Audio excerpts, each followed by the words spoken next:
In the morning when I'm driving, I really come alive when I listen to my Ronnie, I listen to my RonyiQ. They are rare and they are few who can compare with RonyiQ. So grab a chair, she's coming through. She's on the air, it's time for RonyiQ.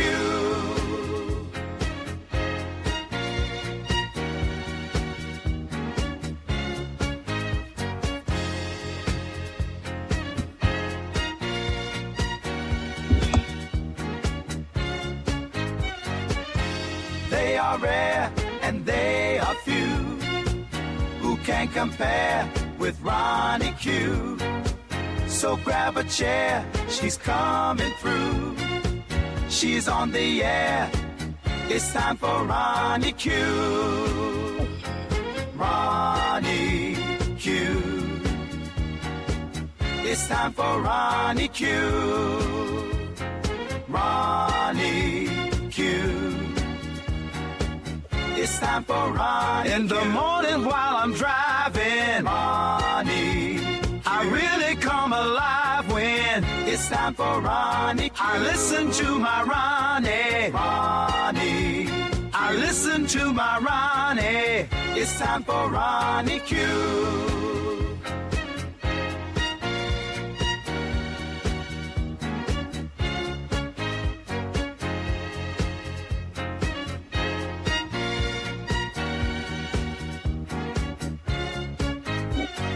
Take a seat and go meet Ronnie. Sweet, sweet, sweet, sweet Ronnie. No day complete without my Ronnie. She can't be beat. Sweet, sweet Ronnie. Welcome, welcome, welcome. I hope you had a fabulous weekend plus one day. I apologize. I had an appointment on yesterday. And, hey, Rascal is looking good. Rascal had an early appointment to be all zhuzhed up and scrubbed down and saucy. And they look beautiful this morning. Let's give the doggies an applause. Yes, the doggies look fabulous. Okay, I was thinking about going live in the afternoon, but I got busy and I wanted to make sure I edit the new stuff that is going on. In this government, every other second, there is something new going on. So I wanted to make sure I collected all of the evidence. Now, we know that Patel has been outed as a obsessive drunk, and we know that Patel is now suing the Atlantic. The same Atlantic that was on the signal phone call with Hegseth, the vice president, the national security advisor, when they were doing strikes in Yemen that could have potentially put the pilots in danger because they were talking on an unsecured app that anyone could have hacked their way into. Now, it's really interesting that Patel, he's suing for $250 million. He doesn't know that this administration only sues in amounts of billions. $250 million. I was just like, oh, he's suing for the equivalent of $250 according to this administration. Now, speaking of suing for billions of dollars, the lawsuit that President Trump had against Rupert Murdoch, their paper. Remember when that birthday card came out with his signature and he lied and told you that it wasn't his, and to prove that he was telling the truth, he was going to sue Rupert Murdoch for $10 billion. That shit got thrown straight out of court. So he has not brought that up anymore. Rupert Murdoch, during the middle of this lawsuit, had shown up at different Mar-a-Lago fundraisers and if I'm not mistaken, at the White House, some of his Mar-a-Lago bullshit that he had at the White House, Rupert Murdoch didn't seem to be worried about it. Why would he worried about it? Because they know it was true. And they know 45, 47 was just blustering for attention. Welcome everyone that came in. I appreciate your support. Please hit the like button. I join, uh, get a membership. I appreciate all of you people who have subscribed to my channel. You make it what it is. Please do not be disrespectful to any race or any religion, and we can have a very good time in this chat. You're free to disagree, but be specific about what you're disagreeing about. Let's stay on topic. Let's talk about these subjects that are being presented. Let's not use all the what about this, what about that. If you want to talk about other things, the thing that you're talking to me with, that's called a channel that you can open and discuss whatever, all of these whatabouts things. If you want to talk about those other things, open up your channel and discuss them. We're all free to discuss other things. If you want to compare and contrast, that's something different. But if you want to go off topic with the whataboutism, do that on your channel. Everyone has one that is communicating on YouTube. Okay? All right. So let's see the things that we are going to talk about today. We're going to talk about the great opening and the great closing of the Strait of Hormuz.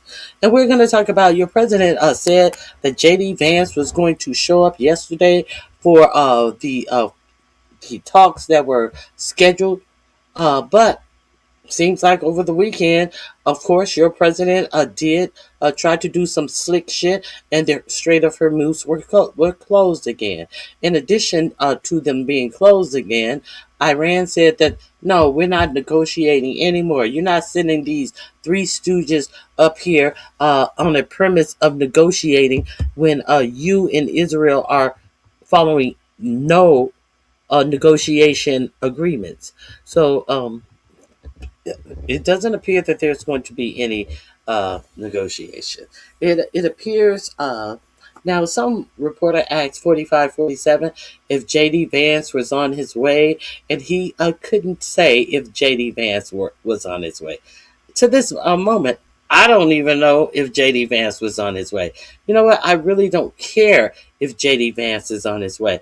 But because what I do know that J.D. Vance, Steve Witkoff, and Jared Kushner are not the people who need to be negotiating this if anybody is to take these negotiations serious. What I do know that Steve Witkoff and Jared Kushner have gone to all of these countries and made personal deals for their personal wealth.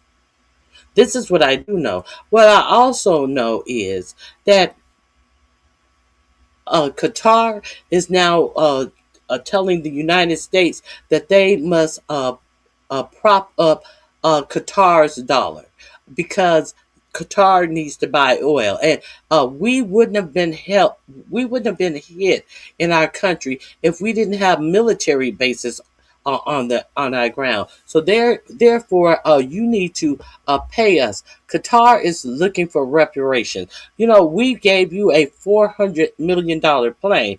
We allowed you to put military bases on our soil, and now look what happened to us. So now you got to pay for us making bad decisions. Why do we make bad decisions? Because you lied to us and told us that you could protect us, and now look at the situation we're in. So your American citizens, their tax dollar is going to have to come and prop up a oil-rich nation.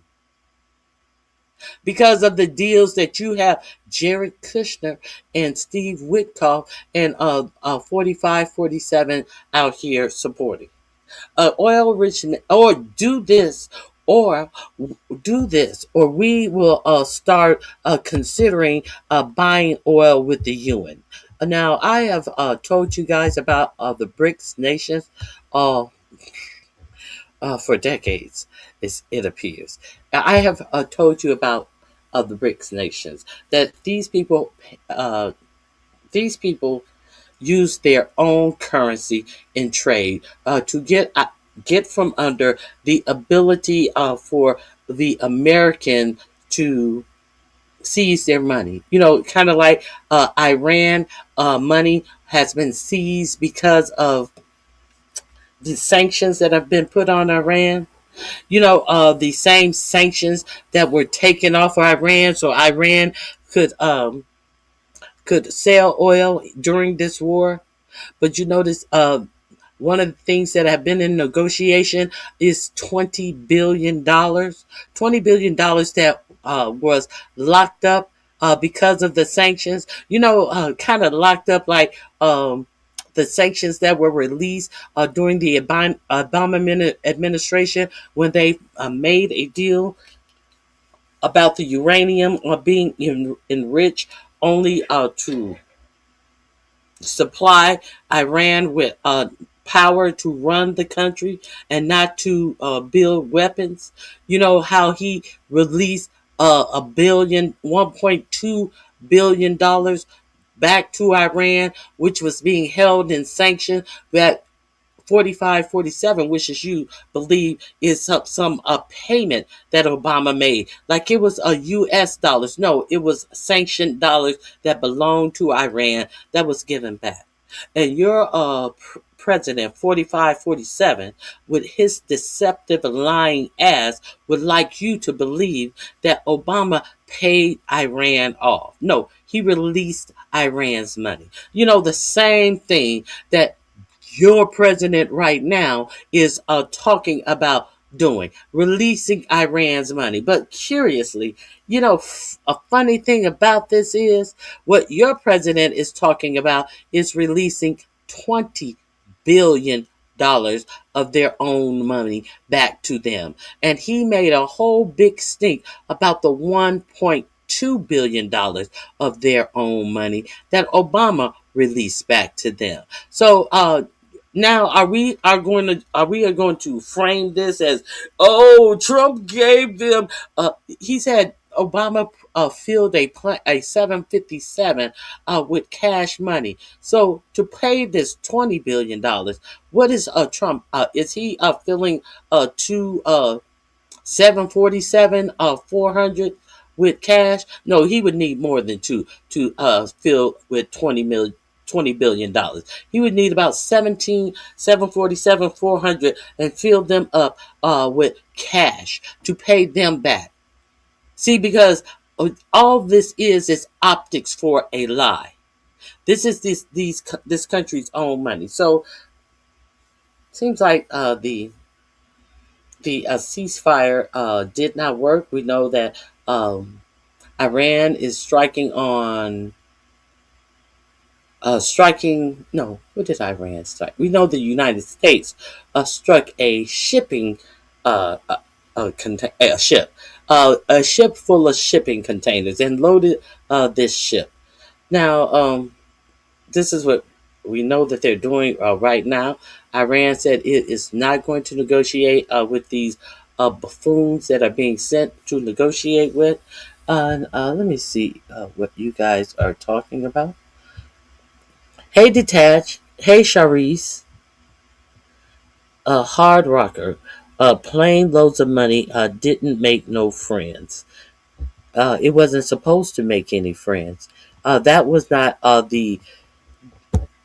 Do you think that they sent loads of money to make friends? No, they were releasing their money that they were holding due to their sanctions. They weren't looking to make friends. They were looking to make a non-proliferation deal. That's what the plain load of money was for, to make sure that they would not create a nuclear weapon. Scammer lightly. Do you think recent legislation supporting the use of psychedelic substances for mental health is meaningful or just? I think it's a smoke screen. I really think that this is a a smoke screen. The reason why I think that this is a smoke screen is because, first of all, I'm not a doctor. This is just my opinion. I think it's a smoke screen because Robert Kennedy Jr. Robert F. Kennedy Jr. was standing behind it. We know that he was a hard heroin user. The second reason I think it's a smoke screen is because your president said that he got the idea from a talk with Joe Rogan. So I think that it is unfortunate that we had no credible doctor up there talking about this. Um, I'll say this: not having ever used psychedelic drugs, I have heard that in some type of controlled way that people have some success, but I really can't tell you how long lasting this success is on psychedelics, and I don't know if it is the psychedelics that actual doctors are touting, or is this something that the uh, elite class use to get high and feel that they are so much more evolved than the regular man. So therefore, they need to run governments and they should not have democracy because the tech people know best and the technology needs to be infused in your bodies and all of this type of shit. I do know that this administration is surrounded about by these people who admit they use ketamine or it's obvious that they are using something. So I don't want to have psychedelics um, normalized in this country based upon what I see in these people who are allowed to run this country. You understand what I'm saying? These billionaires who are working in our government have never been drug tested, and look at the ruin that they did to the jobs of regular American people, thinking that they are elite. And speaking of that, Elon Musk is in two lawsuits. Speaking of Elon Musk, uh, uh, the NAACP is suing Elon Musk and XAI for his centers in Memphis, and he has a power plant in Mississippi to fuel his data center. Now, oh, months and months ago, I gave you the story about how Elon Musk were using these large turbines to generate power to his XAI building that he built quickly in Memphis, Tennessee. Built this knowing that he would need a lot of power, and instead of building any type of power bank, power base, power center, what he did was bought in these turbine engines that are used for disasters when there's large disasters in cities to power cities. That's what he bought in, and he never got a permit for these turbine generators that he was using to power his huge, expansive AI center. Now, he didn't get one or two. No, no, no, no, no, no. He got 33 of them and never got a permit, never asked permission, just put them on the land and start emitting all of this poison out into the community because he was doing something important. He was in the race for AI. So fuck all the black people in their houses who have to breathe this air from these unregulated, unknown turbines that were polluting the air in this black community. They're black. So the NAACP and the NAACP is suing them on behalf of this town in Memphis. Now let's see the power plant that he built in Mississippi. I'm going to read this story to you. And Elon Musk is also being sued for what is it? What is it? We'll do Elon Musk first. He is also being sued for disproportionately firing black workers. Now, we know all of this is true. We know all of this is true. Okay. Now, I'm glad you got me into my content that I wanted to share. Hey, the Bushes, how are you? It is good to see you.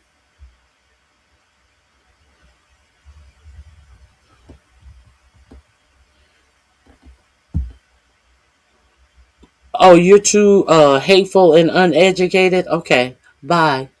I'm glad you're leaving. You're too hateful and uneducated. But what did I say that was wrong? You can say bye, but you can't say anything that I said was wrong or untrue. Uh, it's funny. It's funny how some people think that it is effective to say someone is uneducated when they cannot say anything I said that was untrue. Let's get to our facts. This is a fact channel, not a propaganda channel. Let me share these articles with you about Elon Musk. Okay.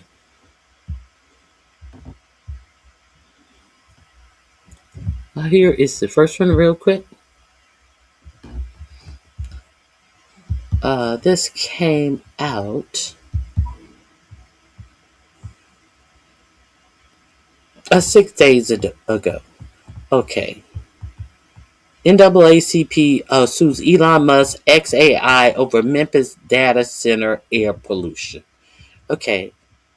NAACP sued Elon Musk XAI, alleging Clean Air Act violations from the company's use of natural gas burning turbines to power its data center. XAI is building out its data infrastructure primarily around Memphis as it races to compete in the booming AI market against OpenAI, Anthropic, and Google. Is that all the things that I just said? I just summarize that stuff and what I just said. I said they were in a race for AI. I said that they were using turbine. Did I say all of that? Okay. So this is why. This is why you need to back up what you're saying with facts.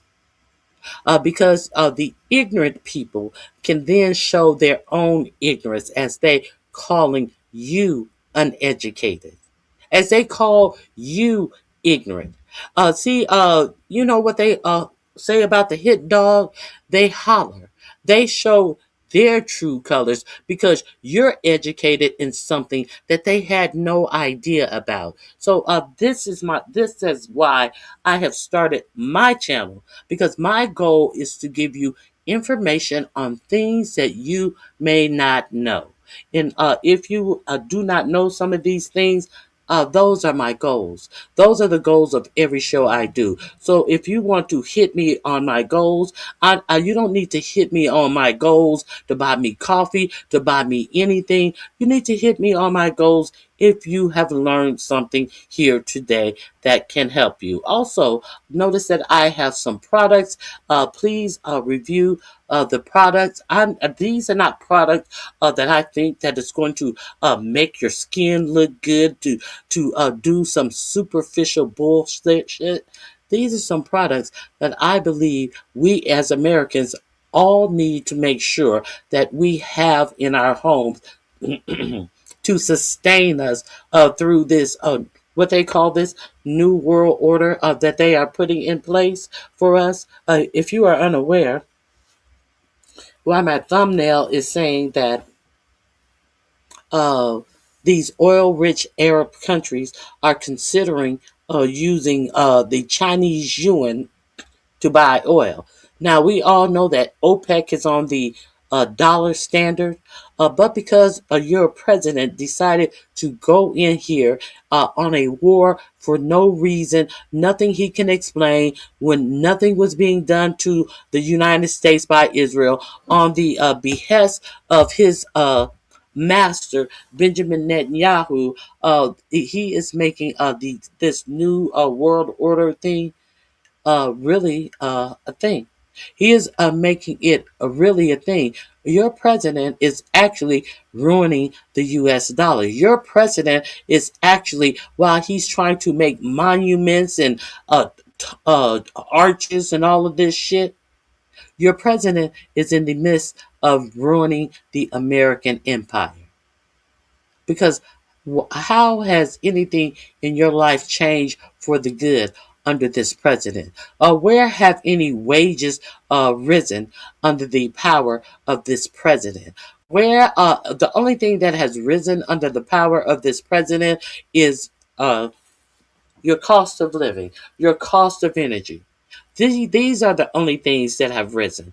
Whether it be your electricity bill, water bill, gas bill, or whether it be the gas that you put in your car. These are the permanents, the definites that have risen. And let's not talk about food. These are the things that have risen in your life. Your wages are stagnant and have been stagnant for the last 30 years. But your president is out here saying wages are rising. There's no rising wages. There's job loss. And the people who still have jobs, their wages are not rising. So if you don't see what's coming, when they start trading oil and they are able to use the Chinese yuan, who do you think is going to be winning? Your president is destroying this country. And it just amazes me that he has a between 33 and 37% approval. Who are these 37% people? See, that should further disturb you. That should further let you know that we have untreated mental illness of running free all across this country. If anyone can approve this. See, I understand why his lackeys in his around him in his administration are blowing up bullshit up your ass and pretending like all of these things are happening because they're getting paid.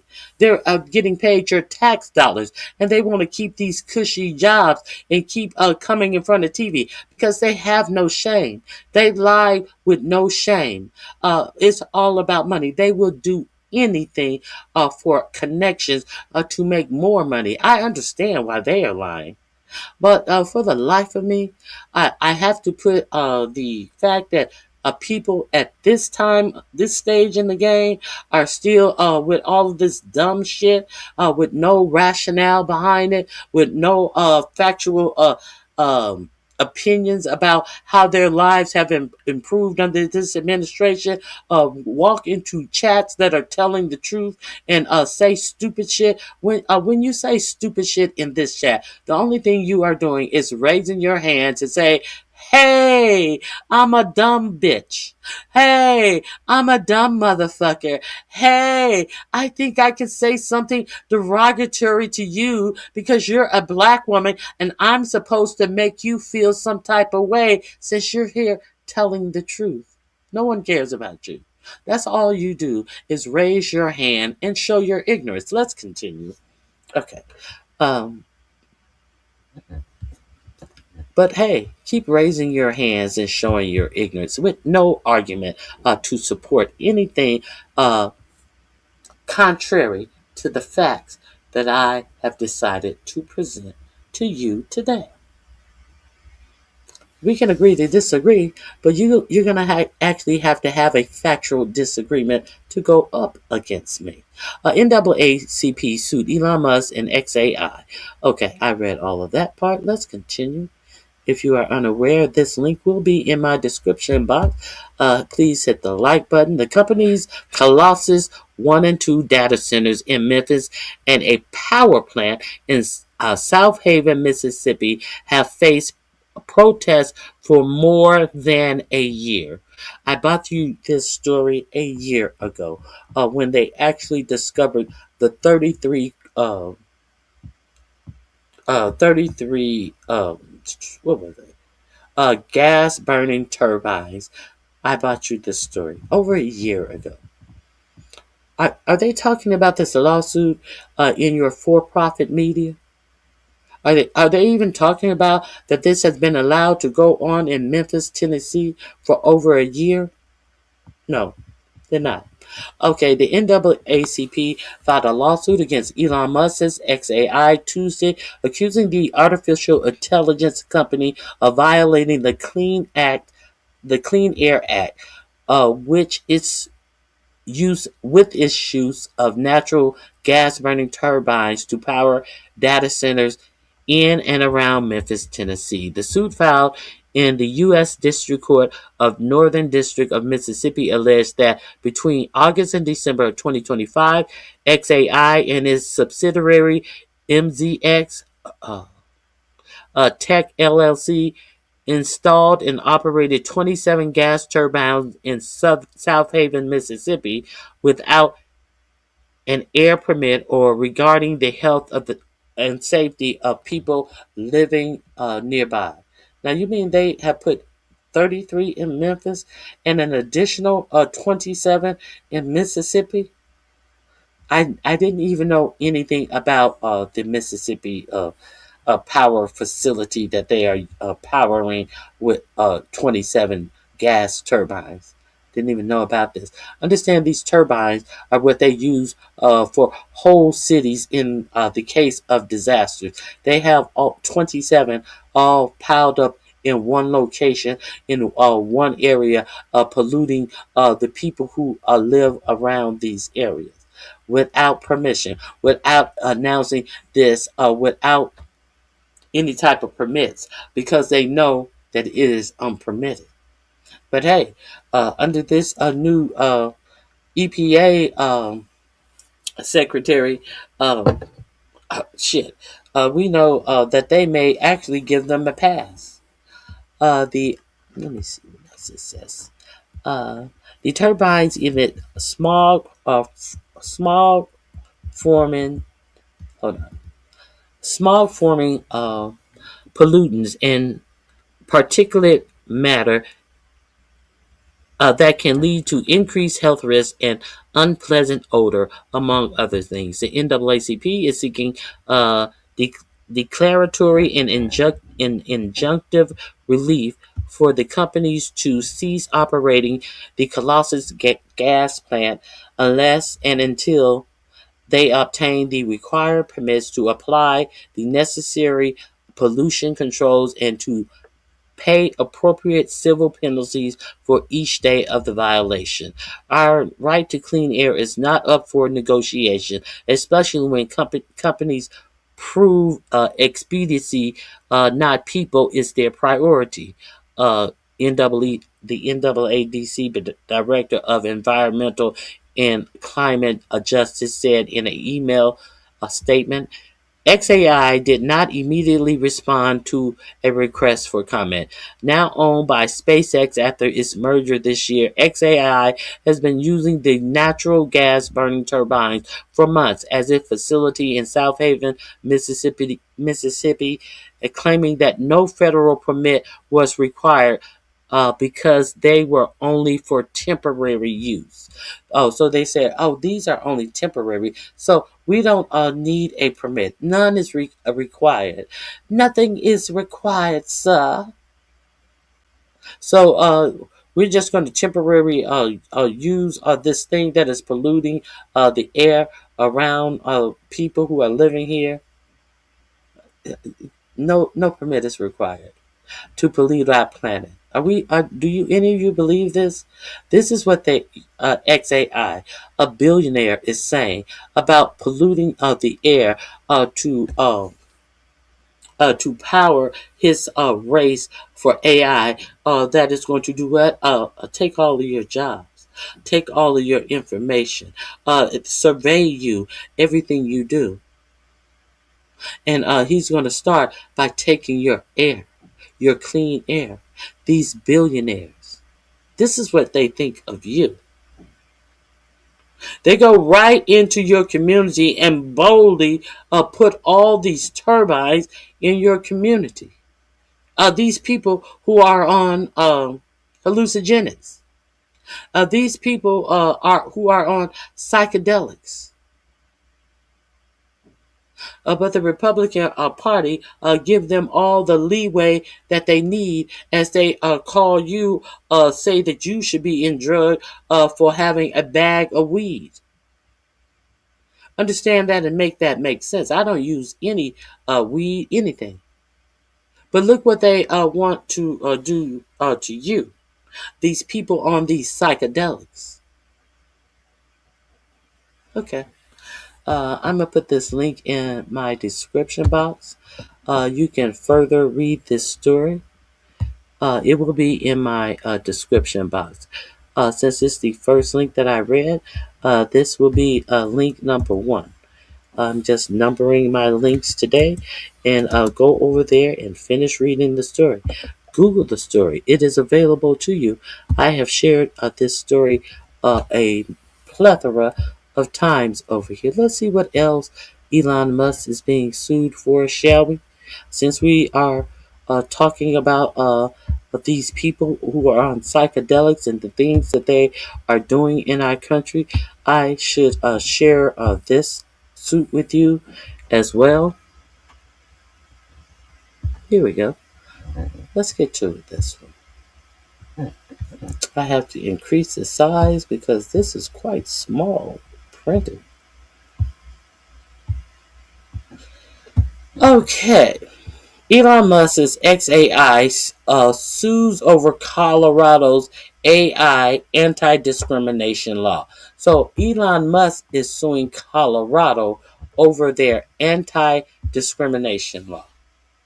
We should be able to discriminate, is what Elon Musk is saying. And your law is preventing that, Colorado. Did you guys know about this? Put a 1 in the chat if you knew about this lawsuit that Elon Musk has suing Colorado about their anti-demonstration law, claiming it's a threat to Grok's free speech. Did you hear what I said? Musk sues Elon Musk XAI sues over Colorado's AI anti-discrimination law, claiming it's a threat to Grok's free speech. Did you hear what I just said? Do you hear what the nerves this man has to put in a lawsuit that if you allow anti-discrimination, Grok cannot have free speech? Is Grok a human being? Does the Grok has the right to free speech? He's talking about his invention, which is not a human, which is a product having not being allowed to have free speech. He's talking about a product that they want to put out to the masses that will discriminate against humans, and talking about the free speech of their product. Okay, so let's delve into this a little deeper, because what Grok is actually trying to do, Grok is trying to prevent black people from getting jobs, from getting loans, for Jim Crow. This is Jim Crow Grok.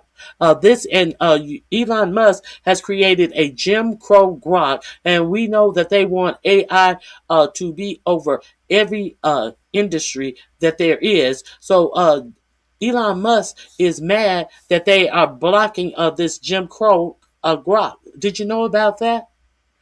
Okay, let's go. Okay, the lawsuit. was filed at a time when the Trump administration looks to preempt state regulation of AI models through executive fiat. Now, that means that uh, right now, 4547 has prevented every uh, every state against having any type of limits, putting any type of limits on AI. Your president said you will not get FEMA money if you try to regulate AI. He's trying to make it illegal for states to have the ability. You know, all those states' rights. What about states' rights? We got to have the Constitution give us our states' rights. But no one's screaming about these states' rights that every state should have when it comes to creating a Jim Crow AI of the greatness of AI, the race to AI. This is the same man who is polluting black cities in Mississippi and Tennessee. If you didn't know, let's get into this.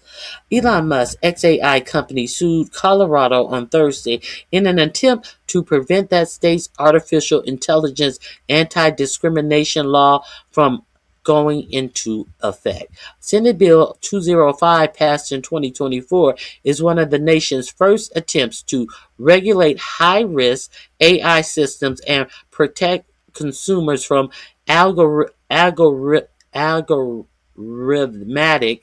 discrimination or disparate treatment or impacts on protected classes under Colorado's law. Hold on, hold on. I'm having a hard time. In the complaint, which was filed in federal court in Denver, Musk's lawyers contended that the law is unconstitutionally vague. Unconstitutionally vague.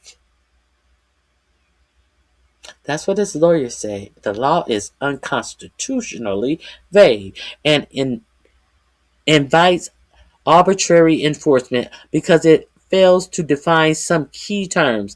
They also contend that the Colorado law would cause Musk's AI chatbot Grok to abandon its disinterested pursuit of truth and instead promote the state ideological views on various matters, racial justice in particular, which they say violates the First Amendment.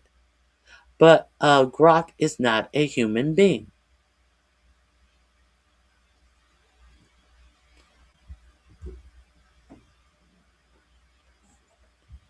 It would cause AI chatbot Grok to abandon its disinterested pursuit of truth and instead promote the state's ideological view on various matters, racial justice in particular. Uh, did you know that they are trying to make these racist algorithm appear to be have constitutional rights?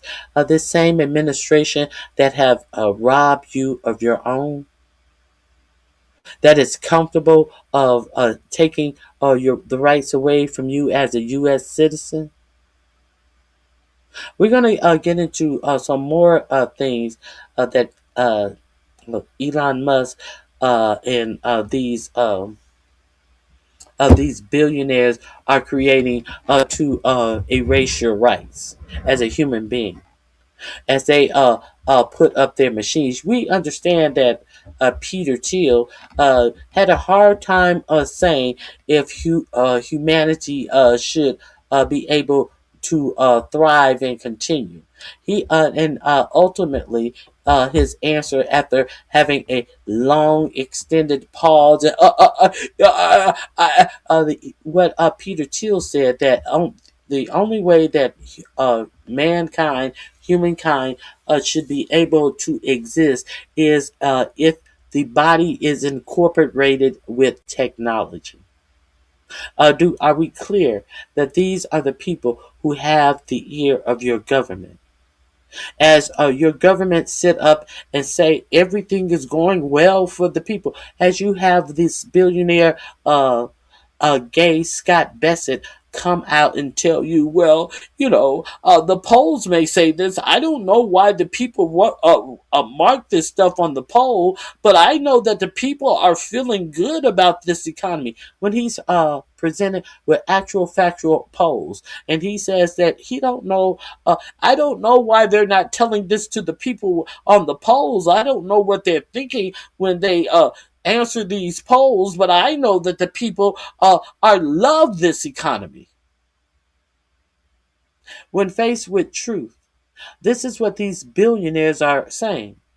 No, we're not giving you anything. Yes, we're going to lie and say that you're not facing any hard times. When we tell you, well, yeah, it's going to be a little pain for a little while. These are billionaires telling you this. They're not feeling any pain. Why do you think Scott Bassett and the rest of these billionaires were out here on tax week? Because they saved so much money by not having to pay taxes. And they're out here like it was a motherfucking holiday on April 15th. Bringing a poor bitch who ain't got to pay no taxes out here talking about no tax on tip, and the bitch said she made $11,000 and $11,000 in tips. That's what sustained her income. And if she in fact made $11,000 driving for DoorDash and got $11,000 in tips, what does that tell you? That DoorDash is paying her as much as she gets in tips. If you are a server, I was shocked to find out servers don't make federal minimum wage, which is $7.25 an hour, because they are considered to be working a tip gig, and their tips, if they get them or if they don't get them, are figured into their income. That's why many restaurants, bars, and service facing industry don't even pay the $7.25 minimum wage. But that bitch sat up there and act like, oh, no tax on tips. That means I'm gonna have an extra $11,000 in my pocket. How does no tax on tips mean that you are going to have an extra $11,000 in your pocket? You got $11,000 in tips. The no tax on tips only means that you will not have to pay tips on $11,000 in tips. It don't mean that you getting an extra shit in your pocket. Because if you didn't get the tips of $11,000, what are you talking about? If you got no tips, how is no tax on tips getting putting $11,000 in your pocket? No, your tips are the $11,000 that were put in your pocket that you will not have to pay tips on. But they sat up there and presented this bullshit like that bitch earned an extra $11,000 in her pocket. No, the bitch just didn't have to pay taxes on $11,000. Oh, she wouldn't have had to pay taxes on $11,000 anyway, because the bitch is so poor that allegedly she only earns $11,000 in wages at DoorDash, and therefore the $11,000 in wages and tips add up to an amount that she would not have to pay taxes on anyway, because the bitch is poor. But your president and this stupid bitch that allegedly has a husband with a severe cancer that she must treat is all over, flying all over the country, being a shield for the the Republican Party, telling a bunch of bullshit lies to you dumb motherfuckers. And that's why the Republicans love the uneducated voter, because they can pull this bullshit over on you. Now, when people with common sense, not who don't watch Fox News, who watch this charade that was carried out, they said None of this makes sense. You see, you have to have common sense. The bitch said, I'm going to make an extra $11,000. I know you're going to love that $11,000. That's going to help you a lot. But my healthcare policy is not going to help you at all because I absolutely have no healthcare policy. See, what would help her a lot is a real healthcare policy for this nation. But what is happening in this nation is that these billionaires, these rich people, this administration is taking health care away from the American people. And they're not replacing it with anything, and they're not even discussing it with you. They're bringing a dumb bitch up to the White House, talking about having to pay uh, cancer treatment prices out of her DoorDash salary and tips. Let that sink in. So you think that cancer treatment is some cheap ass treatment that can be paid for? Even with insurance, the bills are high. We had to I had to liquidate all of our savings. So we are to believe you are subsidizing any medical treatment with tips and DoorDash money.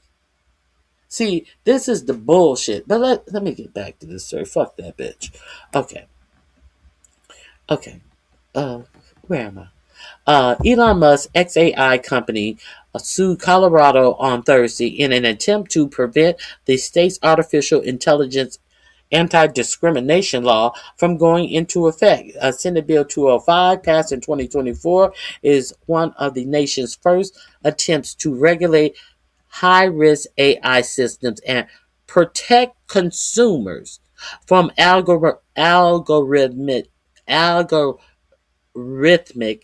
discrimination, a discrimination via the algorithm. That's what they're saying, or disparate treatment or impacts on protected classes under Colorado law. Now, disparate treatment against protected classes, which means people who may have mental disabilities, physical disabilities, could be autism people, those people who are in protective classes these people.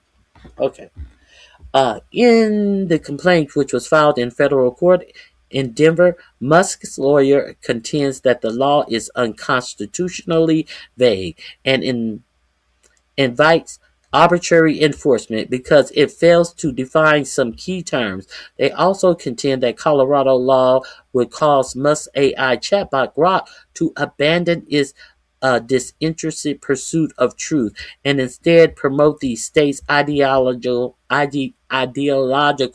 views on various matters, racial justice in particular, which they say violates the First Amendment. The First Amendment does not give machines or apparatuses the right to free speech. Grok is not a human. So they are trying to say that Elon Musk's creation must have constitutional rights that human beings have. This is what they're trying to say. They're trying to put these AI bots opinions. They trying to cover them under the Constitution. Now, when you understand that the Constitution give you the right to protest your government, and they're trying to take that away from you. At the same time, they are trying to give these billionaires inventions constitutional rights. If that doesn't frighten you, I don't. The actual audacity for this a man to come into court and say that this machine that he has created that is allowed that has been programmed to discriminate against black people should be allowed to have First Amendment right. The boldness of this bullshit is miraculous. The boldness of somebody that says, I have created something that can discriminate against black people so we don't have to do it. AI would do it. AI is taking over all of functioning jobs and skills and banking and housing, and therefore we don't have to have a human do it. Trying to portray Grok as not having any opinion. Grok is programmed by humans. Grok is a product of someone who said that he loved and lived growing up in apartheid South Africa. Grok is an invention of someone who has had so many lawsuits of engineers allowing to call their black employees niggas on a daily basis, or put nooses up in their workforce. This is who Grok is owned and operated and programmed. You can be sure to do the fucking discrimination that this racist ass motherfucker wants to do. This same motherfucker who sat up in the government and made sure that educated black women's jobs were taken away from them. And the CFPB, the board that was supposed to protect you. He made sure he dismantled the CSVB that refund of so many people of money that was stolen from them, from these laws, these institutions that were taking money from you that you didn't even realize. He made sure he destroyed that agency. But he wants to replace it with Grok and what Grok is doing. Okay. Consumer Financial Protection Board, CFPB, the Consumer Financial Protection Board. They clawed back over, I believe it's $300 billion from corporations and put it back in your pocket because it was stolen from you, basically, by these big corporations. This was their job. One second.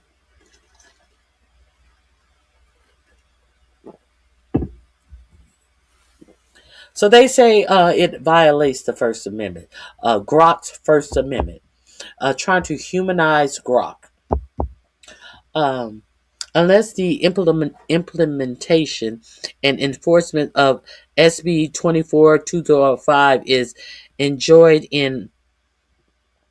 enjoined, it will violate XAI constitutional rights and cause irreparable constitutional harm, impose enormous burdens on XAI and the AI industry, and substitute Colorado's political preference for the national economic and security imperative of American AI dominance. The complaint reads in part. Let me tell you something. These people are bold. It will. These people are bold. It was. It will violate XAI's constitutional rights and cause irreparable constitutional harm. Impose enormous burdens on XAI and the AI industry. Well, God knows we don't want to put any burdens of not discriminating against black people and protective classes of people. Well, what Elon Musk is really admitting in this complaint, that it will cause so much burden on XAI and AI. What he's admitting is discrimination is woven in the fabric of XAI and AI. If it's going to cause you so much problems, that kind of lets you know that XAI and AI is full of discriminatory measures. That's what it lets you know. Because we do know that your president want and Pete Kegbreth are going through libraries and erasing Black history. So, do we think that we are going to get any information when using XAI or AI as a whole? Any information is going to come from the experience of Black life throughout the history of this country? Or they're going to wipe that all away. They're going to serve pro all of the things that we have learned about discrimination in this country and how it affects people. And these answers could be quite different now that we don't consider our racism and our discrimination into these answers that we're giving when someone asks Grok a question, because Grok is not considering the actual racism that has affected and has turned this country into what it is. So we're gonna get some sanitary whitewash, and I do mean whitewash answer from Grok, as it tells you your life doesn't mean anything. Your experiences don't mean anything, as they give you answers that really don't mean anything to you because they don't apply to you because you're not considered in their answers. You and your blackness and your Black experience and your Black history is not going to be considered in this new world order that they are setting forth. You don't think these billionaires are worried about the fact that they want to start trading in other dollars? Do you think these billionaires care about giving you any true information by these machines that they want to take over everything in the United States? And it just makes me laugh at how many of you keep talking about well, they're going to have to give us some type of wage. These billionaires and millionaires and billionaires, they understand that they're taking these jobs. You notice they haven't presented any idea of what it's going to take care of the people who no longer have jobs. No, because you think that they are working disjointed without your government. No, they are working in tandem with your government. Your government is making sure that you will have a hard time surviving. You will have no health care. You will have no primary care physician to constantly prescribe you the medication that you need to take care of things like heart failure, diabetes, all of these ailments that ail the American public. You're not going to have a primary care physician. So what's going to happen to you? The emergency room is going to stop seeing you. While everybody can go to the emergency room. No, everybody can't go to the emergency room. We are clear and we do understand that people who don't have doctors, who have chronic ailments, that use the emergency room for their doctor, once their ailment gets so bad, they put a bandage on your shit and they send you away. There's nowhere to send you. Where do they? So, in essence, where are they sending you? They're sending you to your grave. That's what is going on. No, while your president don't have, he hasn't presented his idea for a healthcare plan. He has he has presented the idea of his healthcare plan. But the thing is, you're not paying attention. The only idea that this president has given you about your healthcare plan is that you won't have one. So what is your president presenting to you? Let's keep it above. They're presenting that they want you not to live. They want you to die. This is the idea of the healthcare plan. Because you poor people, you heard your president say the government don't have money to pay for Medicare and Medicaid. And we don't have money to pay for child care. These individual things. We have wars to fight. So we understand that your president will rather give your tax dollars to the Pentagon to buy war apparatuses to go on these follies of war all over the world than to allow you to live as a human being with dignity of health care. But this is what a lot of you people have voted for. But y'all act like y'all don't see the handwriting on the wall. In no instances have these billionaires who are doing this race to AI talked about a wage that the people who AI is going to affect and impact with no jobs. They ain't talked about no universal wages for the people. Y'all have talked about, well, they must gonna do. They ain't doing shit. They ain't told you they was doing shit. They never presented anything about a wages. What they have presented is for they gonna take everything for you and you survive how you can. That's what they have presented. And this is going to make us rich. Now, what they also have presented, but a lot of you people are not paying attention.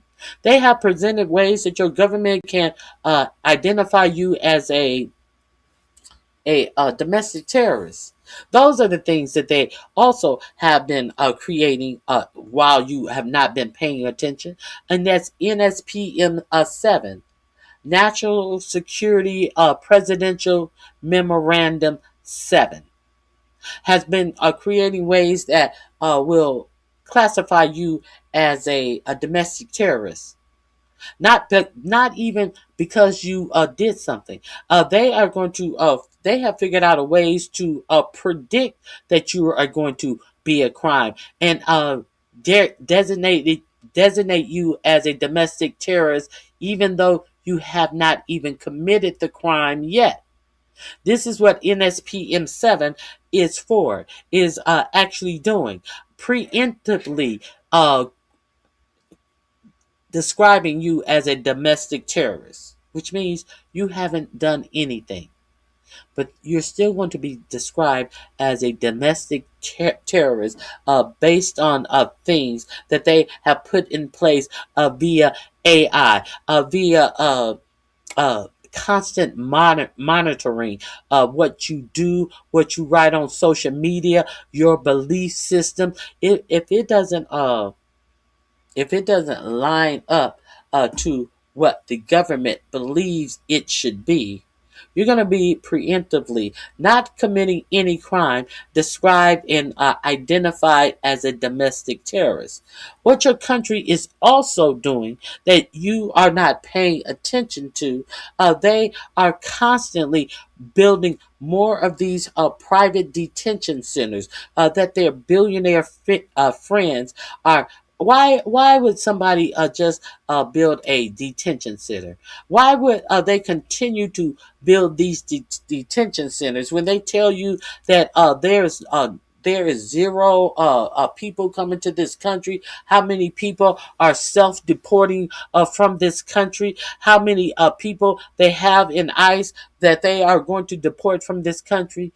Well, then, can somebody understand why these rich people are constantly and steadily building up these detention centers in the United States? Whom are they looking to detain? You might want to ask yourself this. While you talking about people who are giving you facts are ignorant, you might want to delve into why there is a constant building out.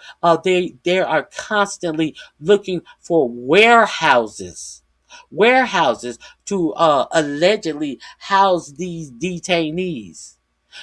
I thought that they were sending the detainees back to their country. They were sending detainees back to their country without giving them any rights to even see a judge. They were just putting them on planes. But now, all of a sudden, they need all of these big, huge warehouses. Y'all believe they are to warehouse undocumented immigrants,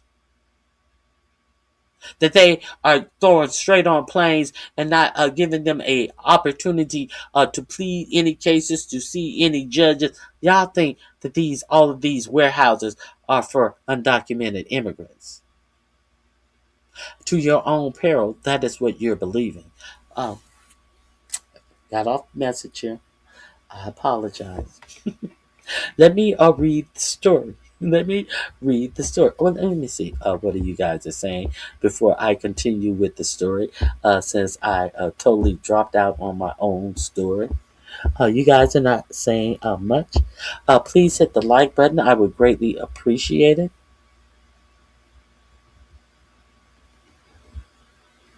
She's reading at a sixth grade level, and she's light year ahead most black people. Oh, am I? Okay, thank you. But I'm actually a college graduate, so there's that. Uh, Several degrees, so there is that. I will never understand why YouTube feels. I will never understand why YouTube feels the need to fill my feed with this stuff. Inbred. Inbred? Inbred? I think that is your culture, not mine, sweetheart. Bye bye. Bye bye. Hit the like button on your way out. Good morning, foot soldier. It is good to see you. Good morning, Jill. It is good to see you.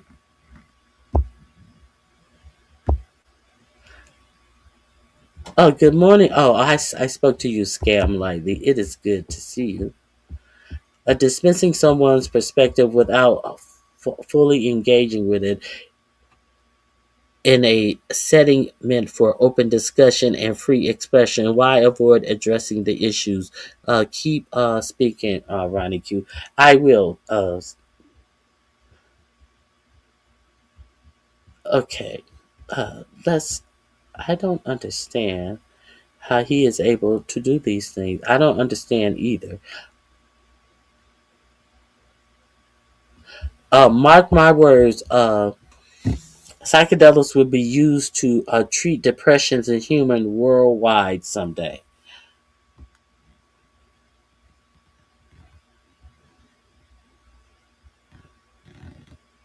I heard some people say that they can't sleep with all of that racket he got going on. You mean building out the AI centers and all? There's also some people who cannot sleep because of all the humming that these big AI companies create. So there's that. There's a constant humming from this AI. But I am, let me see. I have gone off on a tangent. Let me get back to this lawsuit. Unless the implementation and enforcement of SB 24205 is enjoined with wait a minute. Unless the implementation and enforcement of SB 24205 is enjoined, it will violate XAI's constitutional rights and cause irreparable constitutional harm, impose enormous burdens on XAI and the AI industry, and substitute Colorado's political preferences for the national economic and security imperative of American AI dominance. The complaint reads in part. So what they are suing that it would impede the dominance of American AI. So you would already have to have AI dominance to impede the the to impede the Americans' AI dominance. America would already have to have dominance. AI in America has no dominance, so they are suing that not being able to be discriminatory will impede AI dominance. A dominance AI does not have. Make any of this make sense? How you are suing about something that you are are striving to be, but you are not as of yet. You showing about some future idea that you have that AI in America will have world dominance. Make any of this make sense? So therefore, you can't impede upon my AI being discriminatory and racist. Let's continue. Okay. The lawsuit seeks to keep the law from taking effect. The complaint comes as the Colorado legislature is gearing up for a third time to debate tweaks to the policy, which is set to go into effect on June 30th when Senate Bill 205 was passed. It was supposed to take effect in February, but that was pushed back to allow for more negotiations on tweaks to the law amid industry and interest groups' objections. I'm surprised this is actually going on in Colorado. Colorado Attorney General Phil Weiser's office, which would have had responsibility for enforcing Senate Bill 205, told the Colorado Sun it has no comment on the litigation. Musk's lawsuit is a fishing expedition. State Representative Brian Tito, a Democrat, one of Senate Bill 205 lead sponsors, told the Sun that Musk's lawsuit seems like a fishing expedition that misrepresents the core of the law. This is where the disconnect is. SB 205 is about consequential decisions, not about freedom of speech, he said. It is completely detached from it, and they are trying to use this argument for a law that has nothing to do with what he's saying. We're not restricting speech. Our bill does not say that Grok still can't be a dick. Oh my God. Our bill does not say that Grok still can't be a dick. State Representative Manny Rituno, a Democrat of the Commerce City, another one of the bill's main sponsors, told the Sun that the lawsuit seems like a plot for Musk to continue to enrich himself and his MAGA cronies. Coloradians deserve technology that works for everyone, not just billionaires, he said. Senate Bill 205 has been contentious from the start. Governor Jared Polis reluctantly signed it in 2024 and urged Colorado lawmakers at the time to re-examine the law in future legislative sessions. Laws that seek to prevent discrimination generally focus on prohibiting intentional discriminatory contact. Polis wrote in a signing letter about the bill. Notably, this bill deviates from that practice by regulating the results of AI systems use, regardless of intent. I urge that the legislator re-examine this concept as the law is finalized before it takes effect in 2026. The law has also attracted criticism from AI entrepreneurs like Reid Hoffman and the founder of LinkedIn, as well as business groups. Reid Hoffman should worry about being in the Epstein files. Reid Hoffman is concerned about AI and anti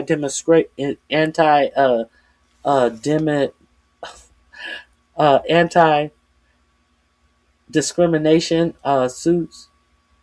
But Reid Hoffman, if I'm correct, is in the Epstein file, and he ain't worried about that. And this governor is not worried about that. Oh, okay. Keep them black folks in order. Okay. Hoffman sharply criticized the law during a chat with Denver Mayor Mike Johnson at the DNAI summit.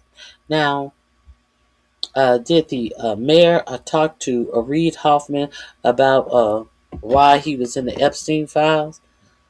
Was that mentioned? Hmm, I'm curious. He has so much to talk about. Did he get lose his talkability when it came to the Epstein files? Hoffman said that the law is not is not a smart play and could prevent the future of software from being in Colorado. Okay, and was it a smart play for you to be Epstein friends and possibly visit Epstein Island? Reid Hoffman.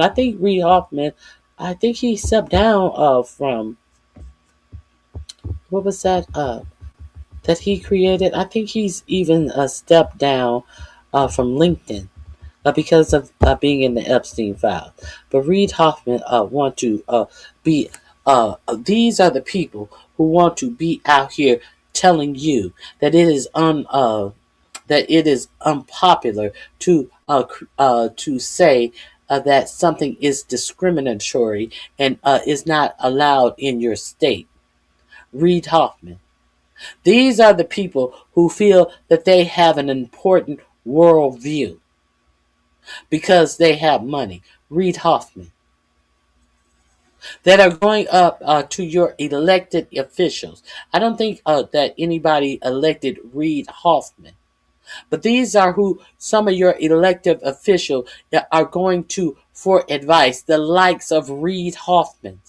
Epstein file Reid Hoffman. But then they get quiet when it's come when they come. They get quiet when the time comes from to talk about that.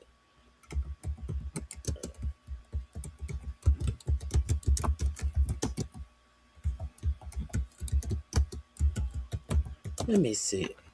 Uh,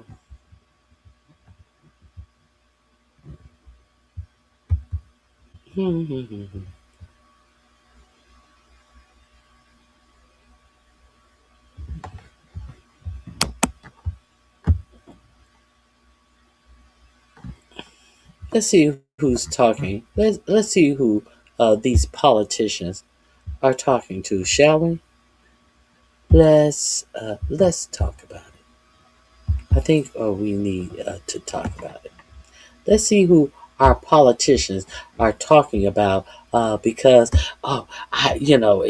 you could not possibly get AI. I don't think that it's a good thing to do. So let's see what Reid Hoffman does think is a good thing to do. And these are who your politicians are taking advice from to absolve themselves of racism. I think this is the one. I think this is the one. LinkedIn founder. Hold on. Oh, this ad. I hate these ads. LinkedIn founder Reid Hoffman's emails with Jeffrey Epstein revealed in DOJ documents.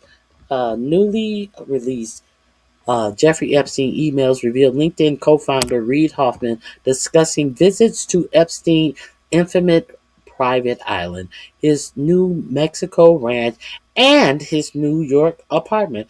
Reid Hoffman wanted to visit everywhere Epstein owned a home that was recorded by videotape that Mossad had installed in what all of Epstein's homes.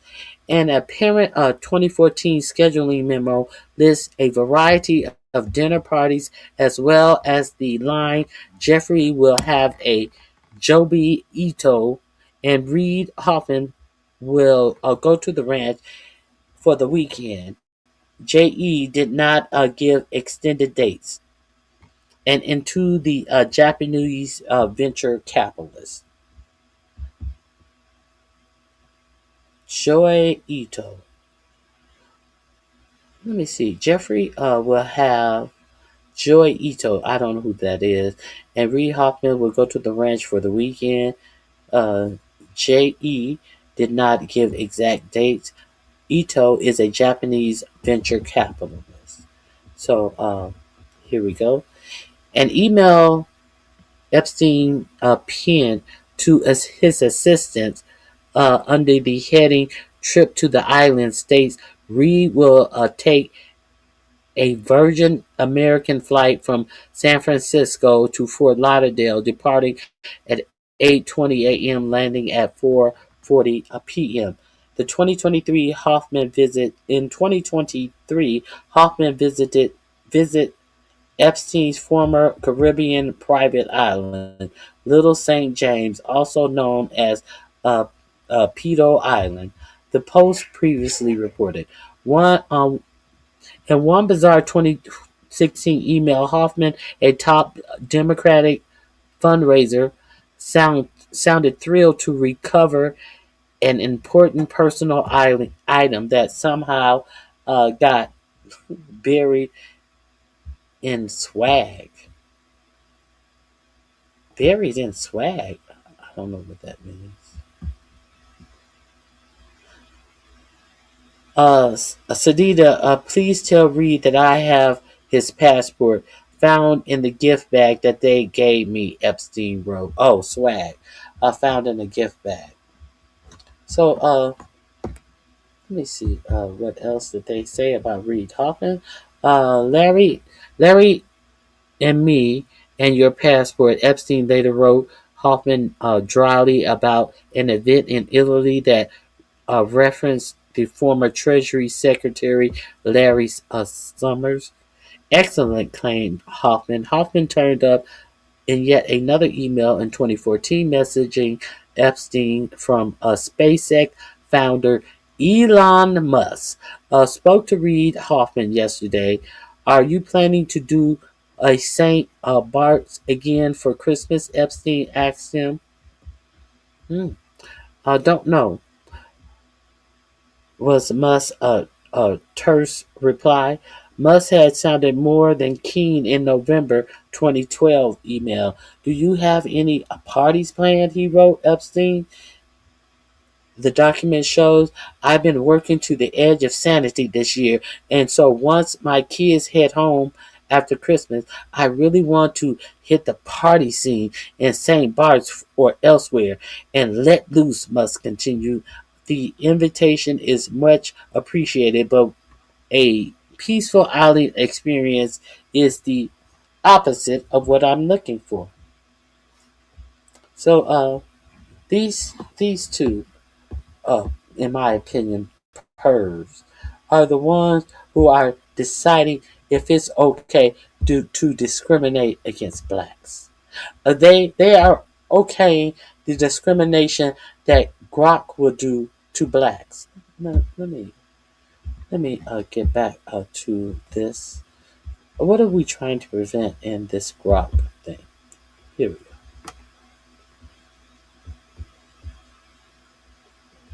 Here we go. What will this Grok discrimination uh, be allowed to do? What is this allow preventing Grok from doing? Here we go. Let's get into it. For instance, let me see.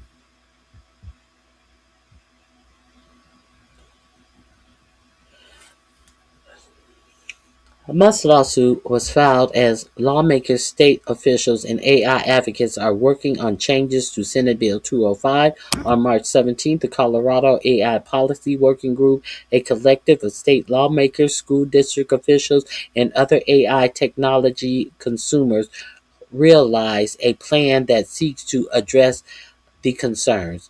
For instance, the proposal will roll back requirements for employers to report discriminatory outcomes to the Colorado Attorney General, conduct annual reviews of the AI tools that they use, and undertake impact assessments. However, A bill containing the proposed changes has not yet been introduced, and the 2026 legislative session is scheduled to end on May 13th. The federal government has also attempted to preempt state regulations of AI. In December, President of 4547 signed an executive order that specifically called out Colorado's AI as cumbersome regulations that would stifle innovation. The executive order also called for the federal Secretary of Commerce to review state laws regarding AI to restrict federal broadband funding from the states only onus the from the states with the onerous AI laws. On March 20th, the Trump administration released its national policy framework for all AI, which explicitly calls for prohibiting laws that coerce AI models to ban, compel, alter content based upon a partisan or ideological agendas. So we understand that they always say that DEI is an ideological agenda. Okay, so are we clear on that? Tipton pushed back against the administrative aides, arguing that the executive order doesn't hold any water related to Colorado's legislative process. The executive order can compel us to stop doing what we're doing, Tipton said. In this is just an attempt to get us some attention.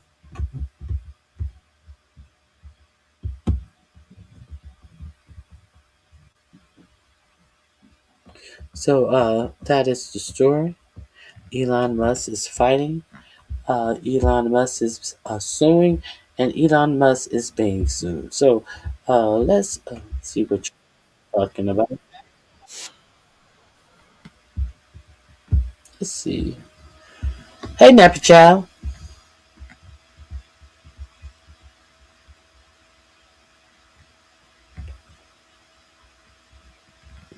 C Ray 68 has left the chat. Everybody relax. Who is C Ray 67? I already blocked you, boo. Don't come back. No need to announce a damn thing. Oh my god. Oh my god. Okay, thank you, Very Carey. Very Carey, it's good to see you. Hey girl, hey. Hey girl, hey. Now, uh, that's it for Elon today. I think that we need to get to the other people that we need to discuss today. Who else is there to discuss? This is Iran saying that they breaking news that IAE announced that Europe has just 6 weeks worth of jet fuel remaining as the war in Iran shortage worsens. The IEA also says that many flights may soon be canceled as a result. Jet fuel prices in Europe soared over 100% amid this war. So that's when the Strait of Hormuz was still closed. It seems like the IAE is in big trouble because the strait has reclosed. This is what happened when you choose the wrong team. What else is this?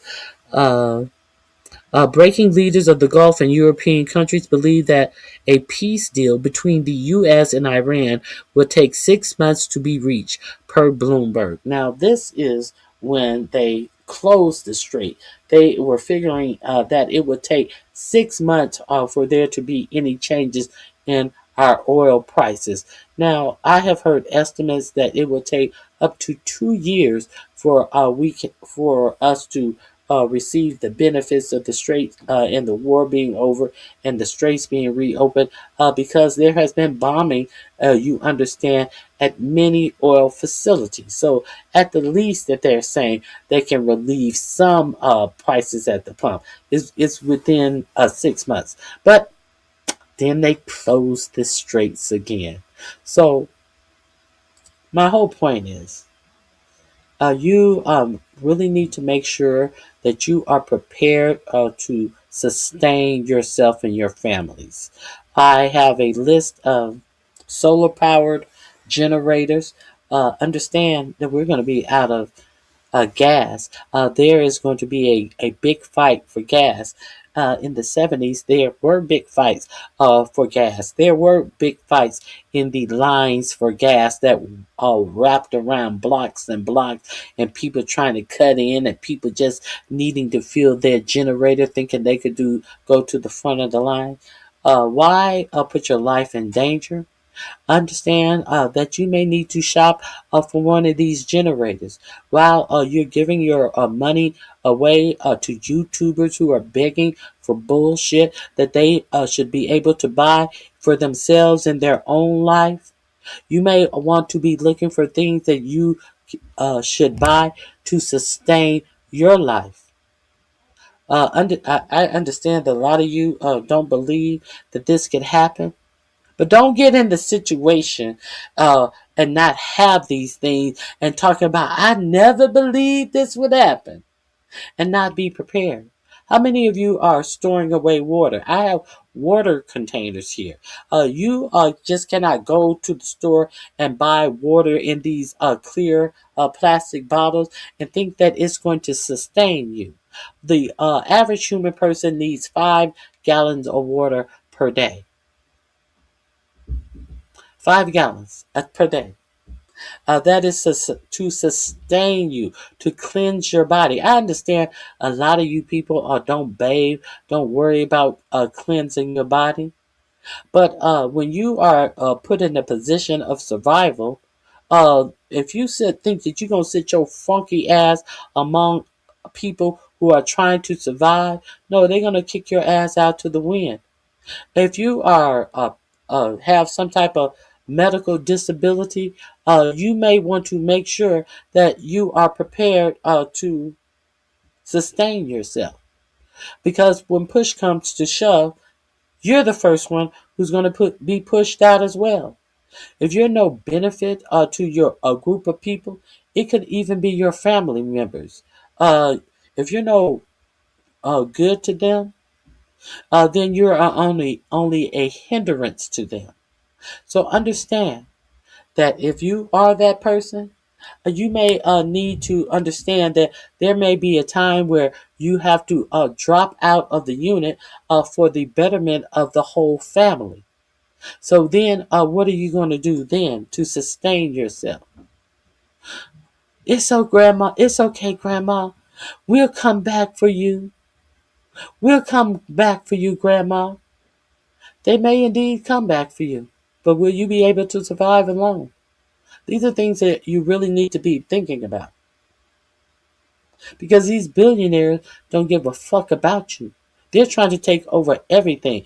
And they are trying to um, monitor everything it is that you do. This is not a game.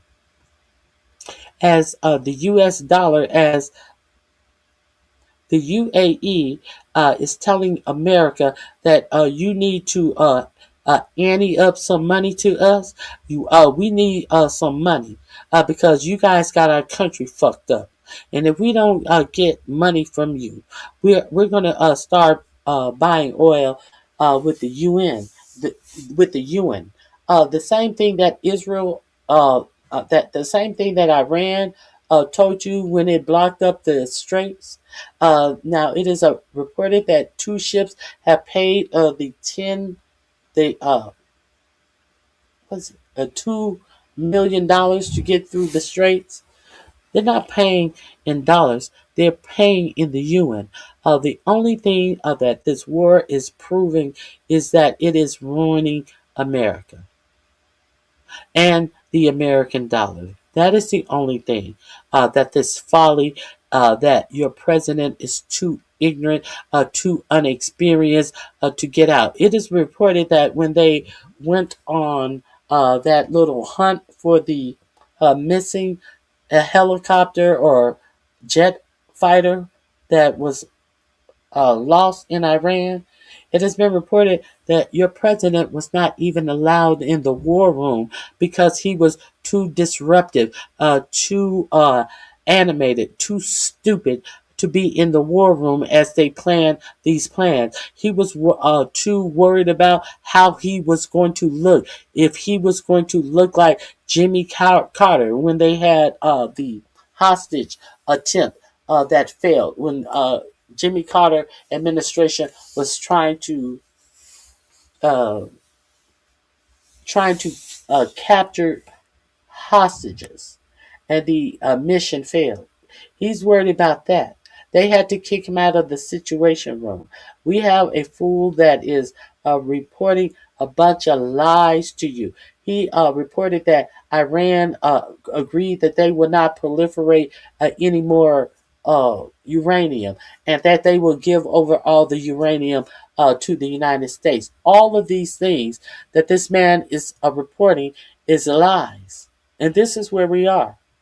This is where we are. Iran said that they are not giving over any of their enriched uranium. So you need to adjust yourself and your lives to these facts. Okay, so let me see. Leaders of the Gulf Coast and European countries believe that a peace deal between the U.S. and Iran would take 6 months to be reached, per Bloomberg. Details include Gulf and European leaders are urging the U.S. and Iran to extend their ceasefire to cover that time frame. Now, understand that 2 week ceasefire ends tonight. Tonight is the end of the ceasefire. So there has been no word if this ceasefire will be extended, but we do understand that the ceasefire has already been broken. So it's let me see what the other conditions was. Leaders want the Strait of Hormuz open immediately and are warning in private that a global food crisis may develop if that does not happen by next month. Are you concerned that the did your administration warn you anything about the concerns of a global food crisis? Is your media talking to you about the understanding that there could soon be a global food crisis? What are you doing in your home to prepare yourself for a global food crisis?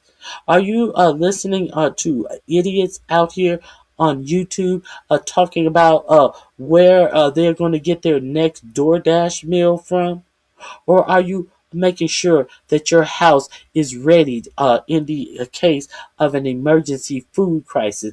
Now, you can't call it an emergency food crisis. This is a forecast that the American media is not giving to the American citizens. Because the American media, they're going to be okay. The people that are jaw jerking all of this bullshit, the last thing that an insane man has wrote on his live social. See, these are rich people. They're going to be okay. They know this information. They have not been allowed to give you this information per their owners, per their conservative owners who have bought up all of the U.S. media and different social media apps. But are you going to be okay? That's what you need to ask yourself. Gulf states believe Iran is looking to build a nuclear weapon and that has no chance amid the Iran war. Thus, they think that the peace deal should ban Iran from enriching uranium or having a long range ballistic. That's Iran said they're not going for any of that. So now the Iran the Gulf states thinks that they have a say in what Iran should do. Where did you get this say? Where did you get a say for what another sovereign country should be able to do? Are you buying these same things that you say that they should not be allowed to have? Are you buying those same munitions from the United States? Okay, Bernie Sanders. We are making progress. Today, more than 80% of the Democrat caucus stood with the American people and voted to block U.S. military aid to Netanyahu and his horrific illegal wars. When we started this effort, there were just 11 votes. Now there are 40. So I talked to you. I showed you Bernie Sanders last Friday. Was on the floor before they voted to give Israel uh, two packages to Israel. One was for money, and the other one was for money to buy something. What was it? Something in particular. Bulldozers. They had two packages. One was for straight money, and the other one was to buy bulldozers, not war equipment. Bulldozers. You know those bulldozers that they use to tear down any remnants of housing, like they did in Palestine. How they flattened all the remnants of war to make sure that there is no housing. Now they're wanting the United States to pay for their bulldozers. You know those bulldozers that have allowed Jared Kushner reportedly to go through Palestine and buy up all of this real estate that he said is great waterfront real estate. They should get rid of them. They should just take them to the desert. Now, all of that flattened land that has been flattened in Palestine is reportedly being sold to the likes of the elites, like Jared Kushner and billionaires like him, who wants to dine on the bodies of the dead Palestinians that the United States set up here and allow a genocide to occur on by Benjamin Netanyahu. Now Benjamin Netanyahu, who is striking Libya, wants bulldozers. So he wants your tax dollars to pay to flatten Libya like they flattened Palestine. And he wants you to pay for it. He has come to the Americans to pass a bill. And unfortunately, that bill passed because 7 Democrats voted for that bill. And we're going to get on them after this. 7 Democrats voted to let that bill pass. Bernie Sanders, who is even a Jewish senator, I showed you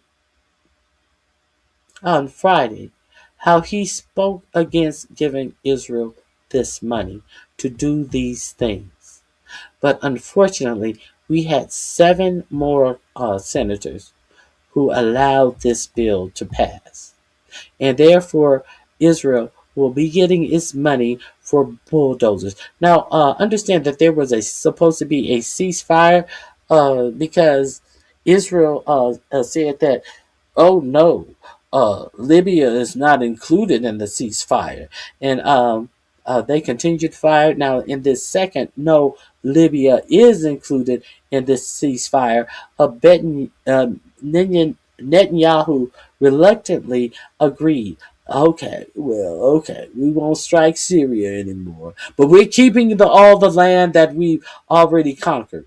They said they're not going to do any more strikes, but this conquered land in Lebanon they were going to keep. And when the Lebanese people, over 1 million people, found out that there was a ceasefire, these people started returning back to where they thought they would find their homes. But we know that this Netanyahu government, once they go through and pummel a area, they uh, crash down every remnant of their home. So a lot of these people from Lebanon are coming back to see their homes thoroughly flattened and disappeared. And your government is giving them more money to buy bulldozers to do this. Um, Let me see. When we started this, we the shift reflects where the American people are. The Americas, where they are Democrat, Republicans, whether they are Democrats, Republicans, or Independents, want to see our tax money invested in improving lives here at home, not used to kill innocent women and children in the Middle East and put American troops in harm's way as part of Netanyahu's illegal wars of expansion. That is a quote from Bernie Sanders. Let me get here. And let's talk about the seven senators who allowed who approved this bill to give Netanyahu more money. Let me get to them. That's who I want to talk about. Let's talk about these seven senators who, in my opinion, need to be thrown out of office. The way we have the power to throw them out is to vote them out. Now, even though I really like the way Blumenthal does questions in the confirmation hearings and different hearings, Blumenthal has to go from Connecticut. Chris Coons from Delaware, I like the way he questioned people. You got to go. Senator Catherine Cortez Mastro of Las Vegas. You got to go, honey. Senator Jackie Rawson of Nevada. Bye, bitch. Senator Christian Gillibrand of New York. You got to go. Chuck Schumer, you been needed to go. Of New York City. A long time coming of you needing to go, Chuck Schumer. And Senator, of course, John Crazy Ass Fetterman. You need to go. The time is up for having sympathy for you because unfortunately you had a medical condition that obviously has affected your brain as strokes usually do. John Fetterman, you need to go. And the other thing that I need you to understand about these seven who voted uh, who voted to give Israel money. This is the other thing that I need you to understand about these people. Senator Richard Blumenthal received $1,673,548 from pro-Israel lobbyists. Senator Chris Coons has received $1,722,613 from pro-Israel groups. All of these people, these seven people who voted to give money to help a genocidal country to tear down homes in Syria after they did an illegal strike on Syria. And how do they know that they're going to get Americans and the Congress to do what they want? They're going to give them all of this money when it's time, re-election time, when they need money to campaign. That's why the campaign finance that the Supreme Court approved has been so detrimental to our political position in the world. You can buy these Congress people and senators with little money. That is going to affect people greatly. Now, who else? Catherine Cortez Mastro received $3,180,044. Richard Blumenthal has been in, and Chris Coons, they've been in the Senate long before that bitch started taking money as soon as she set her foot in the door. But she didn't outdo the largest person noted on this receiving money from pro-Israel donors is none other than Senator Jackie Rosen, who has collected $7,620,894. Gillibrand has collected $290,289. Senator Chuck Schumer only collected $6,455,056. Senator John Fetterman, he would have done it for free.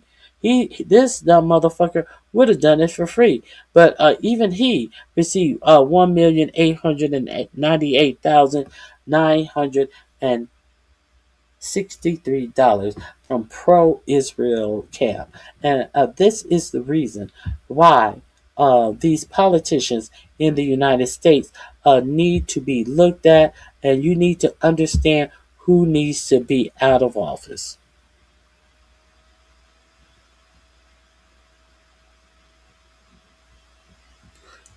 Um, who's talking about illegal immigrants? I'm just curious. When has the topic been on illegal immigrants? When you come in here and you cannot talk about what is being spoken about, you really need to really be quiet because it shows that you're stupid. Coming in here talking about something we're not talking about. So let's move on. What else did I want to talk about today? Is it? Did I miss this? Oh no, I did not miss that. Did I miss this? 75% of black officials in at independent agencies have been fired under Trump. Yes, I did want to talk about this. If you are unaware that they are actually suing 45, 47, one guy is suing 45 and 47 for all of these illegal firing of black people. If you they even want to make sure that Grok and AI will be prejudiced against black people because they understand that since they are taking over all of the jobs, they need to uh, install racial prejudice into all of these AI machines that will be interviewing you for jobs. You remember I told you that they have an app that they will use AI to funnel through all of the applications, and you will not be able to choose a job that you're going to apply to. No, only AI will be able to apply for a job for you. And the test case for this app has been the largest retailer in the United States, uh, Walmart. These are things that they are really testing out. So understand, you're not going to have any choice on what company that AI says that you will be a great fit for. So, who do you think are going to get all of the good, high-paying jobs since this administration has decided to go through this administration and talk about the qualified black women who have jobs, who have been disproportionately lost jobs under this administration, under a guise of their getting away of DEI and wokeness, and now close to 300,000 black educated women who have been doing their jobs for decades have lost their jobs under this administration. And why do you think that it was important for Colorado to put those things in about not allowing AI to be discriminatory to anybody that they are coming in contact with in government? That's why. Because it's badly needed. And we see when we don't have it, we see they want to instill their white power culture into DEI. Take this country back again. Back to when? Back to Jim Crow. Let me find this. Let me find this article.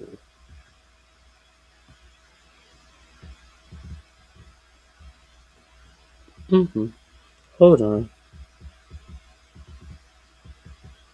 It may be on a video. It may be right here. I think it's right here. I think it's right here. Let me double check.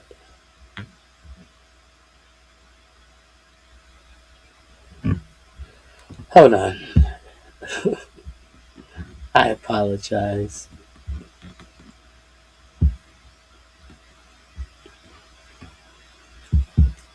I will find it.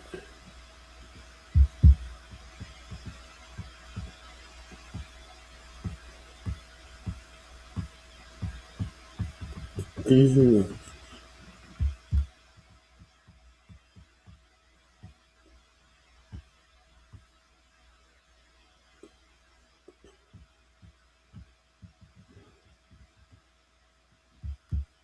If you're not aware that there were several veterans that protested in the state capitol against this war, they were arrested as well. I am trying to. If you are aware of the labor secretary who did nothing to get this country working again because she was so busy partying and allegedly screwing her security guard with her married ass and having her staff deliver. Excuse me. Let me clear my throat.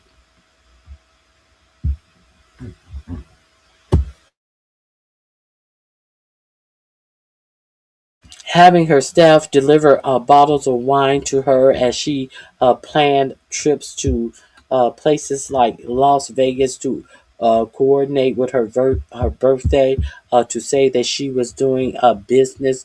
That bitch was fired. Uh, let me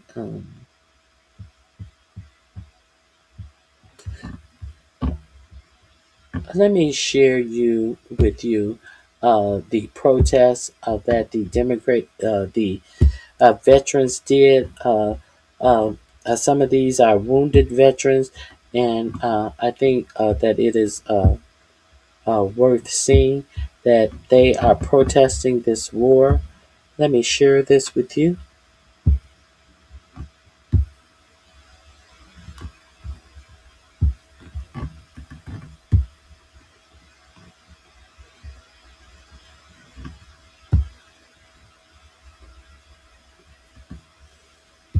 To U.S. veterans and military families have launched an act of civil disobedience, a protest inside the United States Capitol. You can see it behind me. The largest protest of veterans and military families since the start of the Iran war. They are being arrested by Capitol Police, disabled veterans, literally being arrested by Capitol Police. They went into the rotunda inside the House of Representatives today in the Cannon building in an attempt to shut it down. They made clear that this war should not continue. See the signs, end the war on Iran. They completely took over. We can't afford another war. These are folks who understand the meaning of war. And they came out and they said that they don't want any more war with Iran. Many of them were arrested by Capitol Police. I'll have more updates for you soon. As always, spread the word. Follow along, stay up to date on all the news you need to know about. There'll be more to come soon. We have some big news this afternoon. More than 150. So there's that. Now, let me get through some of the other things I wanted to share with you.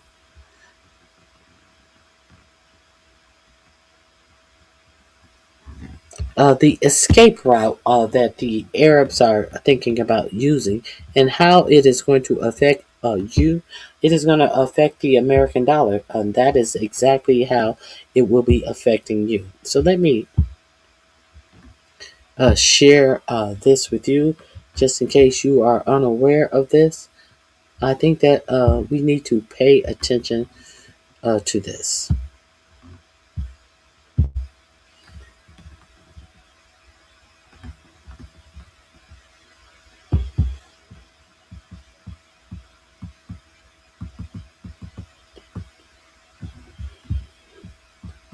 No, this isn't the one. This isn't the one. Let me see. This is not what I want. Hold on.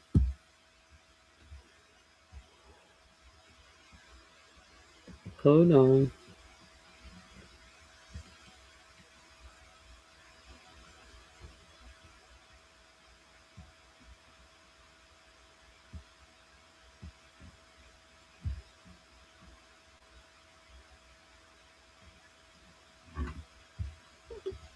Oh, I put up the wrong one. Here we go.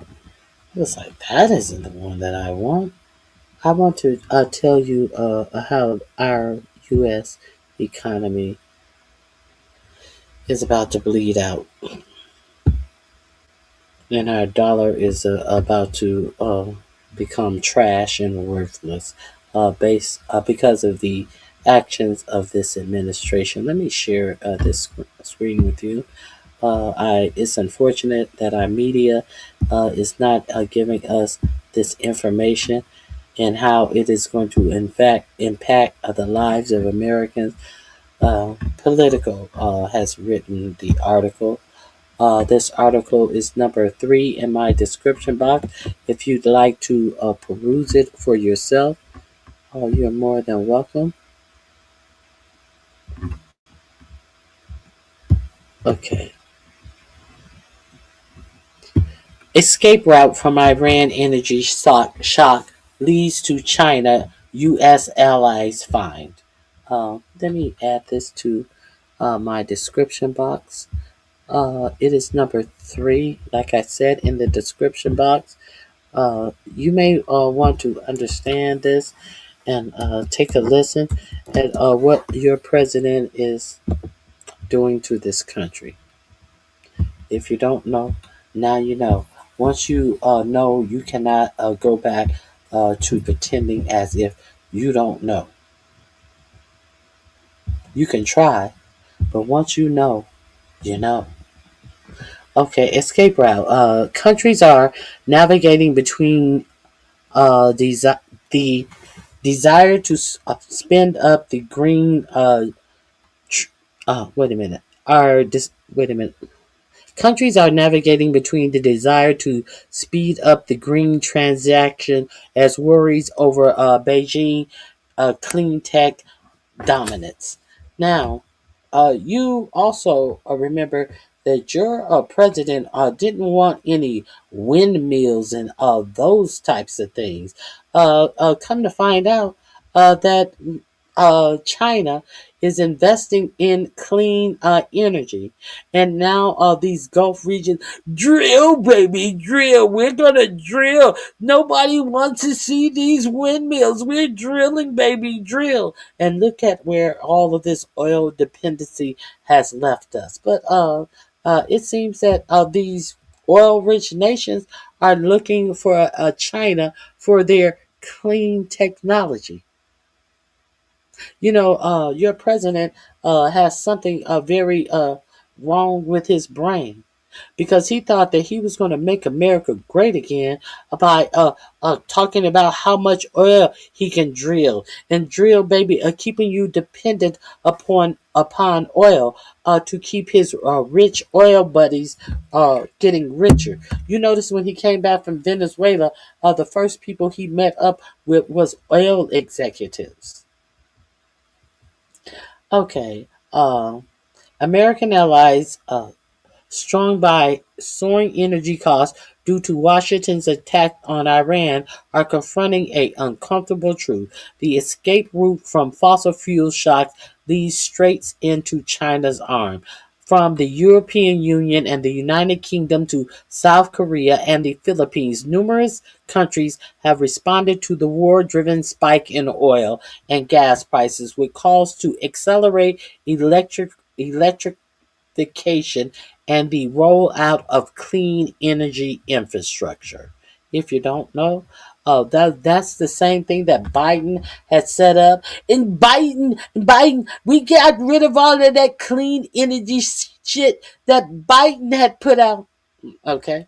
While that doesn't offer an immediate fix to higher costs, governments see clean domestic energy sources such as renewables and nuclear power. And what kind of power?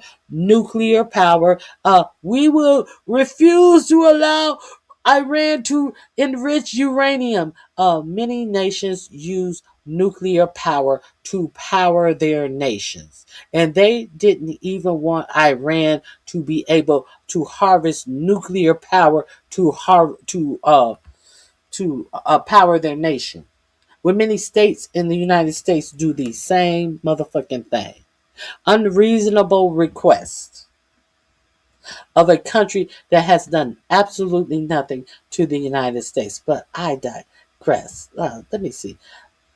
Renewables and nuclear power as the obvious long-term solutions to protect their economies from the ups and downs of global fossil fuel markets. But there is also an obvious catch. The faster that they move to decarbonize, the more that they will have to rely on China to supply the necessary materials. After all, Beijing controls the overwhelmingly majority of the world's clean technology and critical mineral supply. Governments uneasy about the idea of swapping one dependence for another are keenly aware of that fact. Whether the question now is whether they will put those reservations aside in favor of bolstering their energy security or continue taking measures to protect their economies from China's dominance. How can we explain to our fellow citizens that the decarbonization is an opportunity if our batteries are made in China? The EU industry chief, say Stefan Sajori, asked last month when proposing new legislation that would require the bloc 27 the bloc's 27 governments to spend more taxpayer money on domestically produced green technologies and limit foreign investment by dominant players, a move widely interpreted as a targeting Beijing. The EU has long been cautious about the hobbling its domestic industry by allowing too many Chinese goods. The bloc of carbon tax is aimed at protecting its industries from cheap emissions intensive supports like those made in China. Meanwhile, the British government last month blocked a Chinese company from building a 2 billion wind turbine factory in Scotland over unspecified national security concerns. At the same time, countries seeking to accelerate their green transitions, U.S. allies included, have been looking to shore up relations with China. So, German economic minister will head to Beijing next month, shortly after the country's chancellor and environmental minister visited in an effort to woo Chinese investors and learn from the country's clean tech boom. Spain Prime Minister Pedro Sanchez went this week for the fourth time in as many years with an eye on securing access to critical raw minerals. The leader of the UK, Canada, Finland, and Ireland also made a trip to in recent months. It's not just Western countries. An Indian business delegation recently visited China to explore green energy partnerships. Emirati Crown Prince Khalid bin Masad bin Zayed Al Nahyan discussed closer energy ties with Beijing this week, and Cuba has leaned on Chinese solar panels amid an effective oil blockade by Washington. So the only thing that this war is doing is it is pushing the world into the arms of China. News. News footage of a giant screen outside of a shopping mall shows China President Xi Jinping right a meeting with Abdul. That's not what this picture shows. Oh yes, it is. Okay. Shows a picture of uh, President Xi Jinping right meeting with Abdul Dubai's Crown Prince Sheikh Khalid bin Mohammed bin Zayed Al Nahyan in Beijing on April 14th. So there is the Crown Prince of Dubai meeting with the head of China. What has happened in Dubai? Dubai has been struck by many missiles from Iran due to Trump uh, getting into this war. Let's see. What else? At this stage, if you believe in the urgency, we have to work as much. We have to work as much as possible with renewables, incorporating the reality of who produces and who has the technology, and at the same time continue to try to develop other things, he said. That is what the Brazilian diplomat said. For many countries, the war in Iran has served as a painful reminder that as long as the economy runs on fossil fuels, they will be exposed to uncertainties beyond their control. Fuel shortages across much of Asia has led to conversation measures such conservation measures such as 4-day work weeks in the Philippines and Bangladesh, or limits on driving. India has capped natural gas use for industry, and Cambodia is cutting import taxes for green goods. Households and industries in many countries face skyrocketing bills, while governments that subsidize fuels are facing a squeeze on their budgets. Since the beginning of the conflict 44 days ago, our bill for fossil fuel imports has increased by over 22 billion. European Commission President Ursula von der Leyen said April 13th after hosting an emergency discussion on the war in Iran. Her commission had originally been scheduled to debate relations with China that day. The long term solution is to speed up the phase out of fossil fuels, she insisted, reiterating a point made by numerous European officials and leaders in recent week. Electrifying Europe means making Europe more independent, she said, but there are fears that renewables come with their own dependencies since China is the leading supplier of clean tech and the materials that go into them. The country produces nearly 80% of the world's solar panels and an even greater share of their core electronic components, such as cells and wafers, according to the International Energy Agency. Exports of electric and hybrid vehicles from China hit a record $349,000 in March, more than doubling from a year earlier.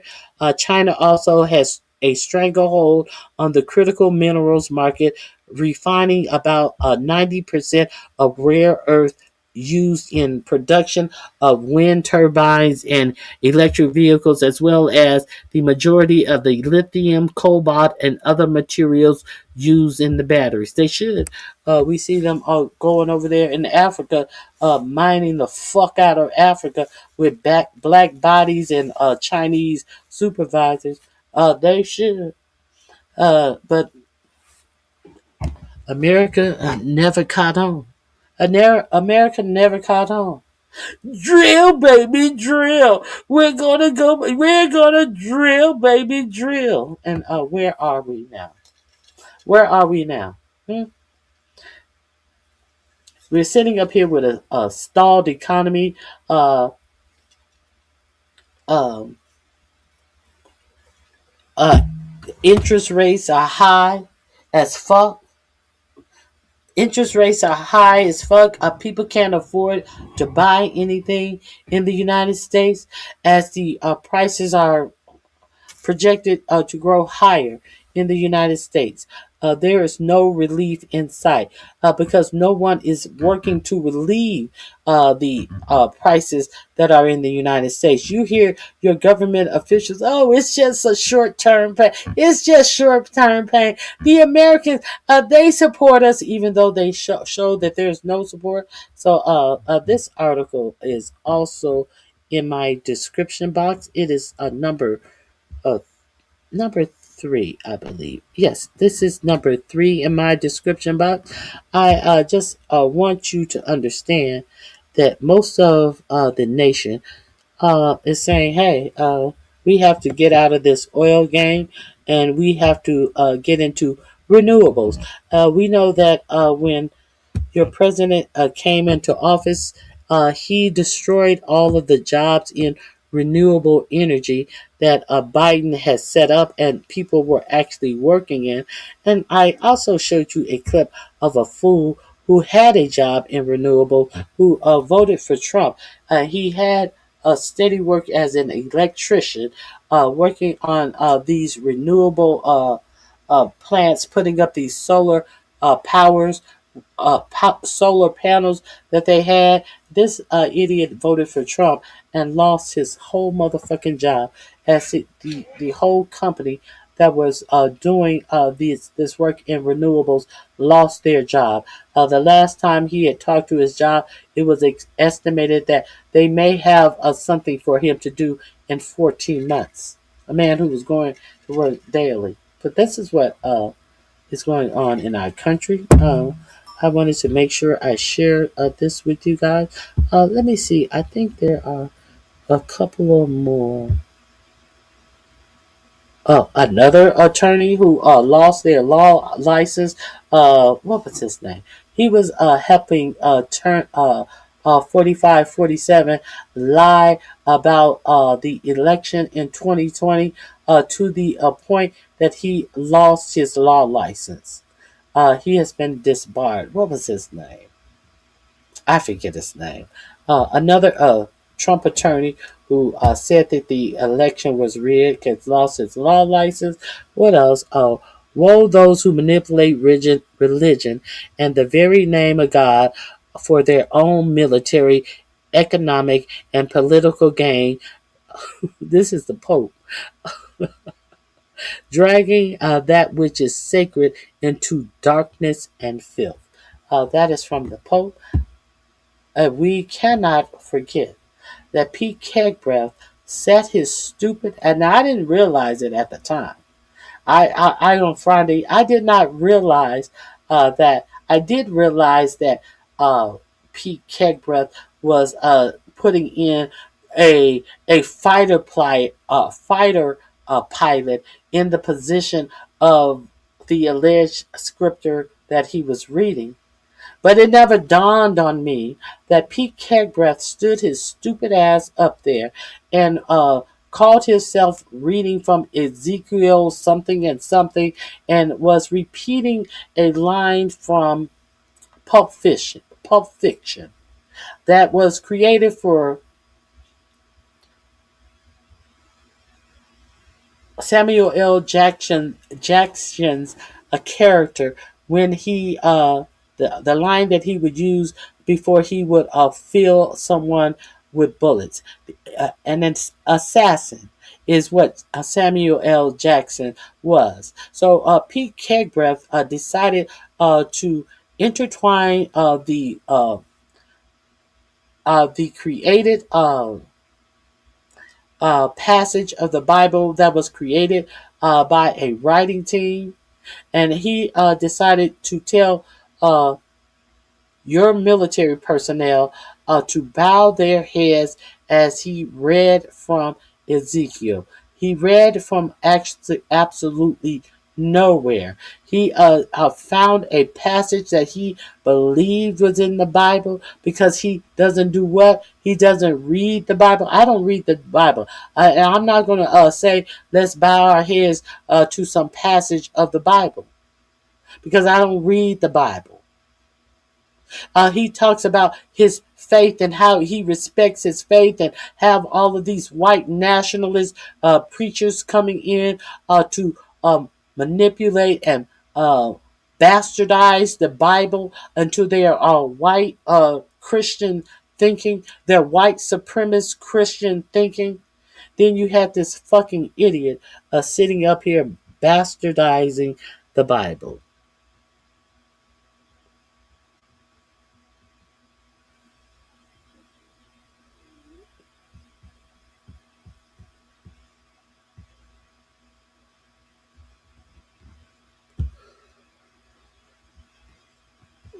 Hey Genius, Politico was taking a cut from USAID. Everyone knows you're embarrassing yourself. All the jobs from renewables, um, yes, all the jobs from renewables. Yes, all the jobs that were creating renewable energy. Bitch, get the fuck out of here. You're embarrassing yourself. Bye, ho. Okay. Let's. He's an idiot. Yes, he is an idiot. Okay. So, uh, Danny Wayne. Um, uh, it's good that you are so in love with the USA. But what? Please do not spam my chat. I would appreciate that. Do not spam my chat. There is no use for you to continue to write the same thing in my chat. We saw it the first time. You got no attention from it. So please, you're allowed to love your country all you want, but you're not allowed to spam my chat.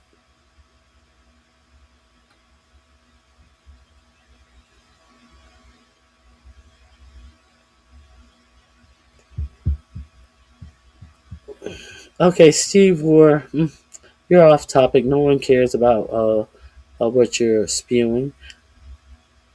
Okay. Let me see what else. Is there anything else? Okay, let me go to my next topic. Repent. Now, let me share. Compare and contrast Pete Kegbreath doing that little fake prayer that he wanted to do. Let's get into the Kegbreath of it all.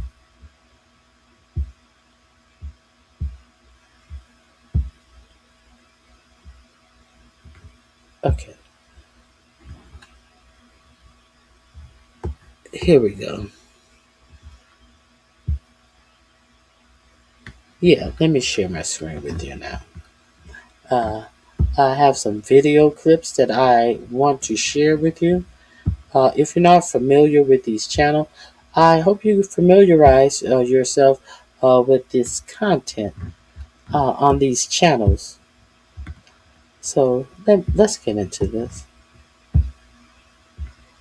I hope you guys see how cute Rascal looks. Rascal looks so cute, my little dog Rascal. And we're going to get into the hearings, the RFK Jr. hearings. If you don't believe that your government wants you 6 feet under, when you look at who you listen, who they put over health and human services, you will understand that these motherfuckers want you to die. We're going to talk about Cockeye Patel has gone out, and where is that Atlantic article? Let me get to the Atlantic article on Cockeye Patel. What they put out about Cockeye Patel. All of his. Did we talk about all of the drinking and that Cockeye Patel was doing on the job? Let's get into that, shall we? Before we go an inch further, Let's read the Atlantic article about your FBI director getting so drunk that they had to use the batarang. Doom, doom. You can't stop it, baby. The batarang. Boom, boom. They had goes through your town. Now, they had to use the batarang to open the door to Cash Patel drunk ass home because he wasn't answering the phone. Now we do know that this is the same Kakai Patel that have fired the professionals who were proficient in following the Iranians and all of the things that they could do via the computer to shut down systems. Kakai Patel decided to fire all of these people who specialize in Iranian hacking a week before the war. Now we find out that Kakai Patel was a disgusting drunk that they that couldn't get on his computer one day and got all spazzed out thinking that he had been fired from this administration. What has Kakai Patel done in this administration? Kakai Patel got his ass on Fox News yesterday and talked about how they delivered and saved this country. They have cut down on this. They have cut down on that. They have cut down on absolutely nothing because it has been reported that Kakai Patel chose not to show up for his job on many occasions. And he wants to take the credit of what is done at local police stations on things that he had nothing to do with. Let me find that. Where is that? Here it is.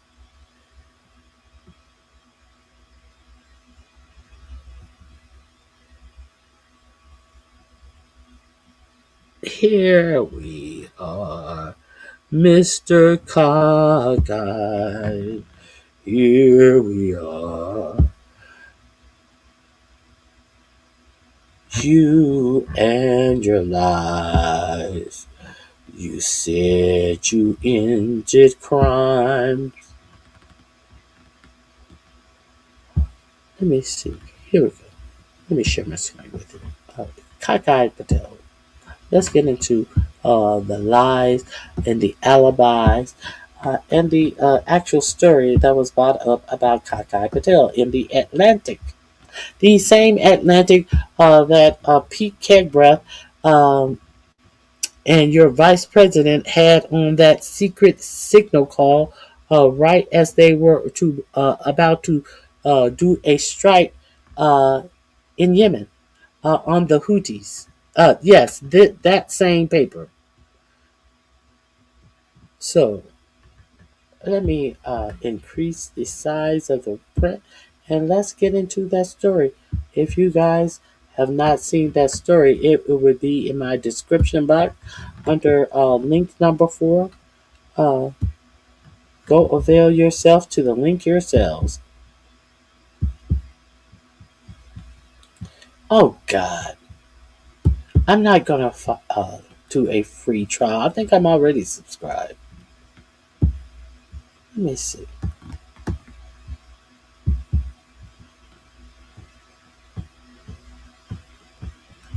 I think I'm already subscribed. Here we go. Okay. This article was featured in the One Story to Read Today newsletter.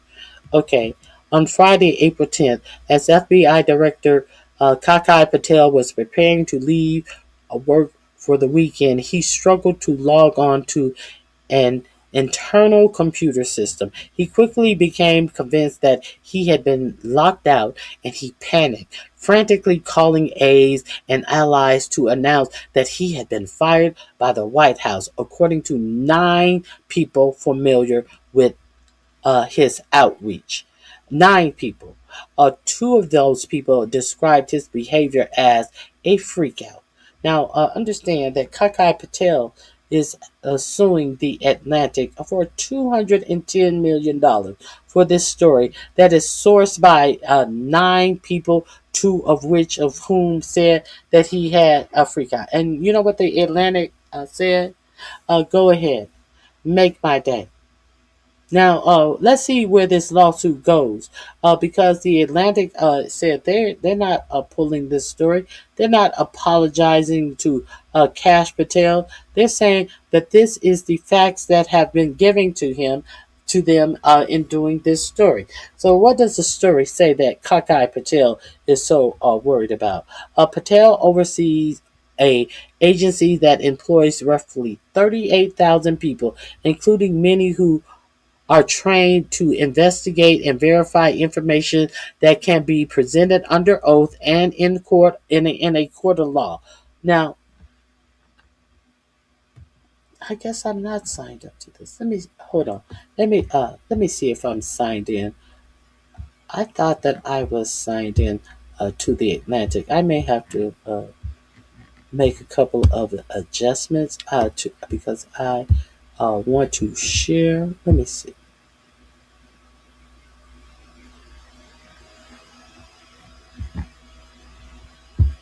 Hold on.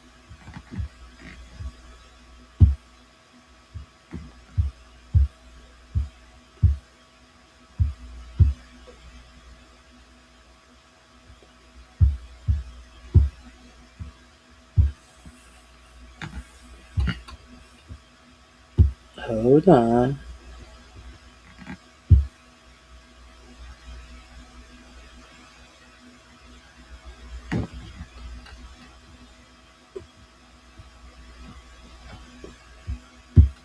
I think okay. Here we go. Well, we got it. Yes, I.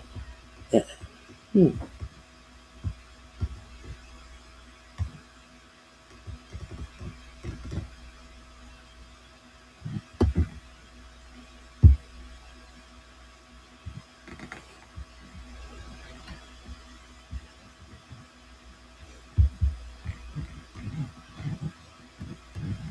Nope. Nope. Nope. Nope. Nope. Nope. I am not doing that.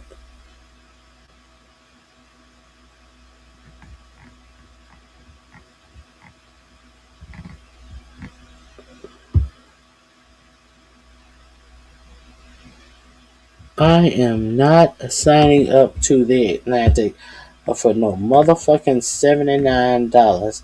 They have got to be out of their mind. Do they know what type of economy we are living in? And they have news and they want to charge $79.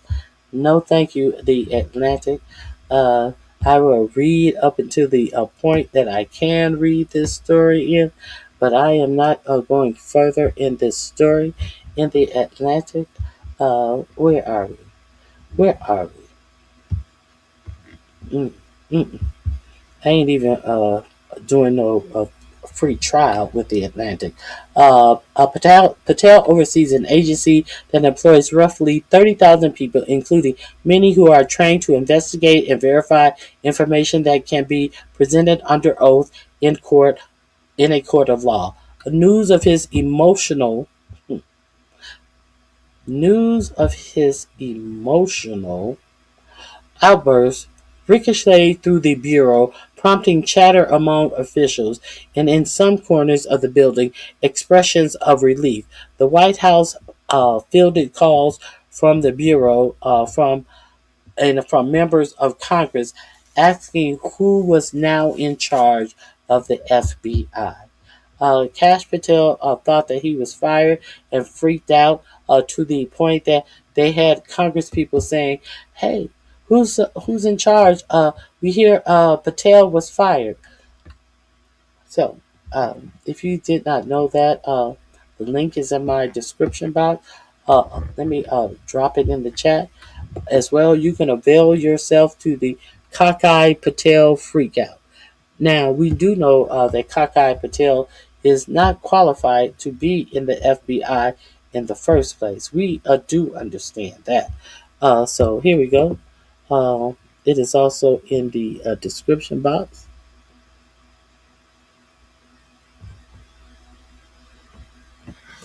Let me see if I can. Uh,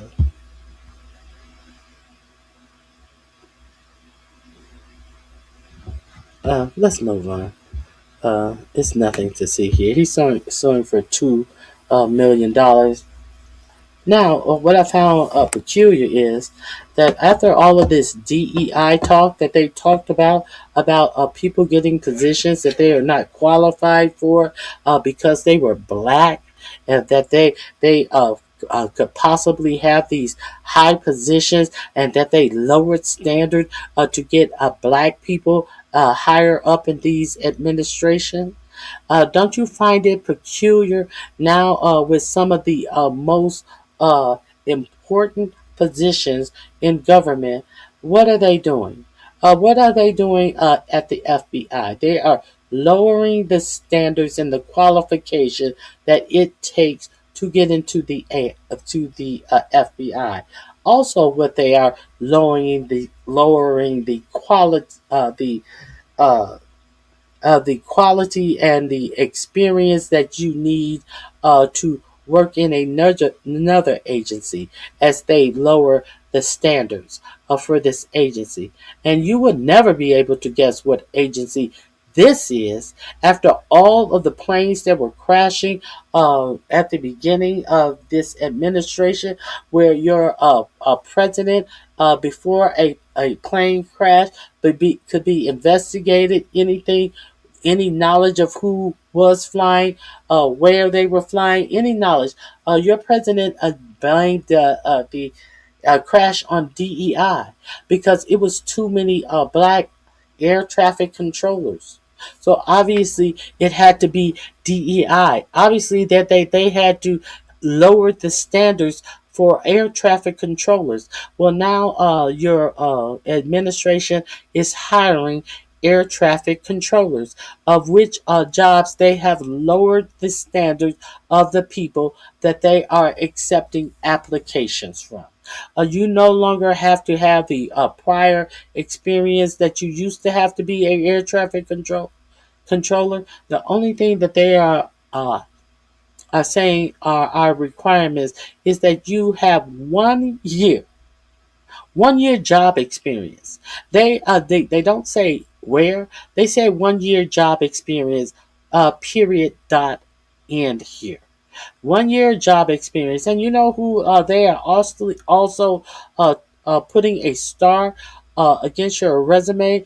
If you have this, they really want you. Gamers. If you are a gamer, they really want you. You have a boost in your application if you are a gamer. This is who your administration wants seek to hire as air traffic controllers. So if you did not know this, now you know it now. The unqualified Patel has lowered the requirements to become a FBI agent. Are you happy? Is America great again yet? I'm pretty sure America should be great again by now. Shouldn't you? Isn't America great again? Okay. So let's get into our hearings, shall we? We should get into our Senate hearings.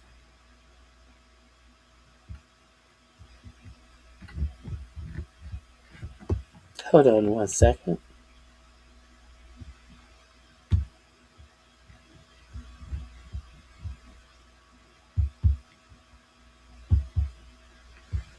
Let's get into our Senate hearings. You can find out a lot of good information if you just listen to uh, what these people say. There were quite a few things that came out of the Senate hearings, but I would be remiss if I did not play this one for you in specific. Let me see. Hold on.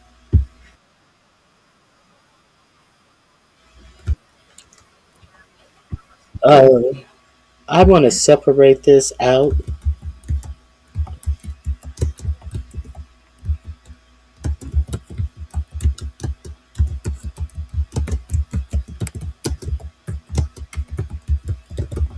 And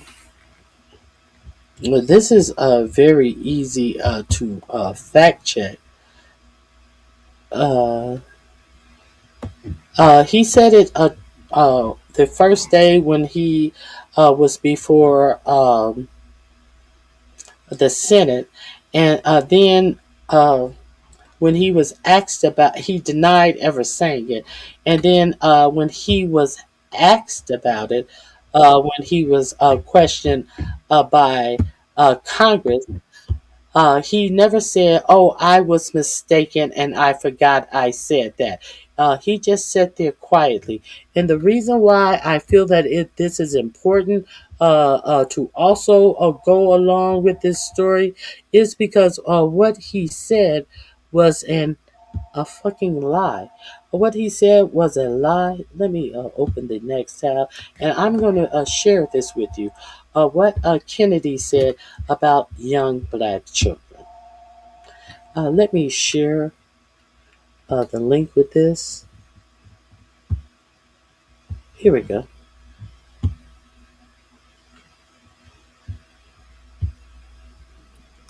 Mr. Secretary, you've made a number of outlandish and frankly disturbing comments both before and during your tenure as Secretary of Health and Human Services. I want to draw your attention to one of those times. In a 2024 podcast interview, you suggested that Black children on ADHD medication should be reparented.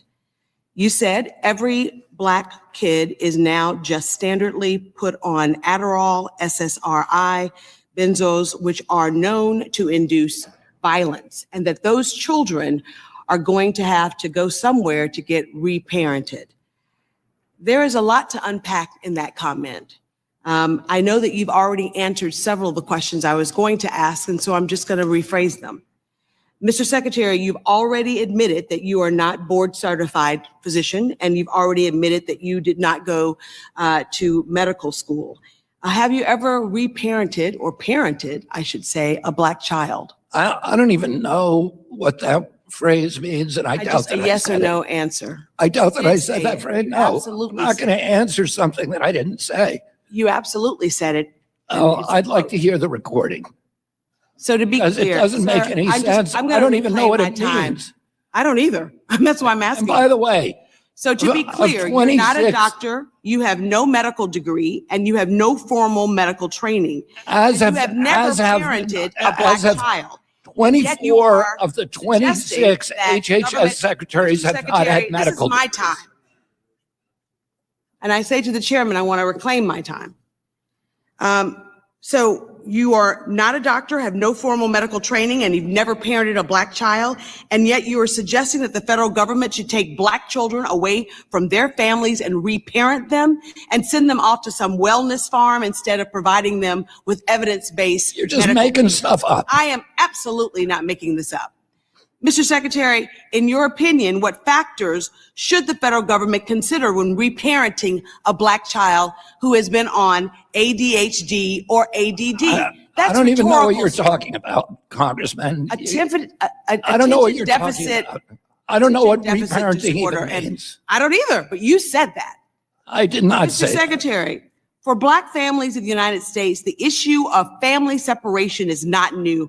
Our nation has a long and painful history of separating Black children from their families. During slavery, Black children were taken from their parents and sold with no regard for their humanity. And after slavery, Black families continued to face forced separations through Jim Crow laws, discriminatory policing, and child welfare systems that too often assumed that Black parents were unfit. Even today, Black children are removed from their homes at higher rates than white children, not because of their greater harm, but because of longstanding bias and built-in institutionalism. For you to suggest that Black families are not capable of raising their own children is deeply offensive. Sir, you are the Secretary of Health and Human Services for the world's most powerful country, and your words matter. When you suggest that reparenting Black children, when you sow doubt about the safety of vaccines, and when you promote unproven statements that have no basis in science, you endanger the lives of everyone across this nation. Those children have parents, and to suggest that they have to be reparented is offensive. I never suggested Terry, that. your words matter.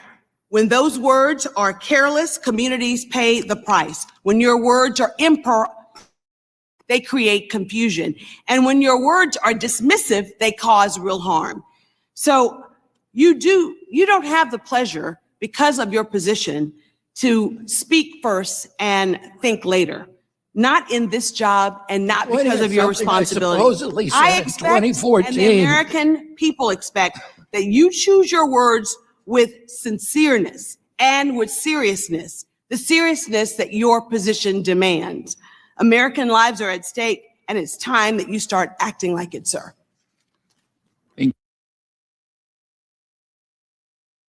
Donald Trump was blocked from accessing the nuclear codes by the chairman of the Joint Chiefs of Staff, General Dan Kane, this past weekend, as Donald Trump was ranting and raving like a lunatic and panicking in the Situation Room. And the chairman of the Joint Chiefs, Dan Kane, apparently told Donald Trump, "Get the hell out of here. We're not giving you the code. Stop talking about nuclear weapons." Now, this is according to the Mirror. The source that they cite is a former CIA analyst, and I'm going to show you in a moment.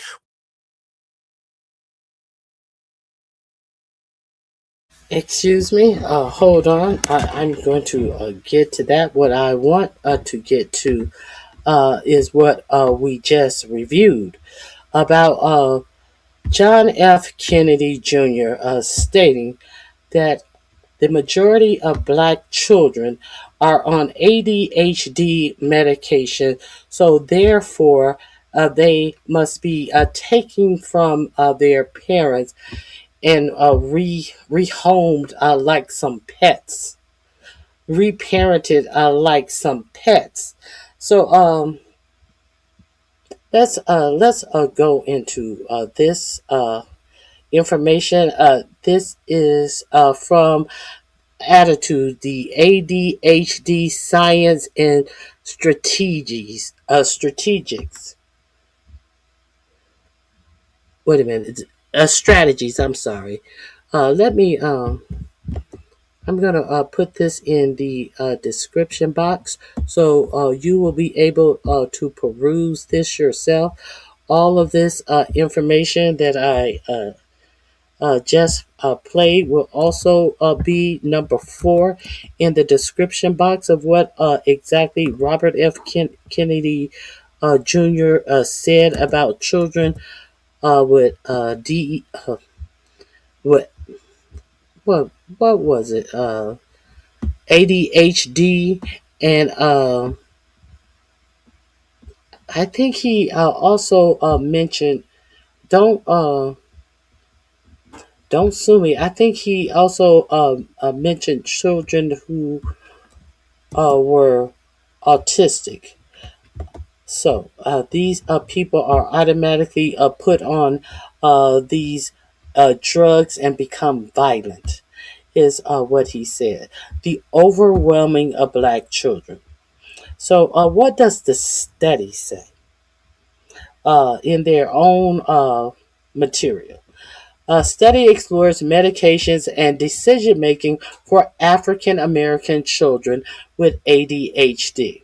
I don't see any of the media talking about this, as they briefly cover these questions that were given to Robert F. Kennedy Jr., who has already made a position that it is some a medical diagnosis that make our children aggressive and violent. Not just aggressive, violent, he said, which merits having to take our children out of our homes?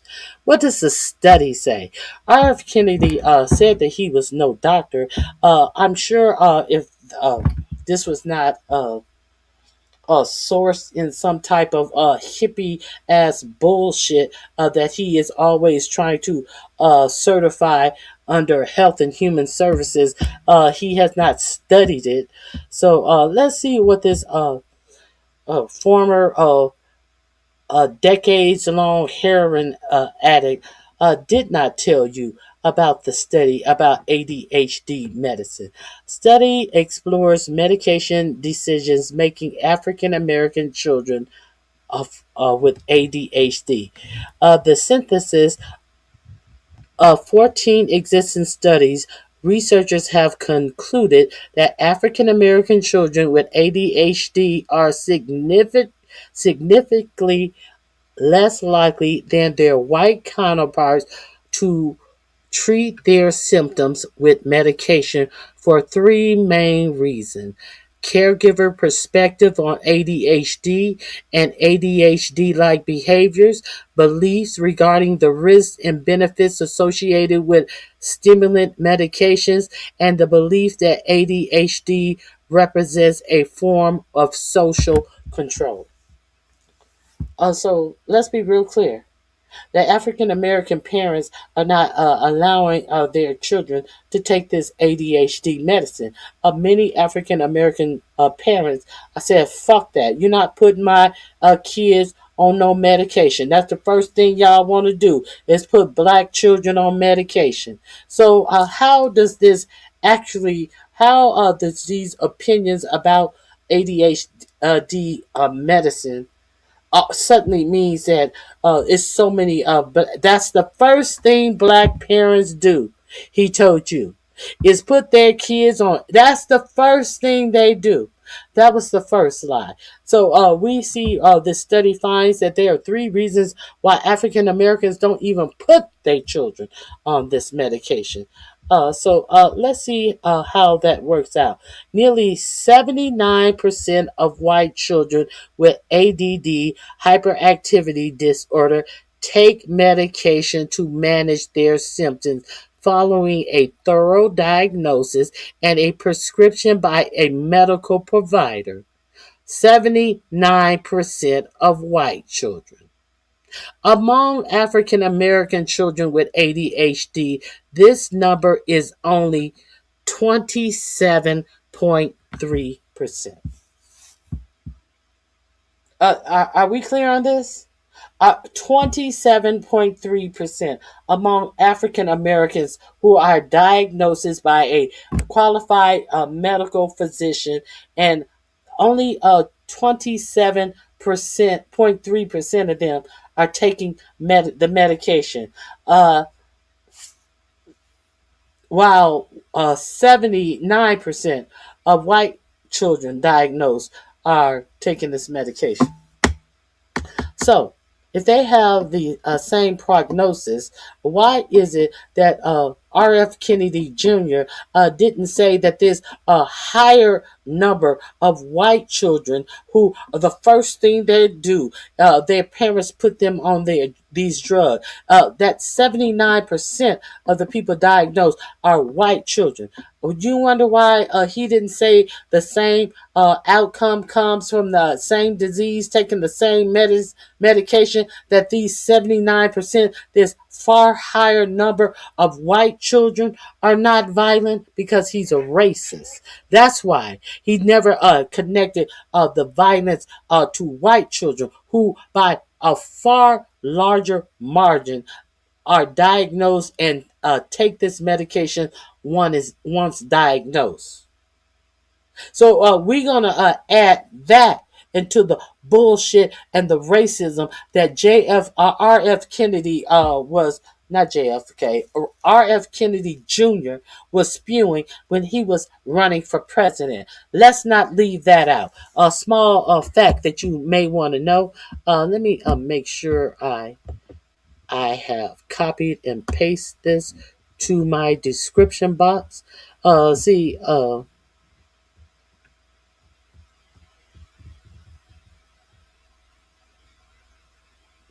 if I forgot, it's going to be number 5. I'll probably already put it as number 4. I think I put it as number 4. It may be number 4 and number 5. Uh, it is going to be here. See, because they always try to make it seem like our black children are violent, while they always ignore the violence in their own children. Uh, so now I think it is time for us to get to further hearings that RFK Jr. Was a part of. I think it would be quite interesting. Let me let me let me let me go back a little bit. Hold on. I think we can be real clear on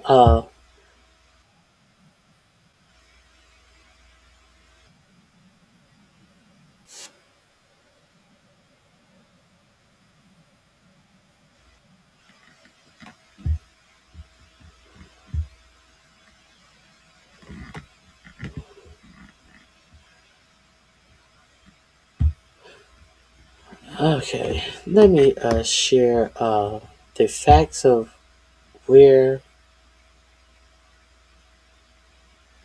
Let me share where RFK Jr. allegedly said this. Reparented. Let's listen to RF Kennedy Jr. saying exactly what this senator was asking him about. And we're going to be real clear on, yes, he actually said it. And we're going to be real clear on the number of black children as opposed to white children who take this medication. And yet he did not find this overwhelming amount of white children to be violent, because the first thing their parents do is put them on this medication. You said every black kid is now just standardly put on Adderall, SSRI, benzos, which are known to induce violence, and that those children are going to have to go somewhere to get reparented. There is a lot to unpack in that comment. Not some, every black child is put on this medication. Let's be clear. Now, when you make a statement about what every black child is, what he is trying to say that every black child is violent. And what do white people respond to most? If your government tell you, we're just trying to make you safe. So what your government is telling you is that every black child is violent. And so when they produce something that's seen, isn't that a little harsh? Well, every black child is violent and we have to protect the society. Let's be real clear on what we're listening to here. I know that you've already answered several of the questions I was going to ask, and so I'm just going to rephrase them.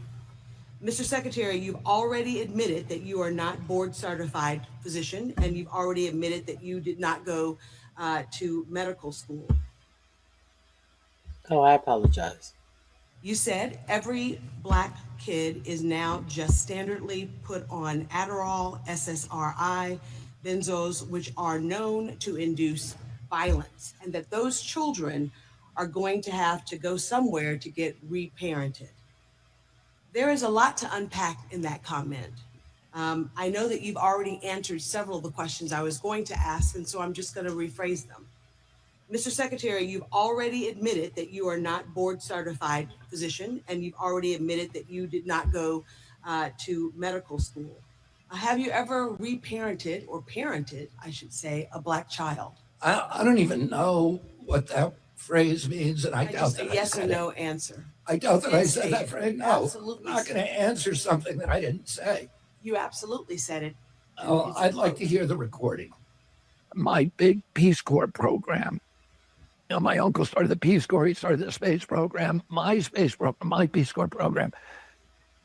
is going to be wellness farms, rehabilitation facilities that I'm going to start in rural areas all over the country, where people, any American can go for free, any of them who is dependent on drugs, either legal drugs or illegal drugs, psychiatric drugs, which every Black kid is now just standard put on Adderall, SSRIs, benzos, which are known to induce violence. And those kids are going to have a chance to go somewhere and get reparented. You said every Black kid is now just standardly put on Adderall, SSRI, benzos, which are known to induce violence, and that those children are going to have to go somewhere to get reparented. We heard him just say exactly what they were asking him about and deny ever saying it. Is there another one? Mr. Secretary, you've made a number of outlandish and frankly disturbing comments both before and during your tenure as Secretary of Health and Human Services. I want to draw your attention to one of those times. In a 2024 podcast interview, you suggested that Black children on ADHD medication should be reparented.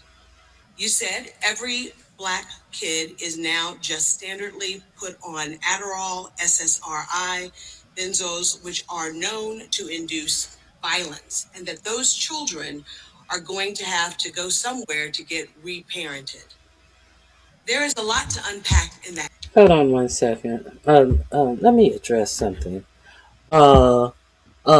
Teresa, when did you discuss this on your channel? Why are we hearing about this on the 21st, not the 16th? Well, why would we hear about it on the 16th?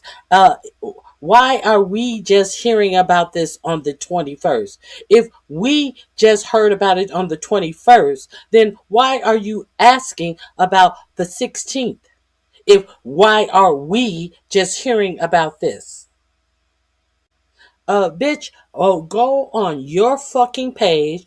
You have a YouTube page to comment on here. So therefore you have a YouTube page to go and do whatever it is that you want to talk about on your channel. Don't ask me about why we are just hearing about anything on my channel. Go talk about whatever the fuck it is you want to talk about on your channel, you stupid bitch. When did you talk about it ever? I'll wait.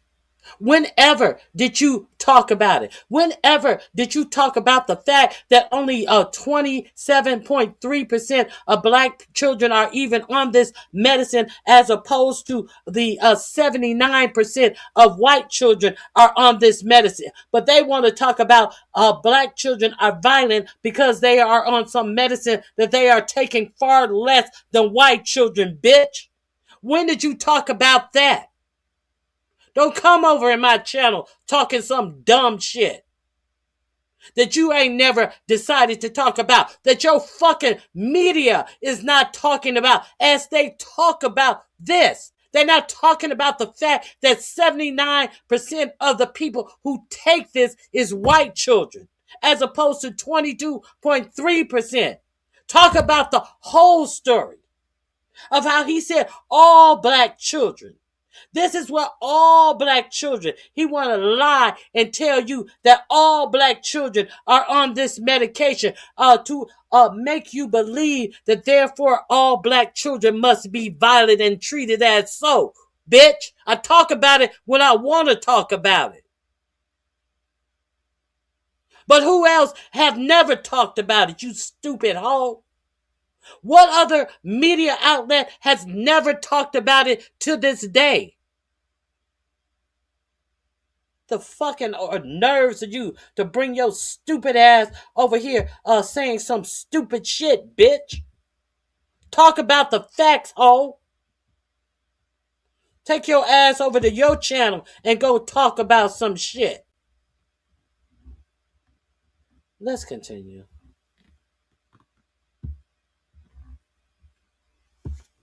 In that comment, I know that you've already answered several of the questions I was going to ask, and so I'm just going to rephrase them. Mr. Secretary, you've already admitted that you are not board certified physician, and you've already admitted that you did not go to medical school.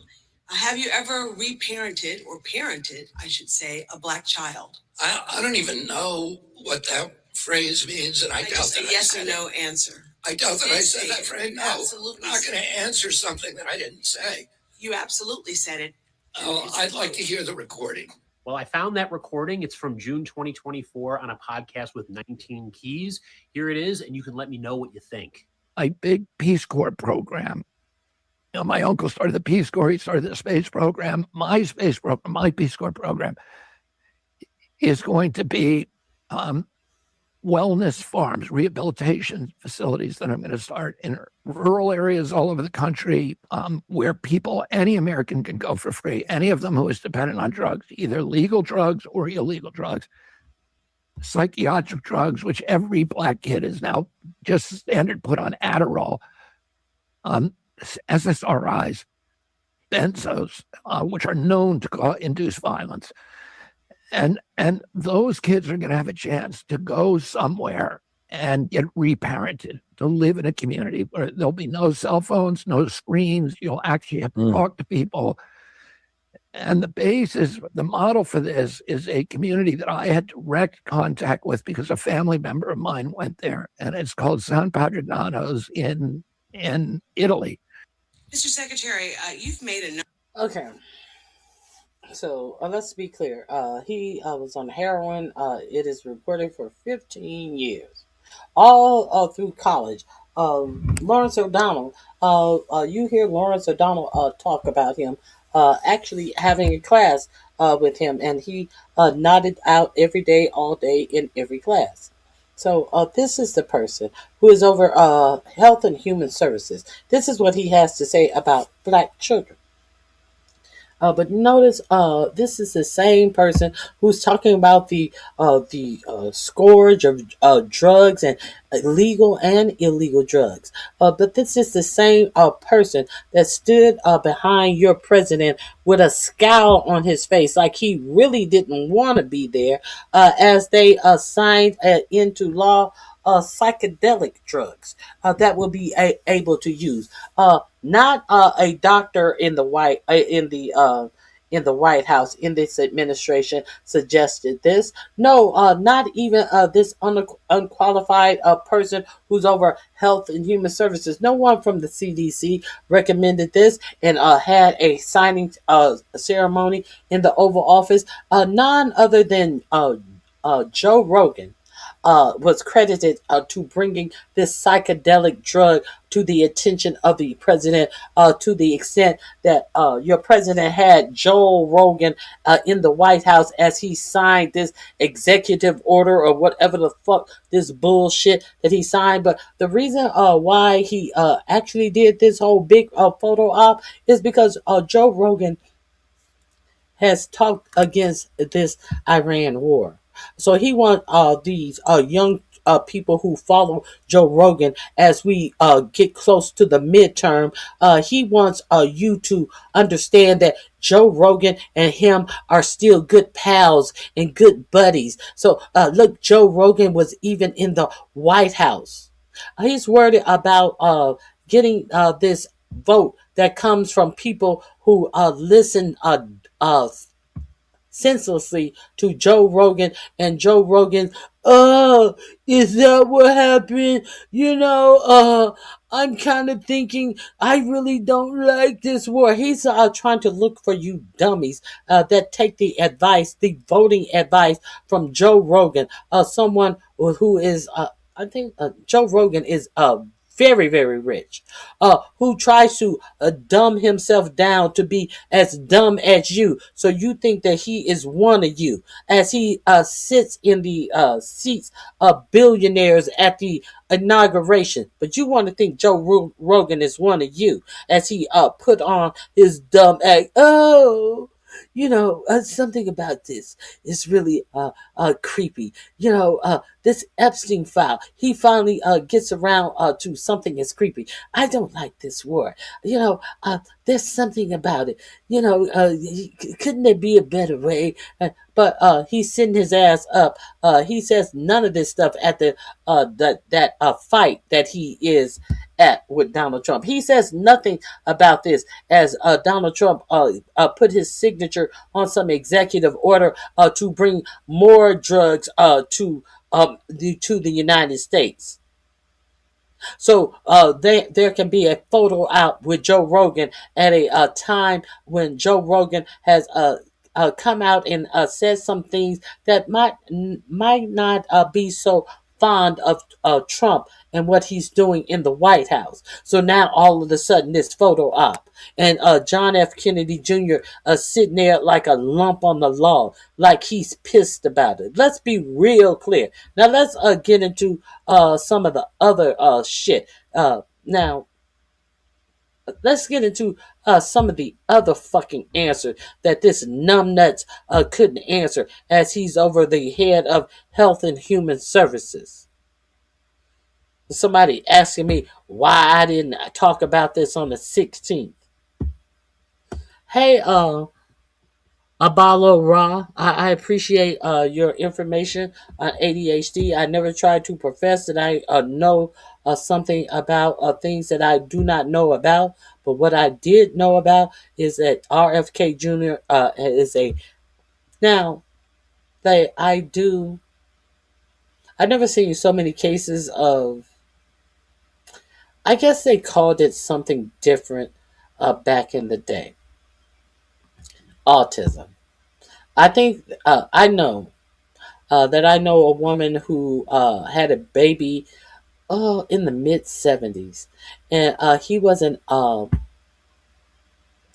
diagnosed with autism until he was maybe 4 years old, and that was a new diagnosis.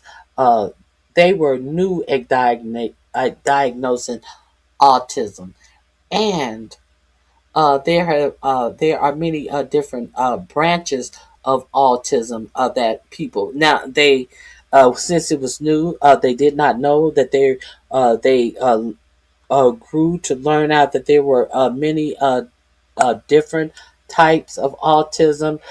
So I think that it is great that they have discovered it. But what makes me wonder about autism and things like ADHD is what you said about it being environmental. I think that is a good question to ask. And if we can, get to what in our environment is actually causing it, or I don't, so a lot of people say that you may notice that autism affect people in urban cities more. I don't know. I haven't did any research on it. I will be honest with you, but I know that I hear the fact that more instead of less or fewer people getting autism, I hear more and more and more about people on autism, and so I don't know if autism has anything to do with this conversation of ADHD, but I know that RFK Jr. said that he's going to find a cure of autism. I think that was supposed to have been last year when has he found the cure for autism yet?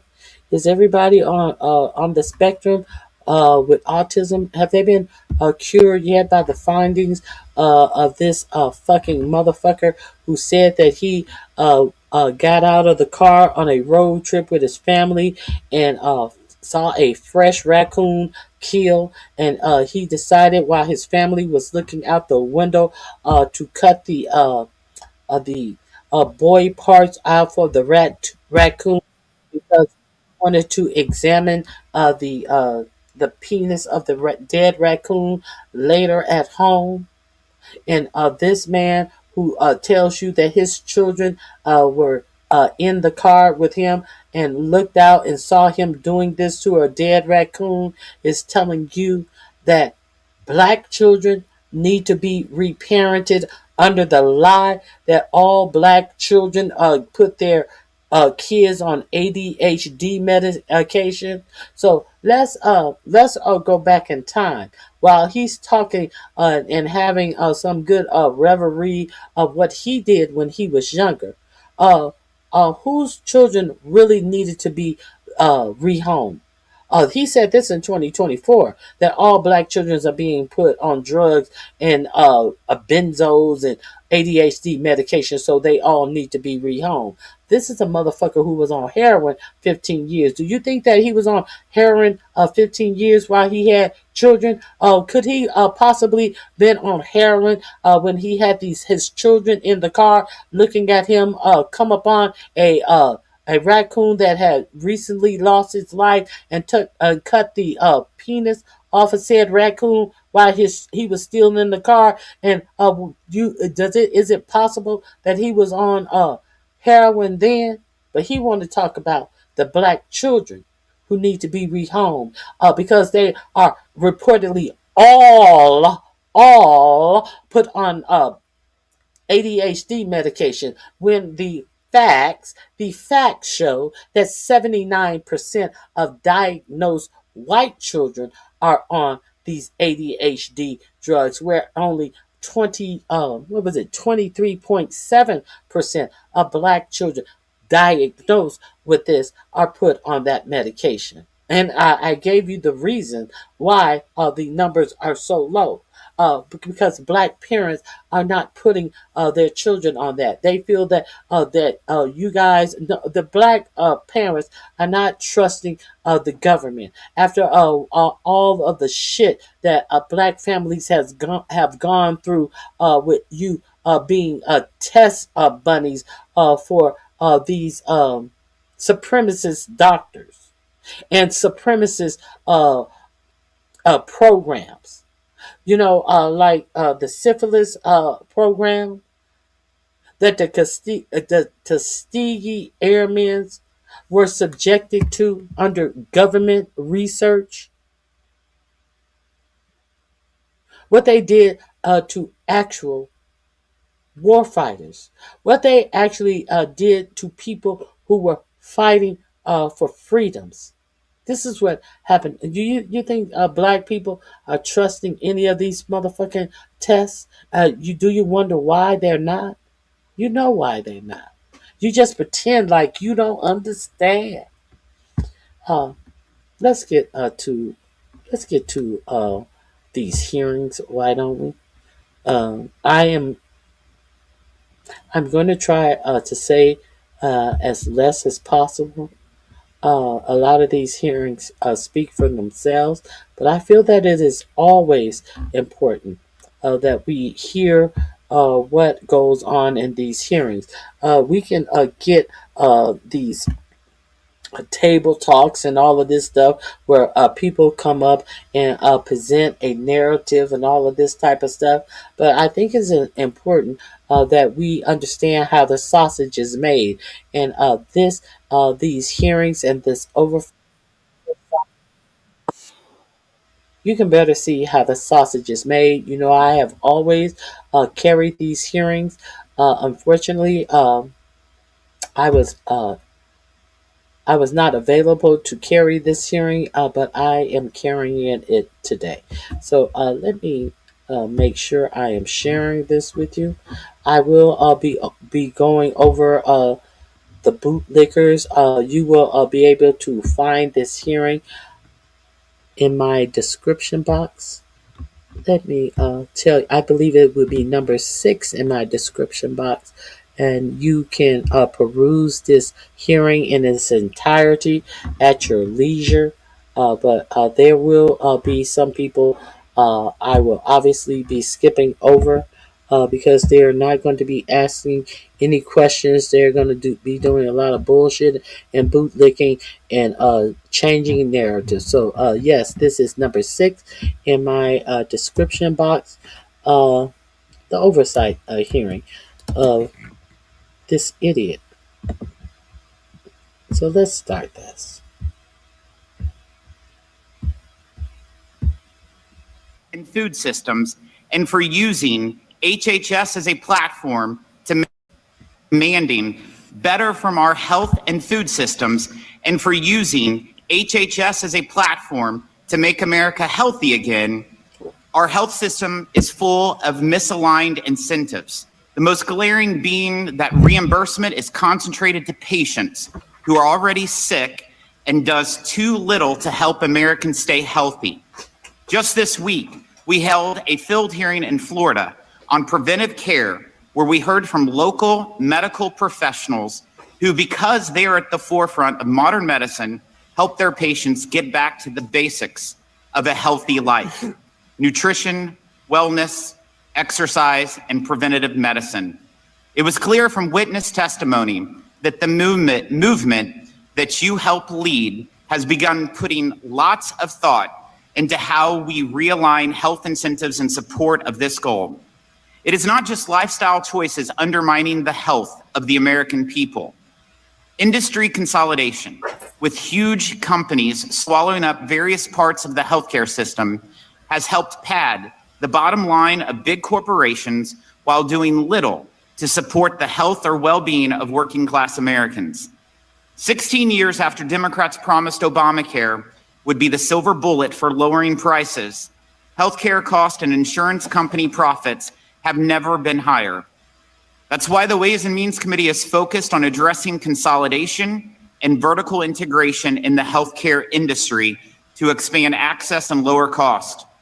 Earlier this year, we questioned the CEOs of major health insurance empires about how it could be that they are focused on lowering costs for patients and not expanding revenue for themselves when each insurer owns pharmacies, medical providers, and PBM middlemen.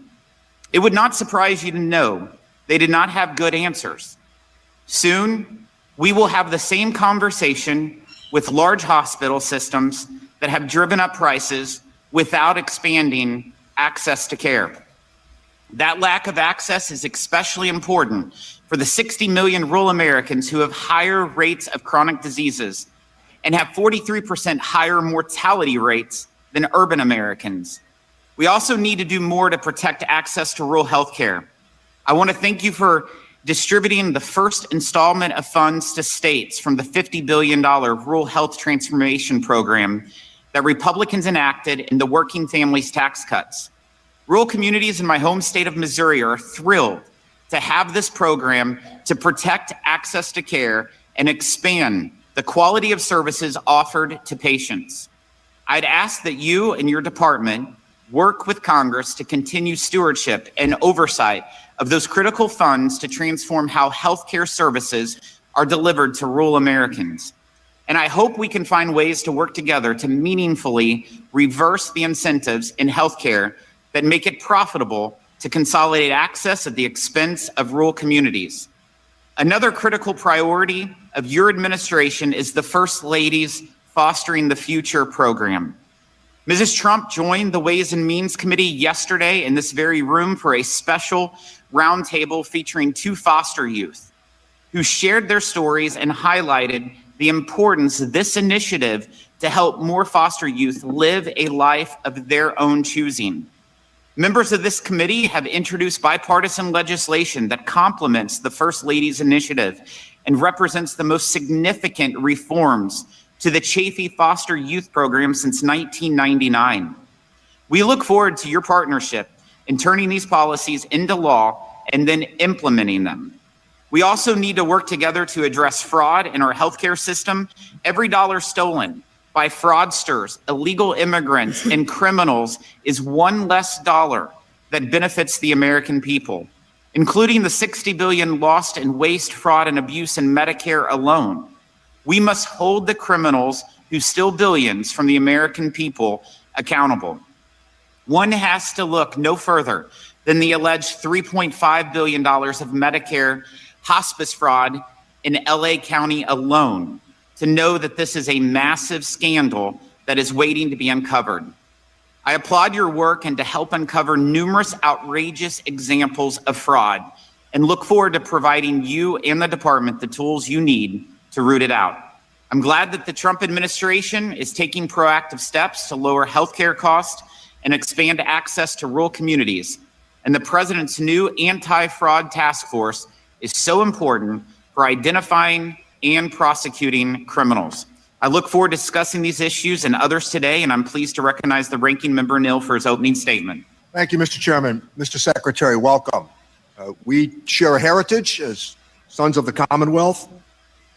I was in that audience the day before the presidential election in 1960 as Senator Jack Kennedy finished his campaign in Waterbury, Connecticut, in Springfield, Massachusetts, and that night in Boston, Massachusetts.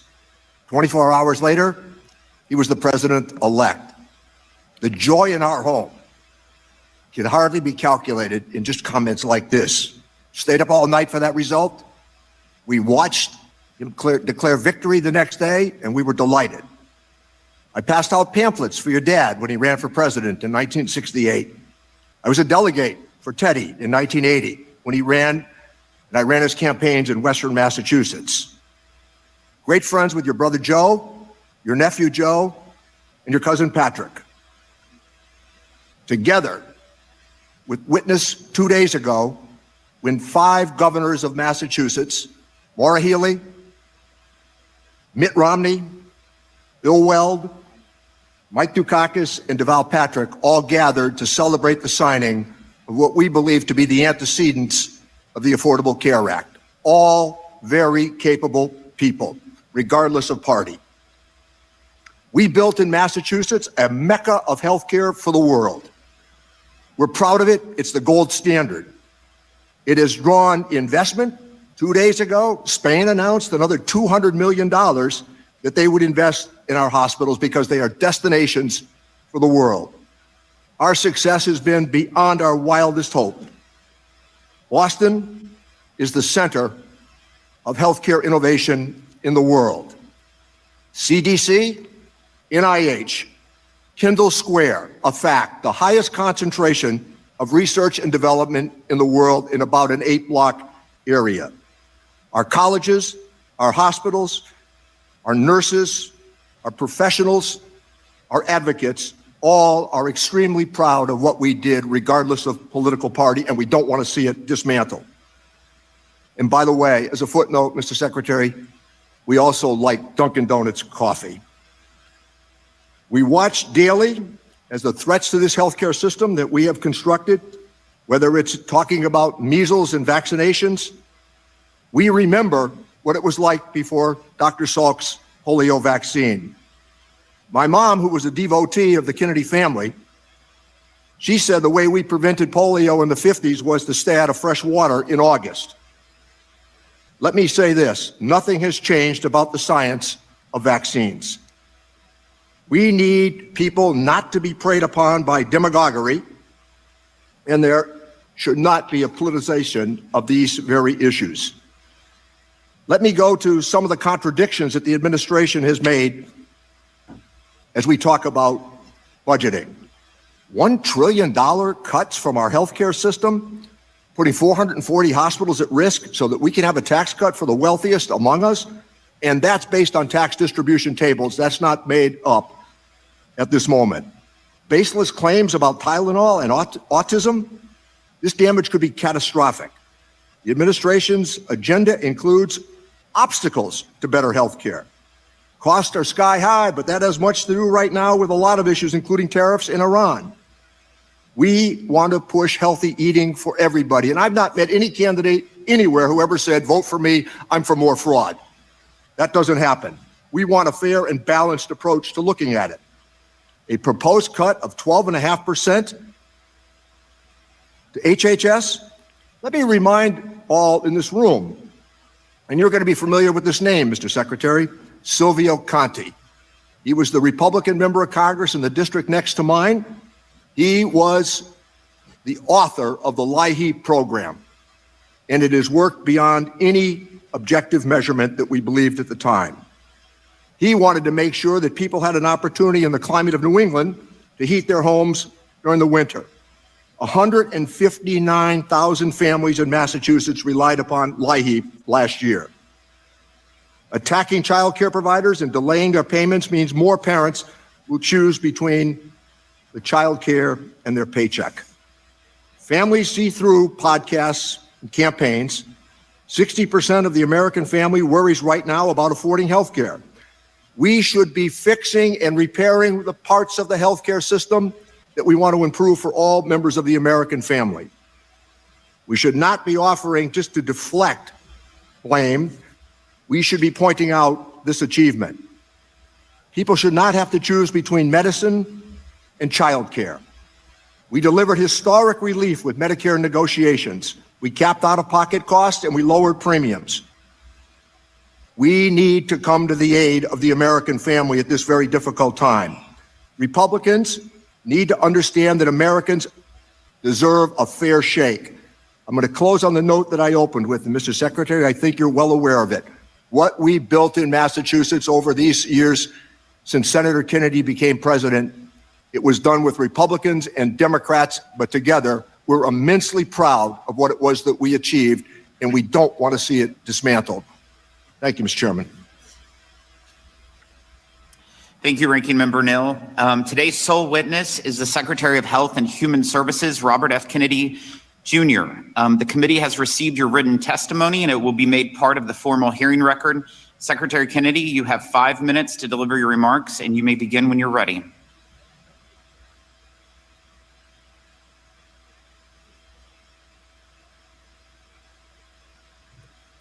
Now? All right. Thank you, Mr. Chairman, Ranking Member Neal. Members of the committee, thank you for the opportunity to appear before you today to discuss the President's fiscal year 2027 budget request. We stand at a generational turning point. Our children are the sickest generation in modern history, and decades of failed policy, captured agencies, and profit-driven systems have caused it. Parents across the country demanded change, and we are delivering it. We are ending the era of federal policies that fueled the chronic disease epidemic and replacing them with policies that put the health of Americans first. President Trump and I are challenging the status quo and the institutions that defend it as we work to make America healthy again. In just 15 months, HHS has delivered historic wins. We negotiated most favored nation drug prices with 16 of the largest pharmaceutical companies, so Americans no longer pay more than other people in wealthy countries for the same medication. We're bringing real transparency to healthcare pricing so patients know the cost of care before they receive it. I use the full convening power of the federal government to bring health insurance CEOs to the table to reform prior authorization. We are cutting red tape, speeding decisions, and demanding transparency. We are also cracking down on waste, fraud, and abuse. This year, HHS and USDA issued new dietary guidelines that put real whole food at the center of the American plate. We flipped the food pyramid upside down and sent a clear message to the American people: eat real food. HHS has also opened the door to partnerships with industry, trade associations, nonprofits, and advocacy organizations. More than 50 medical schools have committed to expand nutrition education from an average of just 2 hours to 40 hours. Food manufacturers are stepping up too. More than 40% of the food industry is committed to phase out petroleum-based dyes by year end, and many have already eliminated them. In conjunction with these efforts, FDA approved 6 natural food colorings derived from fruits and vegetables. Though President Trump's Great American Recovery Initiative, HHS is matching compassion with action to help Americans break the cycle of addiction. At HHS, we are prioritizing patients with ultra-rare diseases and their families and driving faster access to life-saving treatments. We're restoring gold standard science and integrity across the agency. We're protecting children from sex-rejecting procedures that expose them to irreversible harm. We're eliminating outdated and misleading warning labels on hormone therapies used to treat women during menopause. We're strengthening oversight of organ procurement. We're implementing... What does the Department Health and Human Services have to do about sex operations. Um, he said that this is the most unhealthy children in this history of this nation. And we're going to ignore all of the children that were dying from diseases that they now have vaccines from. And we're going to pretend like there are more children dying because of the food pyramid. And we're going to ignore that the number of measles cases skyrocketed in 2025. I think it was over 3,000 cases of measles in 2025, and right now in 2026 there are over 1,000. I think it's 1,500 cases of measles, which means that it appears that there are going to be more measles cases this year. Um, I felt that it was important for you guys to hear the introduction of these people. So let me let him finish. Operation Stork Speed to ensure the safety and quality of infant formula. Science and integrity across the agency. We're protecting children from sex-rejecting procedures that expose them to irreversible harm.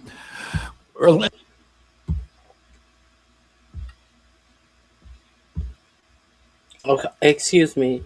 I apologize for that. I made a mistake. Let's get back to it. Eliminating outdated and misleading warning labels on hormone therapies used to treat women during menopause. We're strengthening oversight of organ procurement. We're implementing Operation Stork Speed to ensure the safety and quality of infant formula. We're applying the same focus and urgency as you mentioned to rural America. The Rural Health Transformation Fund delivers the largest investment in rural health in our nation's history, $50 billion over 5 years to strengthen hospitals and ensure Americans can access the care they need no matter where they live. Members of Congress on both sides of the aisle have made rural health a clear priority in their conversations with me because every state is feeling the strain of hospital closures, workforce shortages, and gaps in access. The HHS announced more than $135 million investment this month to expand rural residency programs and nutrition services. The data is clear. When physicians train in rural communities, they're more likely to practice there.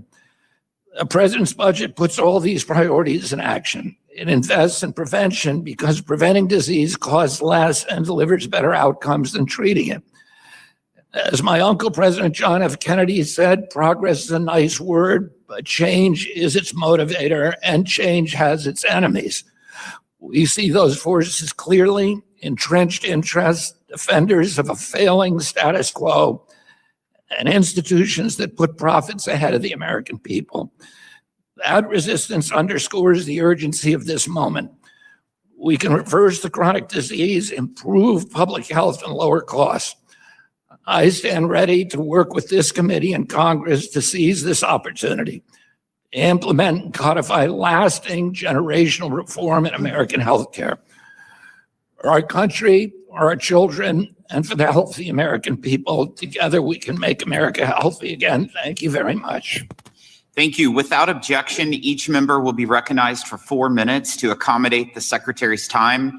As always, we want to ensure that all members have an opportunity to ask questions of the Secretary. We'll now proceed to the question and answer session. Start with Ms. So let's understand that usually in these meetings with Congress and the Senate, they get 5 minutes.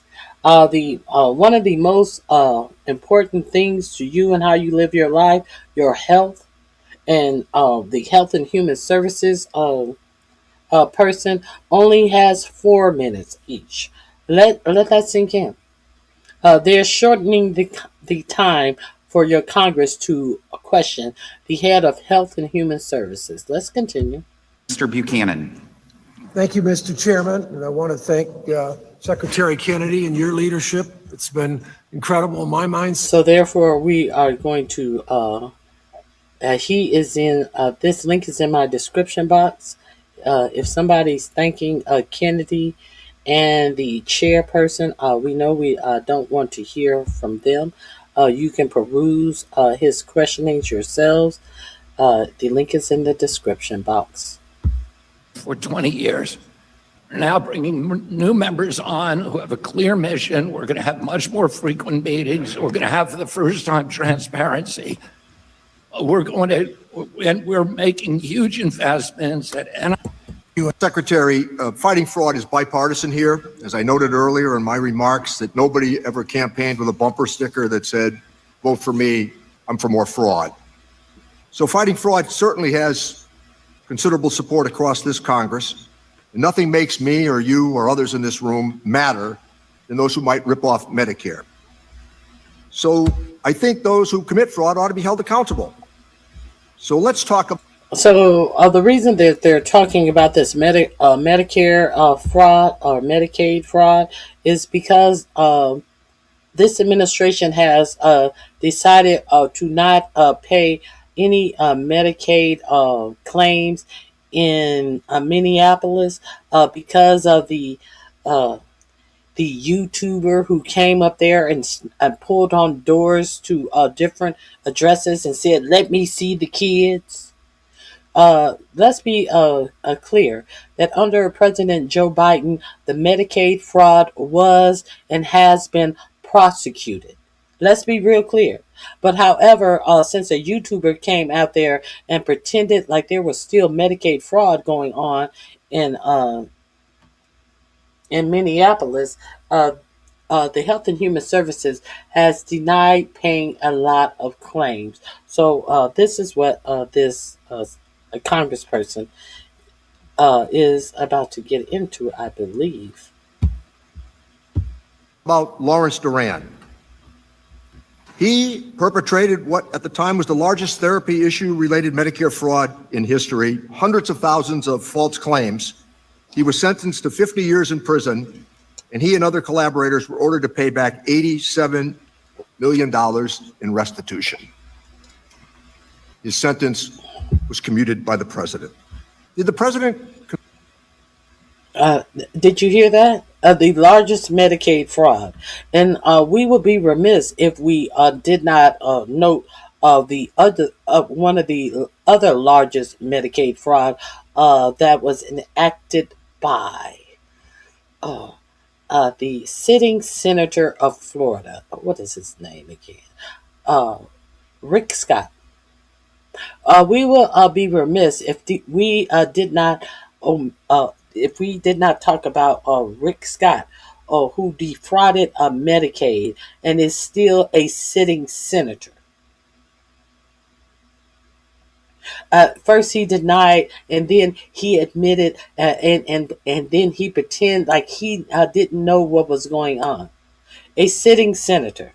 Now, your president has commuted the sentence of one of the largest people who has committed Medicaid fraud. And understand, when your president commute these people that he commutes, they no longer have to repay their restitution. So are we seriously worried about Medicaid fraud or not? See, this is the things that you learn when you sit your asses down and you see how the motherfucking sausage is made. This is how the sausage of this country is made, behind a lot of bullshit and lies and protecting the people who have done the worst to you.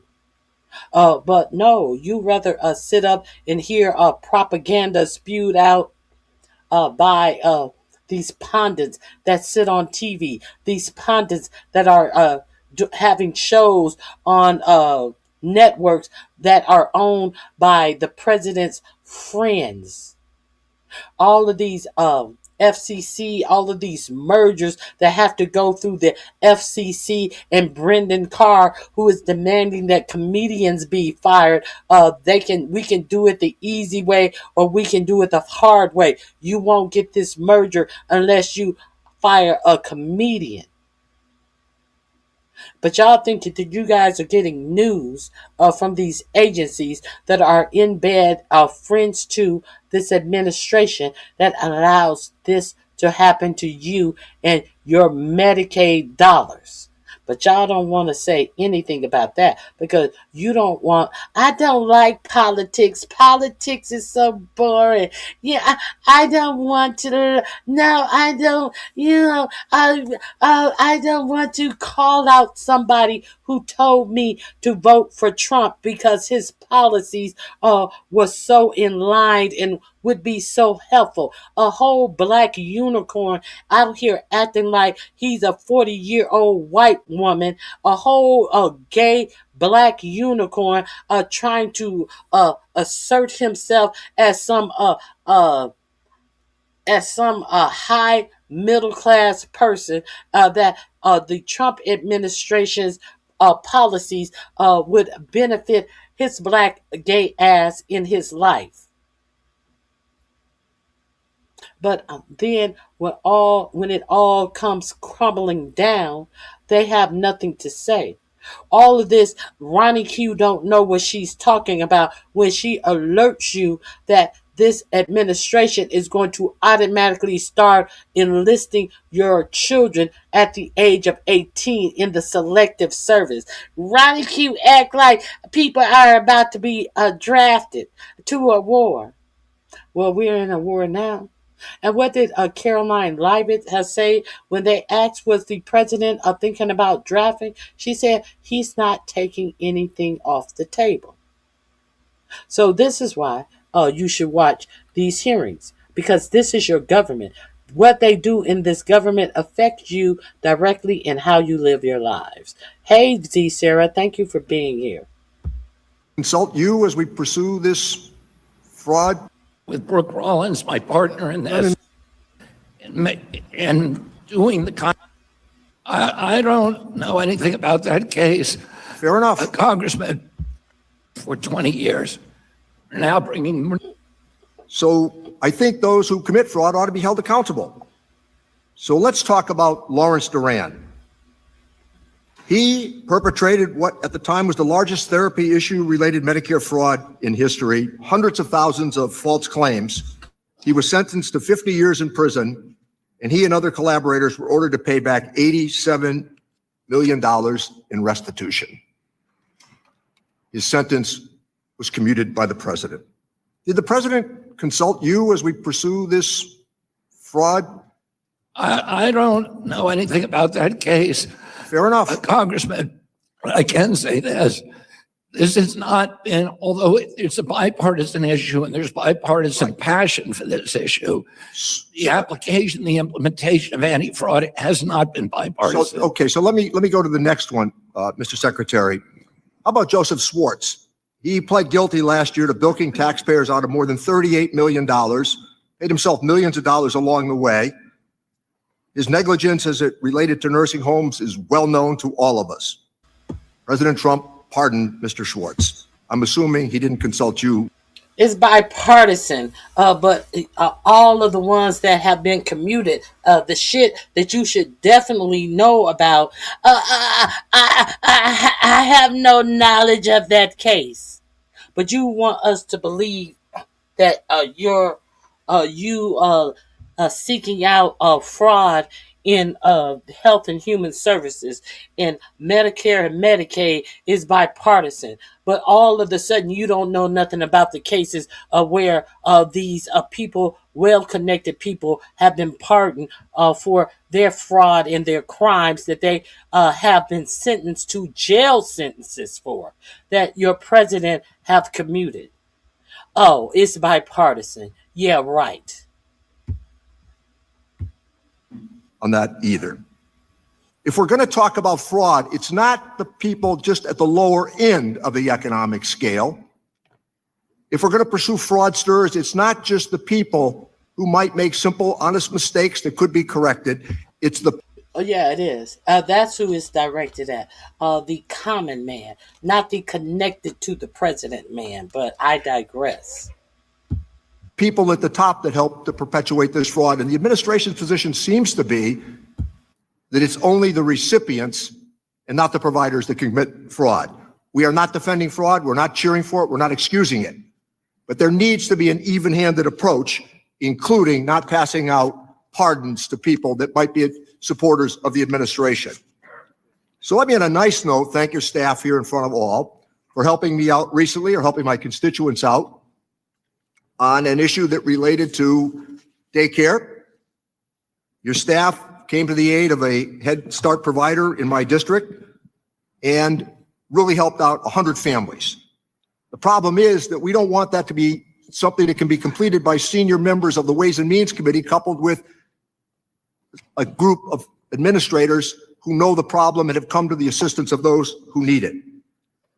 But it shouldn't be that way. It needs to be more universal, and the cuts that are being proposed to these initiatives are not helpful to the American family. I look at these decisions, and if we're going to pursue fraud, Mr. Secretary, it has to be across the board. And we want an even-handed approach to these fraud investigations, including those whose schemes have cost the American taxpayers hundreds of millions of dollars. I yield back my time. Mr. Smith. Thank you, Mr. Chairman. Thank you, Secretary, for being here this morning and entertaining our questions. I represent one of the largest land area districts in the country, and most of my constituents live in rural areas. In producing a healthy, affordable, and sustainable food supply, the agriculture industry depends on our standards and regulations being science-driven and risk-based. I do want to say that threatening the availability of technologies could inadvertently lower yields and actually increase the price of food at a time when many Americans are already struggling to make ends meet. So I encourage you to continue to bring farmers and ranchers to the table as you consider matters relating to agriculture. Moving on, I do want to talk about rural health. You mentioned the Rural Health Transformation Program. I think that means a lot to so many of our constituents, our communities, our states. The RHT programs notice a funding opportunity to recognize the important role of pharmacists in meeting rural communities' health needs. I believe that pharmacists are an underutilized part of our health system. Nearly 9 in 10 Americans live within 5 miles of a pharmacy, making pharmacists among the most accessible health professionals. Because of the broad accessibility, I think there is more we should do to empower pharmacists to help meet rural health needs. That's why I introduced a bill we call ECAPS that would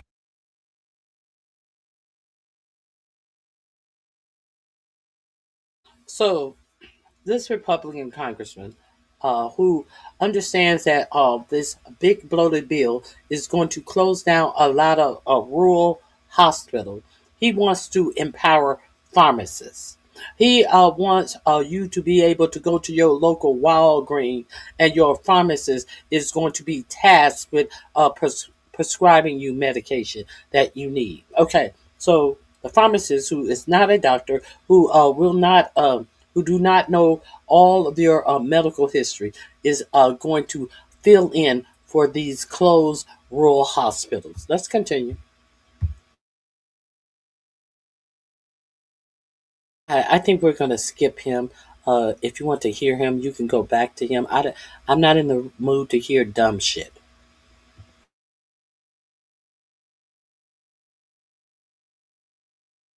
improve access to care for seniors across America by providing Medicare coverage of pharmacist-administered tests and treatment for common illnesses like COVID, flu, and strep. By allowing pharmacists to test and treat seniors for common illnesses, we can make these services more accessible and reduce pressure on emergency departments.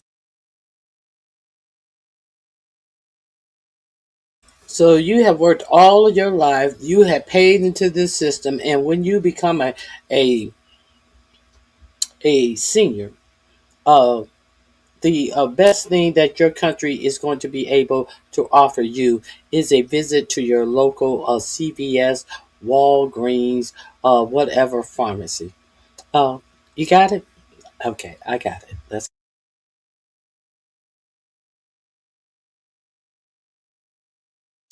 I do want to ask, what is your approach to improving access to healthcare services for Americans who live in rural and remote areas? And what can we do to ensure Americans in rural areas aren't left behind in our healthcare system? I mean, Last week, I went to Arizona to announce an unprecedented $125 million investment in community health centers, which are serving 39 million Americans, mainly in rural areas around the country, to improve nutrition and also retention of their workforce, which is one of the reasons that so many of our rural health programs, so many parts of it are failing today. We've seen closures of 120 rural hospitals since 2010. It is a crisis when these hospitals close. It doesn't just deny access to healthcare. Those hospitals are economic drivers for their community. They're the highest paid jobs. They're oftentimes the biggest employer. For that reason, President Trump made the biggest investment in rural healthcare in American history, a $50 billion rural health transformation fund. Right now, Medicaid gives about 7% of its money to rural hospitals, and it's about $20 million a year. Well, we're increasing the flow of federal dollars to rural community healthcare, an extra $10 million a year. So that's a 50% rise over the next 5 years. And it's going to give those hospitals the ability to upgrade their infrastructure, to install telehealth, to move to AI, and to retain workers and do all the other things they need to achieve permanent stability. I appreciate that. And just in closing, and I just want to note, moving to CMMI, Center for Innovation, I appreciate its in. Well, you hope, excuse me, you better hope you can live 5 years. AI is coming to save you in rural areas. Intent. I do believe it lacks some transparency, and especially when CBO found CMMI's activities increased direct spending by $5.4 billion. So my time has expired, but I would encourage you to take a look at that so that we can make sure that innovation drives cost savings and better outcomes rather than just driving more spending and not positive results. Thank you. CMMI has been disastrously mismanaged in the past. We are changing that. We're making it a center for innovation that Congress intended it to be. Thank you. Mr. Doggett. Mr. Secretary, since waste, fraud, and abuse has been something of a watchword in this administration, I'm sure that you're familiar with the December 3rd Government Accountability Office response to a request by Chairman Smith, which reported significant agent and broker fraud with the Affordable Care Act, including brokers signing up people who didn't even know they were signed up. As you're aware, last May, under your authority, CMS fully reinstated all 850 brokers and agents who had been suspended back in 2024 because of suspected ACA fraud. Can you guarantee to our committee today that every one of those suspected brokers and agents was thoroughly investigated and found to be innocent of any fraud, any wrongdoing, or criminal activity? I can tell you. Can you, sir? Yes or no?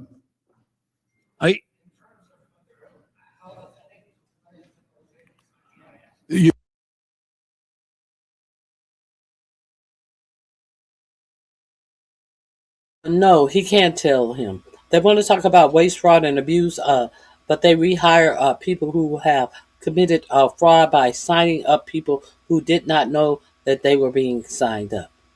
His microphone is off. Let's see what this dunce says.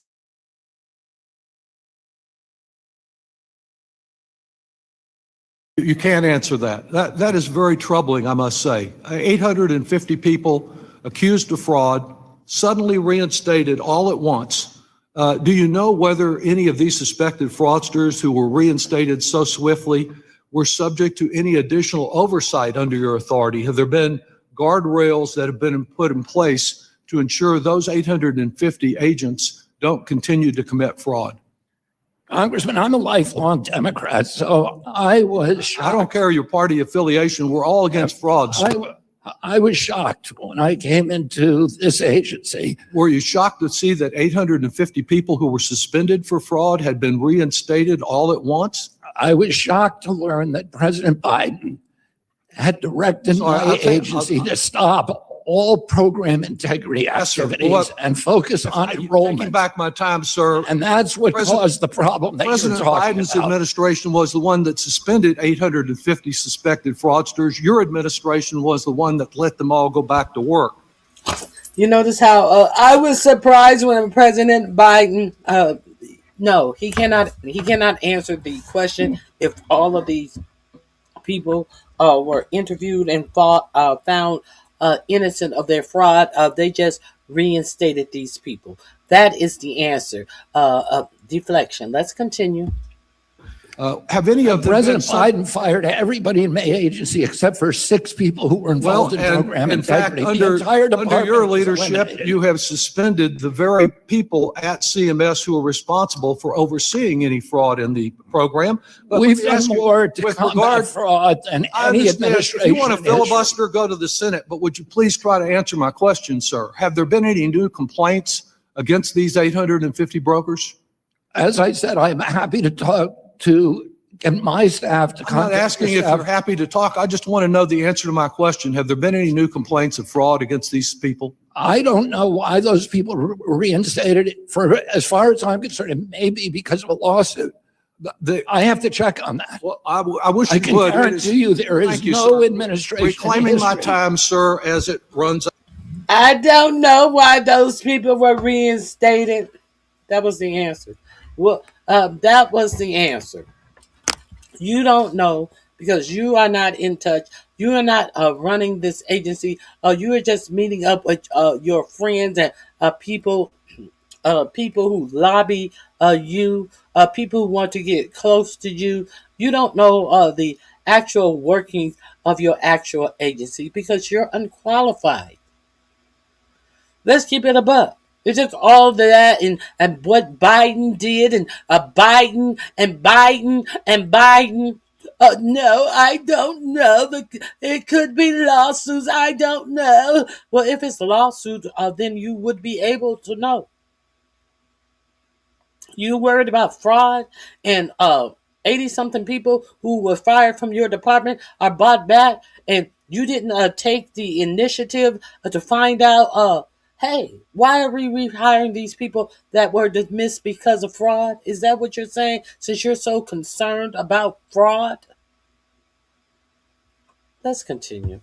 It is very troubling that the only fraud that Chairman Smith referred to as a smoking gun to deny affordable health care credits, put the blame on the mother that was trying to protect the sick child, that nothing was done about that, and the secretary still doesn't know much of anything about it. As far as fraud, Paul Waszak is one who had $10 million of wages that he kept, some of to buy a $2 million yacht. His mother contributed to the Trump campaign, and he no longer has to pay $4.4 million or stay in prison. Mr. Secretary, I want to know what role you play in the soft on crime approach to healthcare fraudsters. Have you recommended that any of these healthcare fraudsters should get pardons or commutations, or did the campaign contributions speak for themselves? I don't think there is anybody in this country. I don't think there's anybody in this country who believes that this administration is soft on fraud.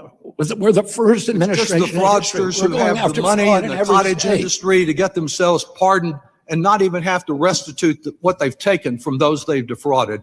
It's really a disgrace. I'm surprised you would defend it. It's not a credible story. It's a fact, sir. It's not a story. It's a fact. Mr. Kelly. More fraudsters pardoned than any president in American history. Your time has expired, Mr. Doggett. Mr. Kelly. Thank you, Chairman. Mr. Secretary, thanks for being with us today. And as usual, the beatings will continue till our morale improves. I did want to just talk about one thing real quickly. As usual, the beatings will continue until the morale improves. What beating? He actually gave him fact that he was trying to deny. He was the one who got up and raised his voice and all of this because he was caught being a fool. We're going to move on past this ass liquor right here. Let's go to the next person asking questions. someone we can take seriously, and we know it would not be anyone on the Republican side who's asking questions that we would need to take seriously. But because we have no way at CMS to determine whether they actually perform that duty or not. We don't know whether you drove your grandmother to a doctor's office. Oh, it's an opportunity for fraud, and the states are. On my paper route, there wasn't a house that. And then design a system where. It's an opportunity for fraud, but you don't know if it is fraud. We don't know if that. So it's an opportunity for fraud. As you help the enrollee get healthier, they benefit. We're almost out of time. I want to thank you and the agency for also starting the things of wearables, the thing you wear in your wrist, the thing you wear, and the ability to allow Americans to sort of have their own medical lab attached to them. Now we have to figure out how to allow it to prescribe. And with that, I yield back to Mr. Chairman. Mr. Larson. Well, thank you, Mr. Chairman, and Mr. Secretary, welcome to the Ways and Means Committee. I want to first associate myself with the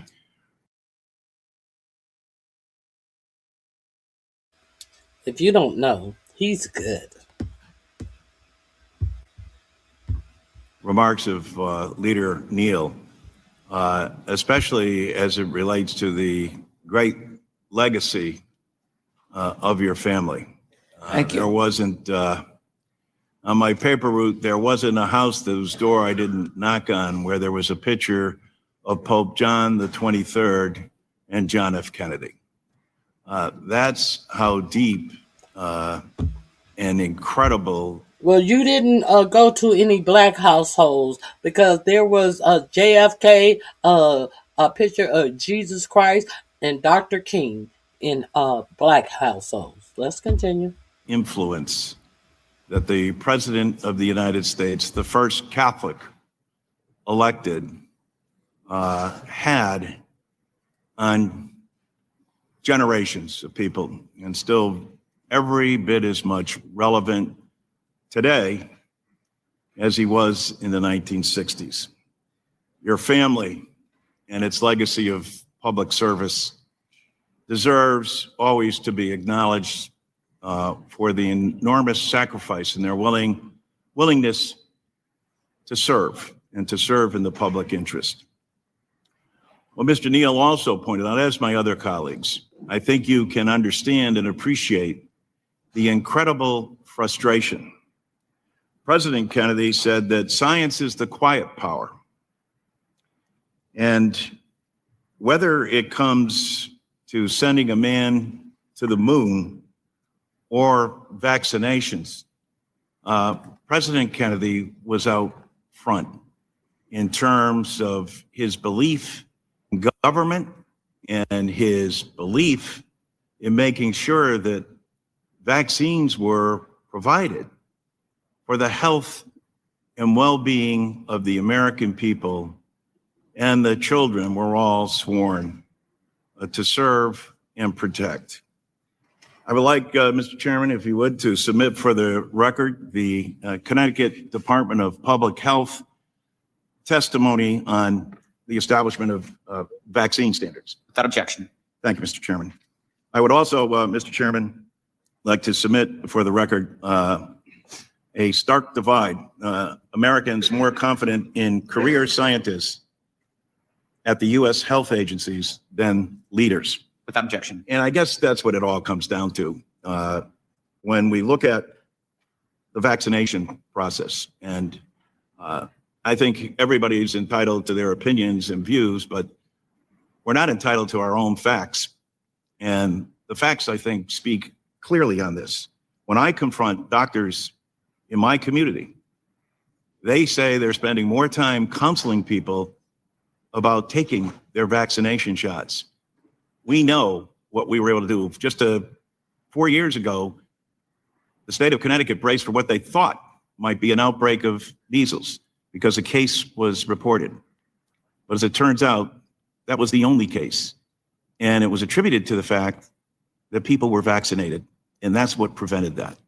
And as Mr. Neal and others have mentioned, whether it's polio, whether it's measles, whatever the case may be, I think you can appreciate how deeply concerned people are about this and how the contrast between what your uncle and the President of the United States said in his beliefs and yours with respect to vaccinations. And with that, I see my time has run out. I'll yield back my time. Thank you, Mr. LaHood. Thank you, Mr. Chairman. Mr. Secretary, welcome. I want to get your opinion on the FDA. There's been broad reporting. You may notice that the strongest states where there are measles outbreaks are red states, the uneducated states, the dumb voters. Let's continue. In the press on concerns that and mismanagement and bungled drug reviews at the FDA have chilled investments in life-saving innovative cures, and that China is rapidly becoming the recipient of those investment dollars. I also serve on the Select Committee on China. And as we look at how do we win the strategic competition when it comes to investment and innovation, very important that we have a vibrant, efficient FDA. And I understand that you aren't involved in those drug review decisions, and I intend to take that up with the premier. During the approval, 900 from opportunity. We are. It's been therapy comes to contributions to the development, the admiration of your family's life. Thank you, Mr. Secretary. I yield back. Mr. Davis. Thank you, Mr. Chairman. Secretary Kennedy, thank you. And I too share the admiration of your family's legacy and contributions to the development of this nation. In my district in Chicago, child care can be hard to find. And when parents can't find child care, they can't go to work. Last week, President Trump said, and I quote, "The United States can't take care of daycare because we're fighting wars and need to spend our money on those." Do you agree with President Trump that we should cut child care to pay for his war in Iran? I don't think that that's what President Trump meant, Congressman, and I appreciate you very much for actually giving me an opportunity to answer your question, which none of your colleagues have done. They've all shut me up, and they've talked about science, but science... No one shut you up. You shut yourself up because you didn't have the answer. And kind of like you don't have the answer right now to a simple question. Do you agree with what Trump said about this federal government not having money for health care? Now, you said you don't think that's what he meant, but we're asking you what he said exactly. Now you're going back to the other people didn't let you talk. You have been doing plenty of talking, but you haven't been answering any questions. About debate. Well, they give a little speech that they can go and market, for fundraising, and then they don't allow me to answer the question. And I deeply appreciate the respect that you've shown. In this budget, we were told to make a 12% cut across our department because Congress wrote a $34 to $39 trillion debt. We're now having to tighten our belt. The two programs that I protected and that Roosevelt protected were the Head Start program. Okay. Oh, it is getting no cuts.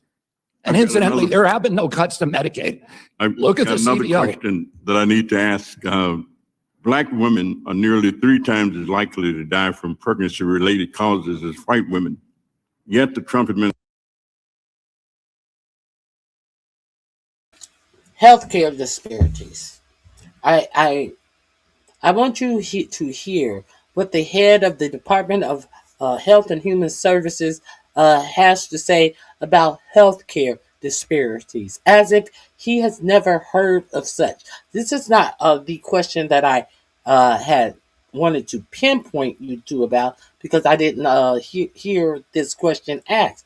But there's going to be another set of questions about the healthcare disparities in childbirth between Black pregnant women and their children and white pregnant women and their children. If you do not know that 3 times as many Black patients lose their lives by just delivering babies. If you also did not know, babies between the ages of newborn and 1 year of age, 3 times as many Black children lose their lives because of health care. Thus, healthcare disparities. Let's be real clear. Let's go. Administration is the question that I need to ask. Black women are nearly 3 times as likely to die from pregnancy-related causes as white women. Yet the Trump administration is undermining Black maternal health from all sides. The GOP slashed over $1 trillion from Medicaid, which pays for over 40% of births in the United States. President Trump just proposed cutting maternal and child health programs by over $800 million. DOGE canceled funds for several research projects that could save countless Black mothers, like the Morehouse School of Medicine research on improving the health of Black pregnant and postpartum women. How can we lower Black maternal health experiences if we're cutting funds for these critical programs? And the administration says that you can't consider race or ethnicity in healthcare. This administration, under my leadership and President Trump's leadership, is doing more to advance maternal health than any other administration in history. It was tremendous duplication of the departments. We had 42 different maternal health services in our department, and we cut some of those and consolidated them. And right now, we are investing huge amounts of money in maternal health. We serve 59 million American mothers. Our perinatal program, which is a groundbreaking program, we're now in 220 hospitals. Well, thank you. Has reduced maternal mortality in those hospitals by 42%. My time. And the 42% still have 3 times many Black women losing their lives in delivery, labor and delivery. Well, we're talking about healthcare disparities. You're talking about healthcare as a whole, as if disparities have disappeared. They have not. What are you doing about that is the question. Nothing. He's done that in history. My time is going to expire, but let me ask you. The community health centers are excellent stewards for the 340B program. Oh, God, I apologize. 20 hospitals. Well, thank you. Has reduced maternal mortality in those hospitals by 42%. Nobody's done that in history. My time is going to expire, but let me ask you. The community health centers are excellent stewards for the 340B program, and they've done a great job with them. Now they're burdened with a new model and reporting requirements. Would you consider exempting the health centers from that model of rebate, all of the reporting things that are making it difficult? I'm happy to talk to you about that. I can say that we are increasing the budget, our community health services centers in this country, in this budget, where everything else is getting cut, because we understand that they do a better job at treating their patients, and particularly patients in the poor community, than any other system in our country. And I just gave another $143 million to them last week, in addition to the proposed increase in their budget that are in this proposed budget. Thank you, Mr. Chairman. A whole $143 million, you say? A whole $143 million? And you got extra checks and balances on them to pay them their money? Oh, okay. You're so gracious. Now you're back. Thank you. Mr. Estes. Thank you, Mr. Chairman, and thank you, Secretary Kennedy, for being here today. I want to start by commending the Department of Health and Human Services for establishing the MAHA Commission and Administration for a Healthy America to fight chronic disease and promote healthy living for all Americans. As mentioned earlier, the statistics are staggering that 6 in 10 Americans have at least one chronic disease, and that 90% of our healthcare spending is dedicated to fighting these conditions. We've got to look at ways to reverse this trend and focus on how do we improve wellness. We're strongly supportive of a pivot away from this reactionary sick care towards the preventive maintenance and strategic alignments for particularly rural health. We also need to recognize the importance of patients' access to quality care and availability of providers. A bold vision for a healthy America doesn't work if we can't succeed to support our rural communities with the essential medical workforce and emergency transportation required. In my district in South Central Kansas, institutions like the Kansas College of Osteopathic Medicine and a future Wichita Biomedical Campus are working hard to generate the next generation of doctors that will be supportive for us. Mr. Secretary, air ambulances are an essential lifeline in rural America. And when emergency happens, sometimes those helicopters are often the only way a patient gets to a medical treatment in time. Many of our bases are at risk of closing because of the Medicare reimbursement rates haven't been meaningfully updated for a couple of decades. And part of that's because the federal government hasn't been doing its job.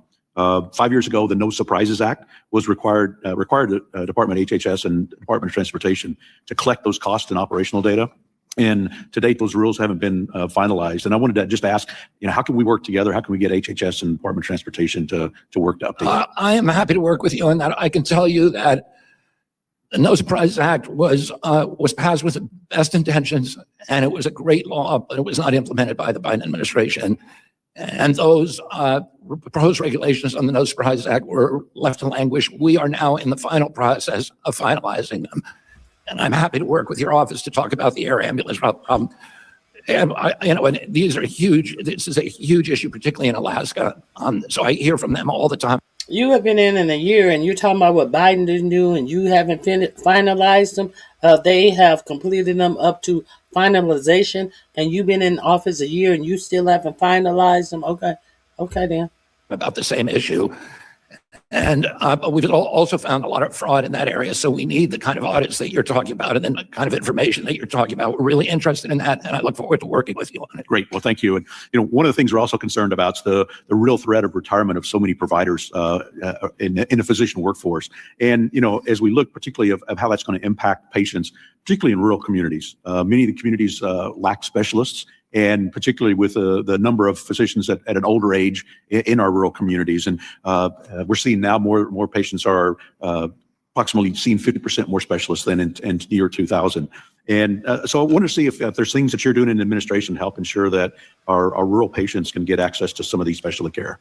I think one of the most important things that we've done to address that very, very grave problem is the site neutrality rules, which we have recently finalized, and that will end the disparity between what's paid to rural providers and what's paid to urban providers, and hopefully dampen the appetite for consolidations, which are destroying rural economies and rural healthcare, and allow them to get a living wage, which they don't have right now. Right. Well, thank you. Thank you for all your hard work. I yield back. Ms. Sanchez. Thank you, Secretary Kennedy. We appreciate your appearance here today. To win the support of skeptical senators during your confirmation hearings, you claimed, and I'm quoting, "Oh, here we go.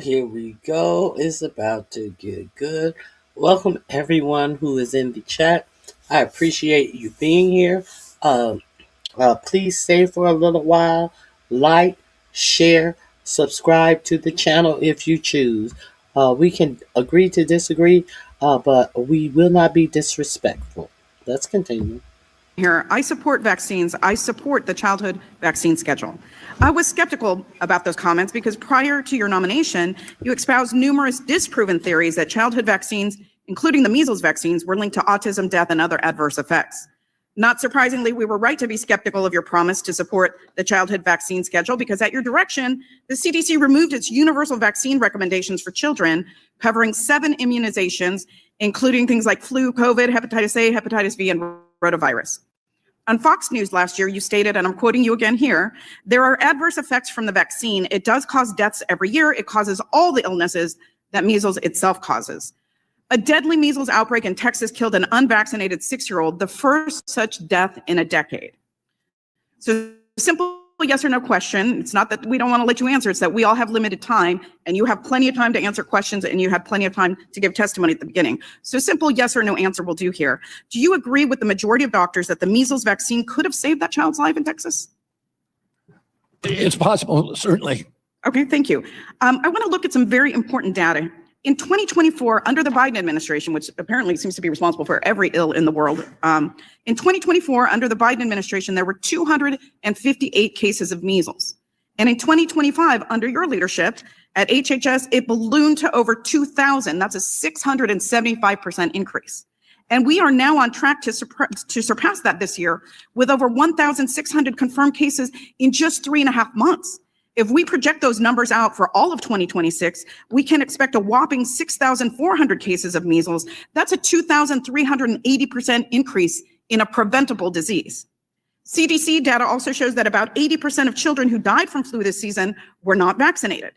The anti-vaccine rhetoric you ran on and the anti-vaccine actions you have taken over the last year clearly correlates with the dramatic increases, again, in preventable diseases. As a mother, this horrifies me. Stopping the spread of communicable diseases is one of HHS's primary responsibilities. and a strong public health messaging campaign on the importance of vaccines could have stopped this surge of measles cases as it had in past outbreaks. But I was appalled to learn that the CDC suspended public health messaging on vaccines last February. It ended a successful flu vaccine campaign as well. My question is, did President Trump approve your decision to end CDC's pro-vaccine public messaging campaign? You've got a lot of misinformation there. First of all, I'm asking you a question. I let me appreciate respond to the question. misstatements that you've made. No, you have other opportunities. I have limited time. I only have Please you're answer my the question. only opportunity I have Did to President Trump approve your decision to end CDC's pro-vaccine public messaging? Allow me to respond to a lot of the misinformation. No, answer my question, please, sir. I have limited time. There's a global measles epidemic. We've done better in preventing it than any country in the world. No country that has seen a bigger percentage increase. That's not true. Mexico has 3 times our measles, and they have 1/8 of our population. Approve your decision to end the CDC's pro-vaccine public messaging? Canada has double the that a measles, and decision they have that was made by 1/8 of our population. Did he approve that? We've done better at preventing measles than any country in the world. President Trump approve your decision to end the CDC's pro-vaccine public messaging campaign? We've done better at preventing That's not measles answering my question. and ending the That epidemic is not than any answering my country question. And I in the think you don't world. want to answer the question because I think you know. I want to that respond to you your are making misinformation. Terrible decisions that impact very, very real lives, especially the lives of children. Now, one thing that I find incredible is that you suspended this pro-vaccine messaging campaign, but somehow you're spending taxpayer dollars to drink milk shirtless in a hot tub with Kid Rock. And somehow you think that's a better public health message Your time is than expired informing by a the minute. public about the importance of vaccines? Gentlelady's Really? time is expired. Really? I yield back. You don't have anything to yield. Mr. Smucker. Thank you, Mr. Chairman. Thank you, Secretary, for being here today. I'd like to first, thank you for your work. Thank you for your willingness to do this. Thank you.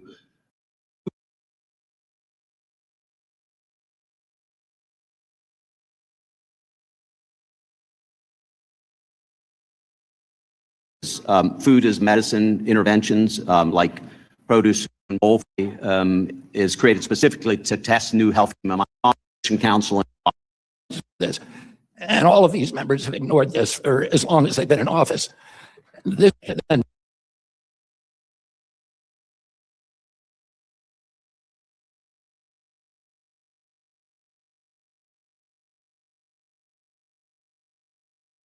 certain chronically ill patients with a comprehensive package, access to healthy produce, nutrition counseling, remote monitoring, with the goal of preventing disease progression and reducing avoidable healthcare costs. Just like to get your reaction to that, and love to have the continued support of the department for a policy like this. I mean, we have the highest chronic disease burden in the world. The Congressman was talking about the deaths from infectious disease, which are a couple of thousand a year. 90% of the people who die, the 3 million people who die in this country, die of chronic disease, and nobody's paying attention to this. And all of these members have ignored this for as long as they've been in office.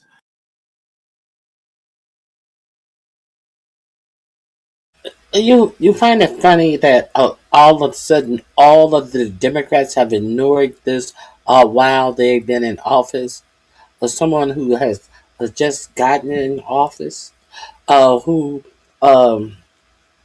was it a couple of months ago was swimming with his grandchildren in a creek in Washington D.C. with a sign warning people to not touch the water because it was infected with E. coli, raw sewage. He wants to tell you what the Democrats, all of these people, have been ignoring since they've been in office. Huh. Curious, huh? Isn't it strange how that works?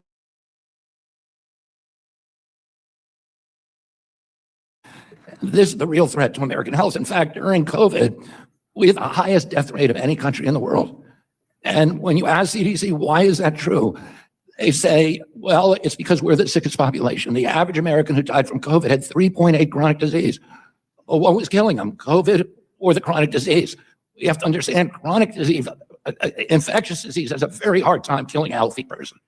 It kills people with chronic disease. And I'm looking forward to, up to 70% of type 2 diabetes can be reversed, and people can even lose the diagnosis simply by changing their diet. Well, thank you. I do want to bring up One additional piece of legislation that we're working on, food manufacturers are moving in the right direction due to your leadership on reducing additives, reformulated products, responding to consumer demand for healthier options. There's still a gap, though, in what's in the generally recognized as safe or GRAS pathway, where companies can self-determine a substance is safe. They determine that themselves, often relying on their own expert panels with limited transparency into potential conflicts of interest or underlying data. So that's another piece of legislation I'm working on. I think we should establish clear standards for self-GRAS panels, strengthen public confidence in our food supply. Just wanted to get your thoughts. Do you believe reforms like that are? Yeah, that's absolutely critical. We have finalized in my agency a closing the GRAS loophole, and that regulation is now going through the interagency process. We're a little bit hobbled in what we can do, and Congress can do much more. So my office would love to work with your office on getting a much stronger bill. Much stronger regulations. The GRAS loophole has been hijacked by the food industry. And because of that, we have 10,000 ingredients in our food. In Europe, they only have 400. And most of those have never been safety tested. We don't even have a list of them. We have no idea what they are. It essentially allows the industry to put in any chemical they want. Most of them haven't been safety tested. Now, I don't disagree with him there, but most of his vaccine remedies and most of the remedies like that, the remedy that he stood behind your president to promote psychedelics have not been FDA tested and approved as well. Let's continue. On any chemical they devise in lab into our food without even the slightest regulations. And that needs to be changed if we're going to make America healthy again. I appreciate your help and your leadership, Congressman. Thank you. Look forward to working with you on that. Ms. Sewell. Mr. Secretary, you've made a number of outlandish and frankly disturbing comments both before and during your tenure as Secretary of Health and Human Services. I want to draw your attention to one of those times.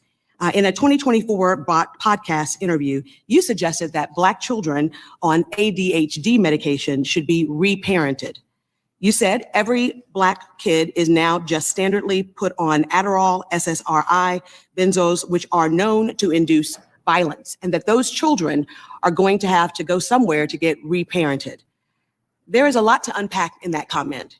I know that you've already answered several of the questions I was going to ask, and so I'm just going to rephrase them. Mr. Secretary, you've already admitted that you are not board certified physician, and you've already admitted that you did not go to medical school. Have you ever reparented, or parented, I should say, a Black child? I don't even know what that phrase means, and I doubt that yes or no answer. I doubt that I said that phrase. No, Absolutely. I'm not going to answer something that I didn't say. You absolutely said it. Oh, I'd like to hear the recording. So to be Because clear, it doesn't make any sense. I don't even know what it means. I don't either. That's why I'm asking. And by the way, so to be clear, you're not a doctor, you have no medical degree, and you have no formal medical training. You have never parented a Black child. 24 of the 26 HHS secretaries have not had medical. This is my time. And I say to the chairman, I want to reclaim my time. So you are not a doctor, have no formal medical training, and you've never parented a Black child, and yet you are suggesting that the federal government should take Black children away from their families and reparent them and send them off to some wellness farm instead of providing them with evidence-based. You're just making stuff up. I am absolutely not making this up. Mr. Secretary, in your opinion, what factors should the federal government consider when reparenting a Black child who has been on ADHD or ADD? I don't even know what you're talking about, Congressman. I don't know what you're talking about. I don't know what reparenting even means. I don't either, but you said that. I did not say Mr. Secretary, for Black families in the United States, the issue of family separation is not new. Our nation has a long and painful history of separating Black children from their families. During slavery, Black children were taken from their parents and sold with no regard for their humanity. And after slavery, Black families continue to face forced separations through Jim Crow laws, discriminatory policing, and child welfare systems that too often assume that Black parents were unfit. Even today, Black children are removed from their homes at higher rates than white children, not because of their greater harm, but because of longstanding bias and built-in institutionalism.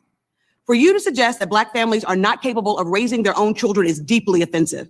Sir, you are the Secretary of Health and Human Services for the world's most powerful country, and your words matter. When you suggest that reparenting Black children, when you sow doubt about the safety of vaccines, and when you promote unproven statements that have no basis in science, you endanger the lives of everyone across this nation. Those children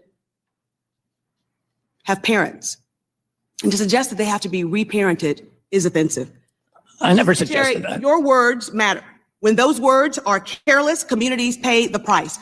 When your words are imprecise, they create confusion. And when your words are dismissive, they cause real harm. So you don't have the pleasure, because of your position, to speak first and think later. Not in this job and not because of your responsibility. I expect, and the American people expect, that you choose your words with sincereness and with seriousness, the seriousness that your position demands. American lives are at stake, and it's time that you start acting like it, sir. Thank you. Ms. Hearn. Mr. Hearn. Mr. Hearn. Thank you, Mr. Chairman. It's good to be with you today. Mr. Secretary, thank you so much for, sorry. It's good to have you here today. I really appreciate it. I want to use my time to bring an issue to your attention. Last month, a young man from Oklahoma, Jacob Toe, came to meet me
in my office.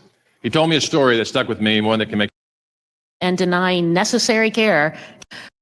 Point that out. Thank you. Thank you, Mr. Hearn. Ms. Del Bene. Thank you, Mr. Chairman. Mr. Secretary, I'm glad you're appearing before us today. Under your leadership, CMS recently added new layers of red tape that Medicare patients need to navigate to get the care that they're entitled to. Mr. Secretary, I hope you understand the harm that delaying and denying necessary care can have. Do you remember saying this, quote, Americans shouldn't have to negotiate with their insurer to get the care they need. Pitting patients and their doctors against massive companies was not good for anyone, end quote. Do you remember? I don't remember, but I would align with that. And I'll submit for the record actually a press release from CMS with your quote in that from June 23rd of 2025. Without objection. In this case, I agree. Pitting patients and their doctors against massive companies is. See, Sarah, I was on mute for a second, but let me address a lie that you people routinely like to put out here. Nemesis ID Hard says Black fathers abandon their children routinely. She is a race baiting fool. How am I a race baiting fool? When in fact, in the United States of America, Black fathers are more in touch with their children than any father of any race. Black fathers have no more input with their Black children than any fathers in the United States. Let's be real clear. Who is race baiting? Who exactly is race baiting? Because I'm giving you the facts. But what you do not know, is the actual facts. Why? Because I am not letting the lies of RFK Jr. Sit out here and not address the actual factual lies of what RF Jr. was talking about. So since obviously you were not here and you do not know who you're dealing with, once again, for the idiots in the back, the idiots that want to spread lies and bullshit. Shall we go to the ADHD science and strategies page once more?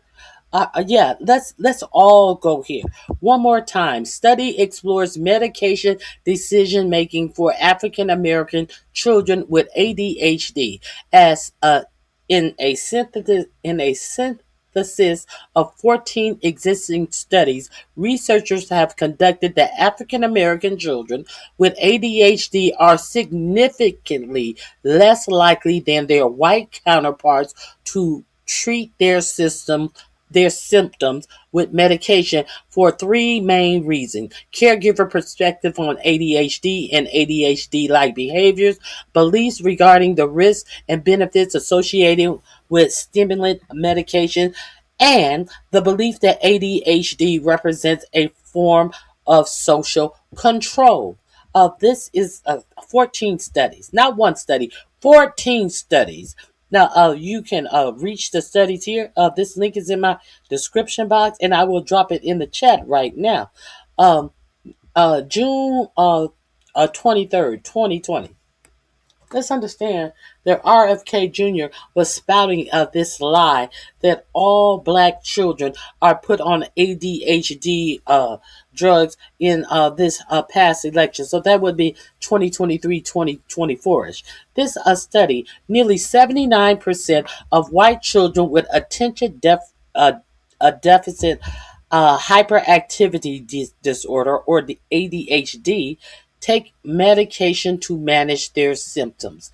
How many white children? 79% of white children diagnosed with this take medication following a thorough diagnosis and prescription by a medical provider. Among African American children with ADHD, the number is only 27.3%.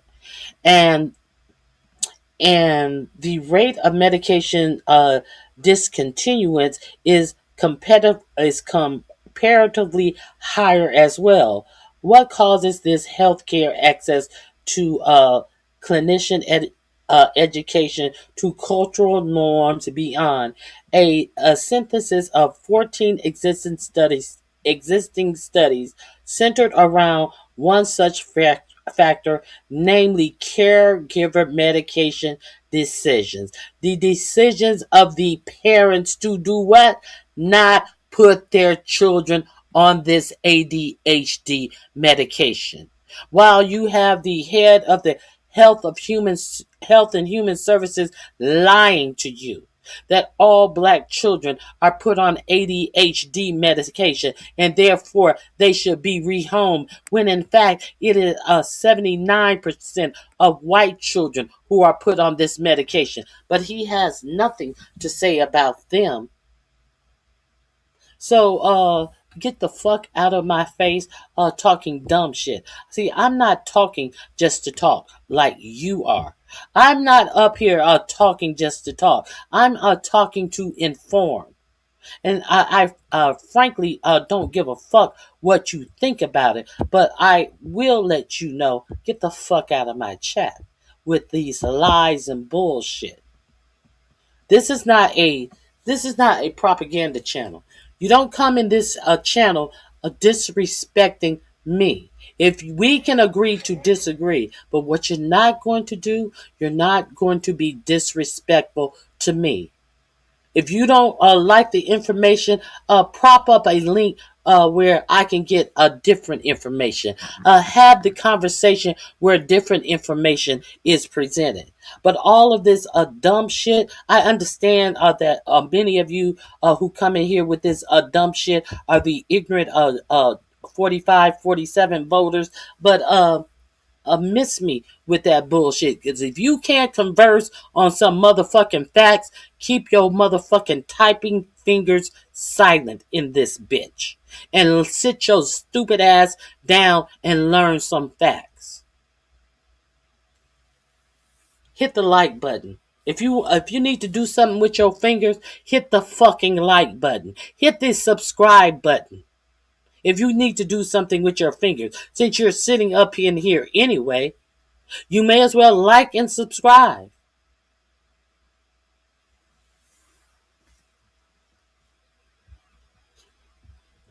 That's right, Vera Carey. Feel free to join the conversation. A shame on the person that said that racist BS. Lots of shit white fathers do as well. Yeah, exactly. They want to sit in here and talk all of this stuff because they hear all of this propaganda. They can tell you everything about black lives because they are so insecure. They are so insecure about black people. But they have all of these statistics ready about black people, black fathers, black this, black that.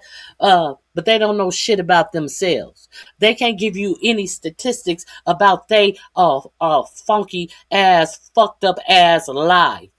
You don't. I notice you don't hear them come in here and give the statistics about how many of them are molesting their children on a regular basis. Those. Their cultural statistics, the things that is prominent in their culture. But they want to always talk about black culture. But they don't want to talk about what's prominent in their culture, like we don't know. And like we don't know our own culture. Get to know your own culture. Since you want to talk about black culture incorrectly, you don't want the actual details of your culture being revealed out here. Because you get hurt in your feelings when you hear the facts of your own culture. But you want to talk about black culture like we don't know the statistics, the actual facts. See, this is not a channel of spewing bullshit. If this was, why would I be playing a confirmation hearing so you can hear the bullshit come out of this administration mouths themselves? Why would I be playing John F. Kennedy being a dumbass, a former 15-year heroin addict being a dumbass for this dumb administration that put him in office? I wouldn't need to play that.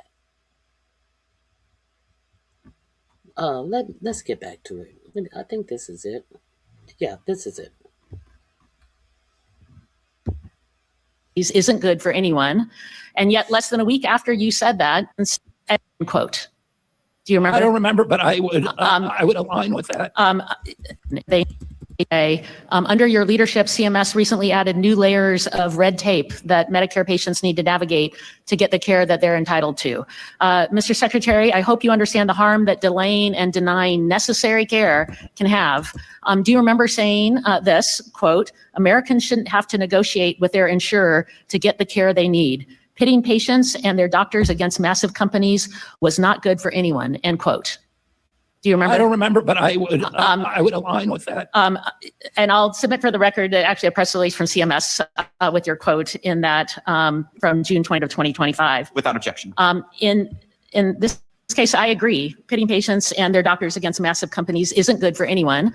And yet less than a week after you said that, CMS announced the WISER model. The program allows private companies to use AI to review traditional Medicare claims and pays them based on the amount of care they deny. This program went into place in 6 states across the country, including my home state of Washington. President Trump said multiple times on the campaign trail that he would not cut Medicare, but this program does exactly that. For example, Joanne is a senior from Washington on Medicare. She has a herniated disc that is pinching her sciatic nerve, causing immense pain down the right side of her body. Her doctor prescribed an injection that would help relieve her pain. If it had been prescribed last year, she would have received the treatment, no problem. But because of the WISER model that has been implemented, she's been in intense pain for over 6 weeks while she waits for approval. She has been using crutches or a wheelchair for over a month now, which is making her arthritis worse, adding to her chronic pain. Since using crutches, she's fallen multiple times, including earlier this week. Instead of simply approving the procedure, Joanne's conditions are getting worse. And Secretary Kennedy, the W in the WISER model stands for wasteful. Do you think that Joanne's treatment, which would allow her to walk and live with less pain that her doctor has prescribed, do you think that's wasteful? Do you want me to actually answer that question? Yeah. I think that that's a terrible outcome. It's one that was not intended by the system, obviously. The problem is there's tremendous ways. In Medicaid, there's only 5% of the cases are given prior authorization. In private industry, 30%. This is traditional Medicare now, where Medicare. it's now, this has only been put under prior authorization under your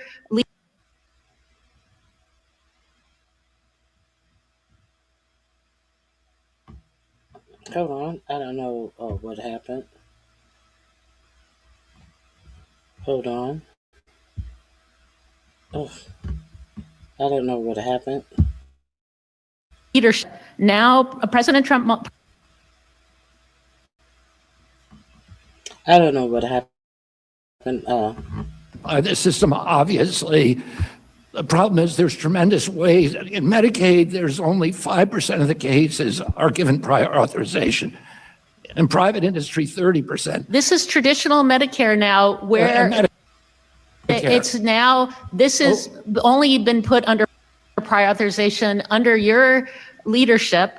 Now, President Trump promised multiple times that he, quote, will not lay a finger on Medicare. Given President Trump's promise, did you or the president approve this model, which is now delaying and denying care for people in states like the state of Washington? Can I answer the question? Yeah. Yeah, she told that it was the question. That's why she stopped talking. Now, let me make sure my mic is on. Let's be real clear. This thing about that was asked about the black children's being taken away from their families. I'm going to let this question get answered. And so this is one day that he's addressing Congress.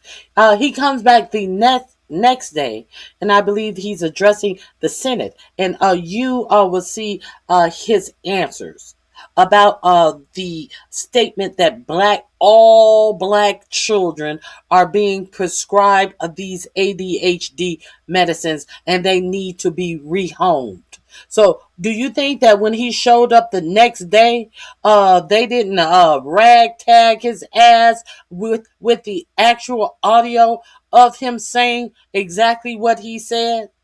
We're going to watch that after we get this answer to this woman's question about all of the complaints about, Barack Obama, he made the insurance agencies rich and they're doing this prior authorization. And they are not protecting their patients. That's what our elected officials are here for. But the head of the Department of Homeland Health and Human Services said that, hey, that's a good idea. That's a good idea to delay treatment of poor people and disabled people. And maybe they won't file an appeal, and we'll save this money. While he's sitting, well, there's so much race. Well, no, that must be a misunderstanding because these different agencies. You hear all of this bullshit. Now he's about to answer the question. So people are being denied care across our state right now. Very, very quickly. And this is an example. 5 years ago, we were paying $250,000 a year for $250 million for skin substitutes. This year, $23 billion. Why? Because there was no prior authorization in the Medicare program. And now someone like Joanne is not getting her care. It's more expensive for us because Joanne is not getting her care. We have story after story. I can also submit for the record stories of all the people who are being delayed and denied care. It is more expensive for us. It is more expensive for them when they are not getting the care they need. Last year, I sent CMS a letter detailing my concerns about the Weiser model. I still have not gotten a response. That was last August. Can you publicly commit to responding to that letter and addressing the concerns of this harmful model? Yeah, absolutely, we will. And I apologize for not getting back to you sooner. We have an unprecedented number of communications from Congress. Well, we don't have you here very often. We have people in my state who are being denied care, who are being hurt based on this policy. And there's an indifference to the challenges that they are facing, all because of a model put in place for no reason and doing exactly what you said shouldn't happen, which is, and I quote, pitting patients and their doctors against massive companies. These are private companies doing this prior authorization. Was not good for anyone. Thank you. I yield back, Mr. Chairman. Discovering $23 billion worth of fraud is not for no reason. And that you are hurting patients in our state and other states across the country for. So here he is discovering $23 billion worth of fraud. That is what made you decide to hire an outside agency to deny care of patients, that you want to sit on the floor and say that is so horrible when insurance companies do it, but you have taken up the mantle to the point of hiring an outside entity to do the thing that you know is detrimental to patients as the head of the Health and Human Services. This is why you should watch what the dumbasses that your president has put over your life.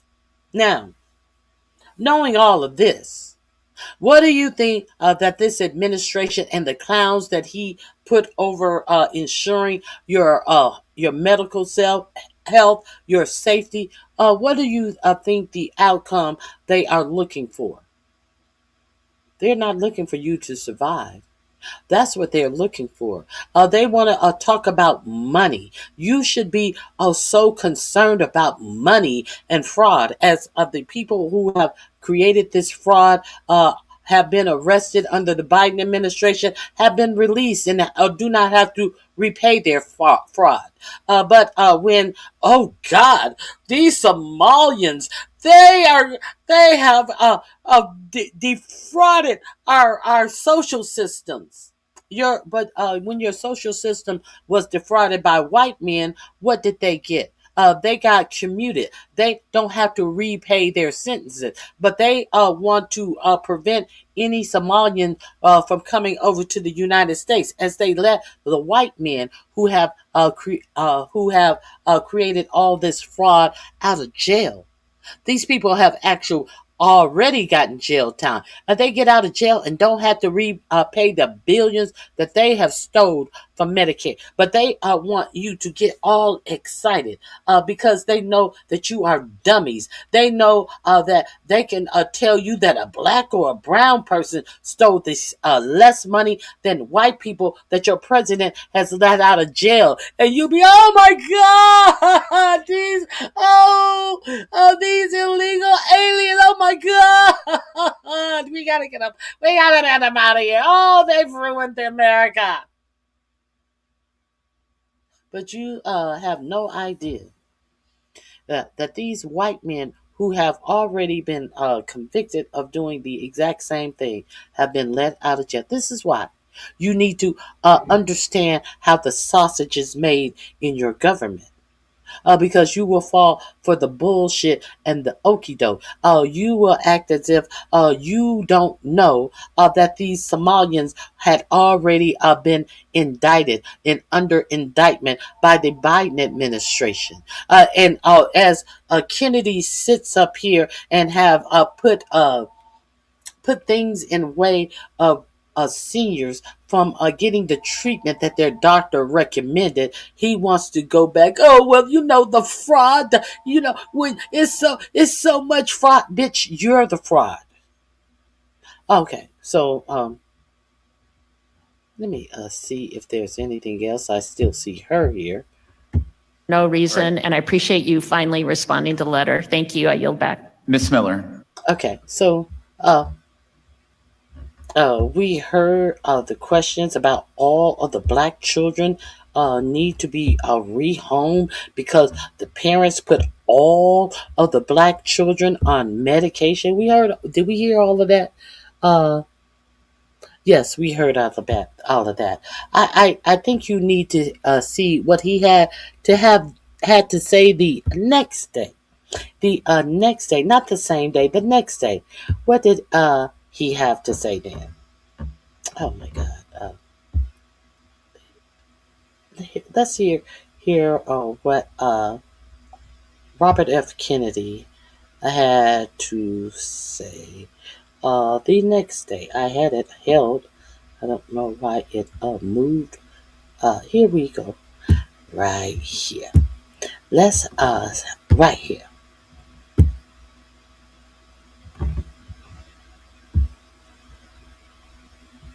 Let's go. Expired. And I recognize the gentlelady from Pennsylvania, Ms. Lee. Thank you, Mr. Chairman. So this is Black Maternal Health Week, so I'll just start there. Secretary Kennedy, I'm sure. This is Black Maternal Health Week. If they continue to talk about AOC who never sits on a mainstream show, AOC who you have to catch in the hallway or something, or does a little short session on a show, AOC who is trying to incubate herself from being asked any questions. You should start to understand and know the name Summer Lee from Pennsylvania. Let's get into it on Maternal Health Week. You're aware that Black women are at least 3 times more likely to. Expired. And I recognize the gentlelady from Pennsylvania, Ms. Lee. Thank you, Mr. Chairman. So this is Black Maternal Health Week, so I'll just start there. Secretary Kennedy, I'm sure you're aware that Black women are at least 3 times more likely to die from pregnancy-related causes than white women. The vast majority of those deaths are preventable. Black women in my district are more likely to die during pregnancy than their peers in 97% of U.S. cities.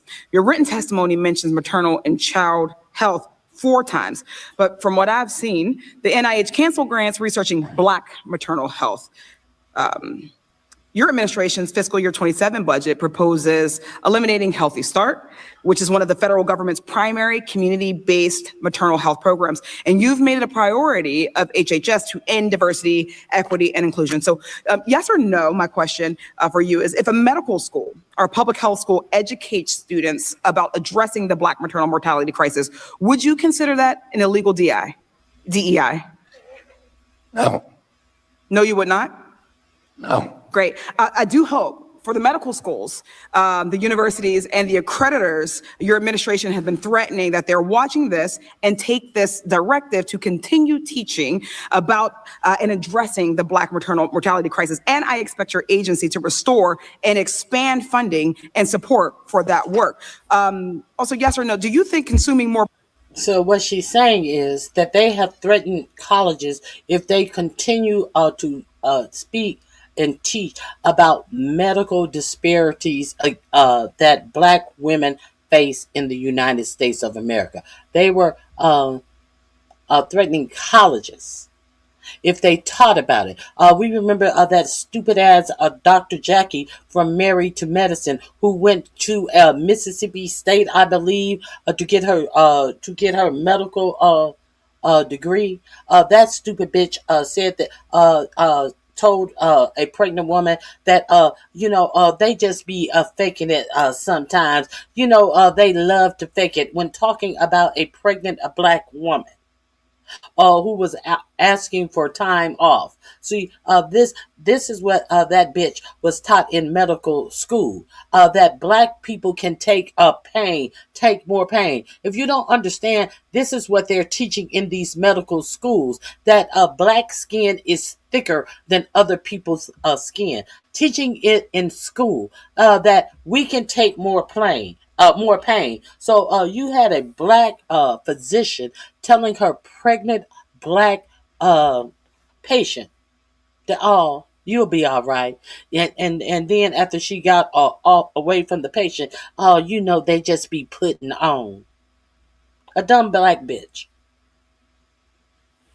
Let me continue. Protein and avoiding Tylenol will prevent black women from dying 3 times more.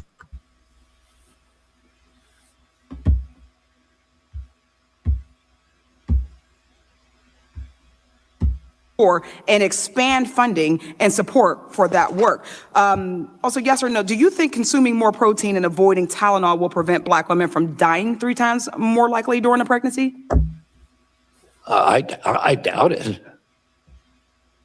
Tylenol doesn't kill So you. then why aren't you putting forth serious policies that actually address the health crises in this country instead of just these unserious conspiracy theories and this wellness influencer mess that we Do you want me to answer that question, or are you just talking? No, it's a question. We are doing more on maternal health than any other administration. No, I said black maternal health. That was not the question.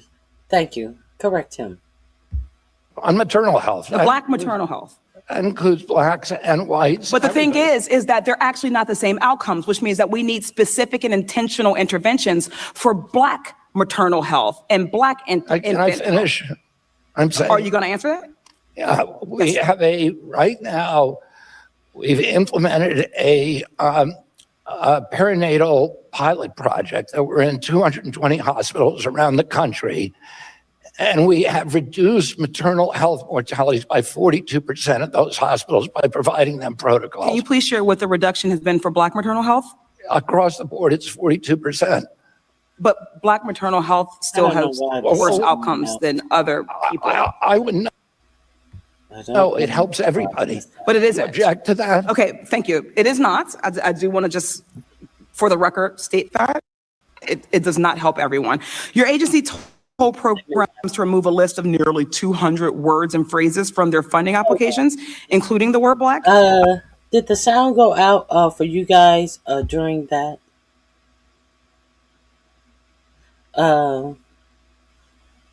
Did the sound go out for you guys?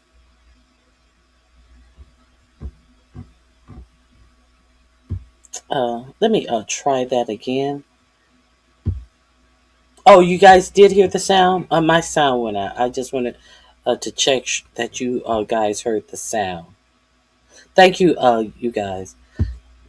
It went out and it came back on for me. So let's continue. Do you have an idea of how we could solve the black maternal mortality crisis if we can't say black? President Trump is trying to end division in this country, not Sorry, not eviction.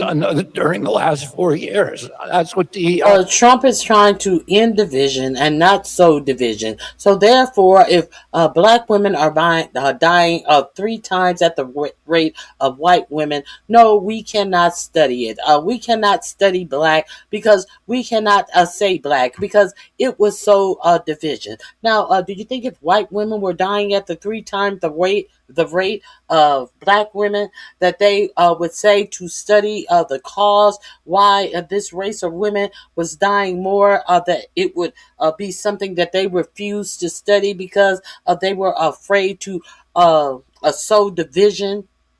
If it was white women dying at 3 times the rate of black people? Of course not.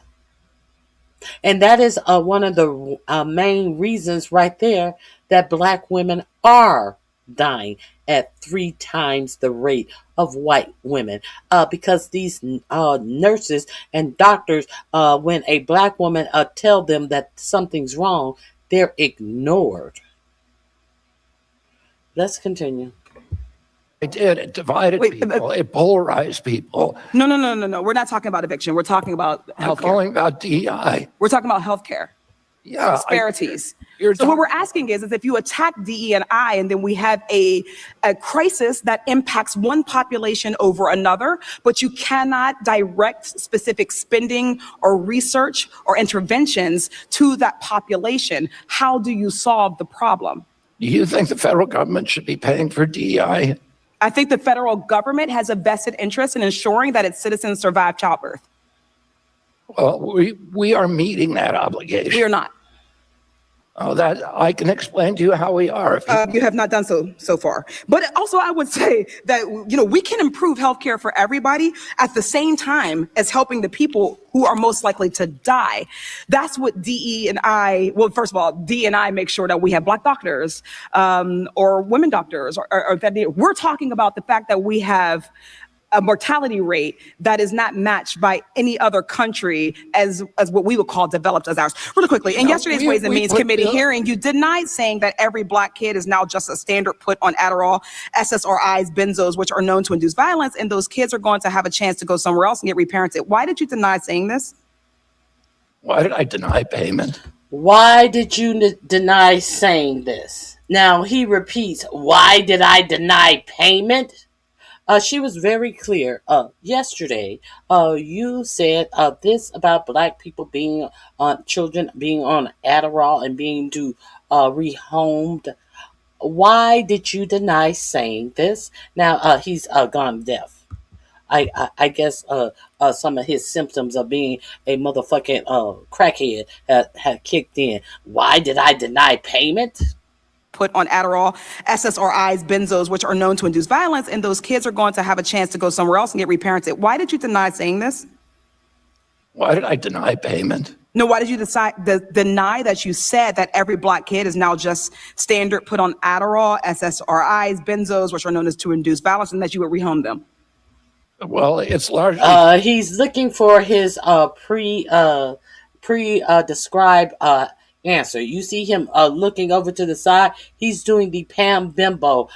He has come in with a cheat sheet to answer. So now he has an answer to why he denied saying this. Let's see what the answer is. Eyes, benzos, which are known as to induce violence, and that you would rehome them. Well, it's largely true that Black kids, because it's easier to handle people, and they... Well, it's largely true. Because Black kids, it's easier to handle people. What exactly did that mean?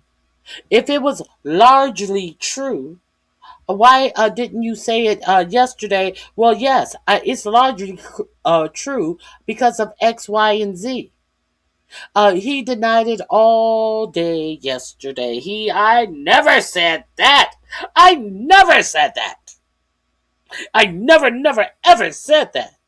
But now, today... a lot of the... Are you going to rehome them? No, I never said that.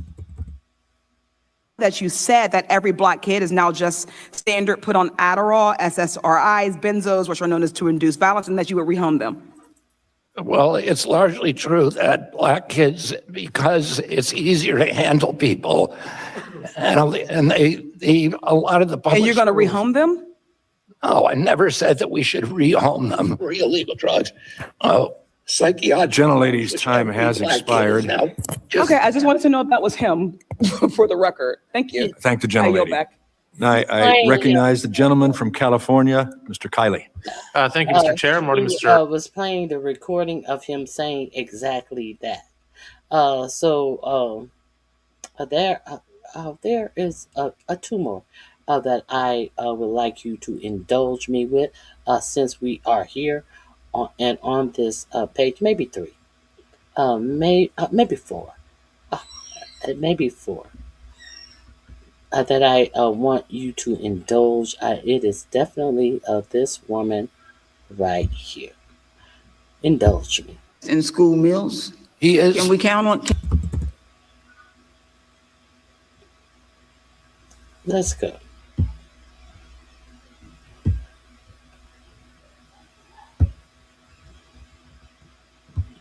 Agree with the cuts being proposed. We are in the budget. expanding. Okay, like you, I believe. Just take to curb PBM's abusive practices, and how might Congress be able to assist in this effort? Healthcare system. Is chronic disease. Another trial.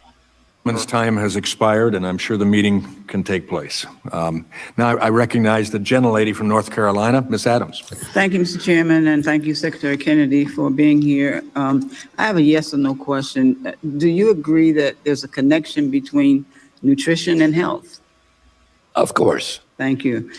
So nutrition and the importance of healthy foods seem to be a core part of the MAHA movement. Is that correct? Of course. Okay, like you, I believe that you can't be healthy if you're hungry. But as Secretary of Health and Human Services, do you, in your capacity, advise the president on nutrition issues as they relate to health? You mean his personal health? On health issues, any of it? Oh, yeah. Okay, thank you. Well, as I'm sure you know, many studies show that childhood is a critical time for proper nutrition. So a person's diet in childhood has a massive impact on their lifelong health and chronic disease risk. In February. Oh, so he thought that he was going to get a big chuckle out of her. He thought that this was the time on his personal health. Well, yes, you should be advising him on eating all that McDonald's all day, every day. Yes, you should be advising him. But what happens when you're around him? You are the one who sinks down and have a big McDonald's sitting right in front of you. He makes you conform to his eating schedule, not the other way around. We've seen it.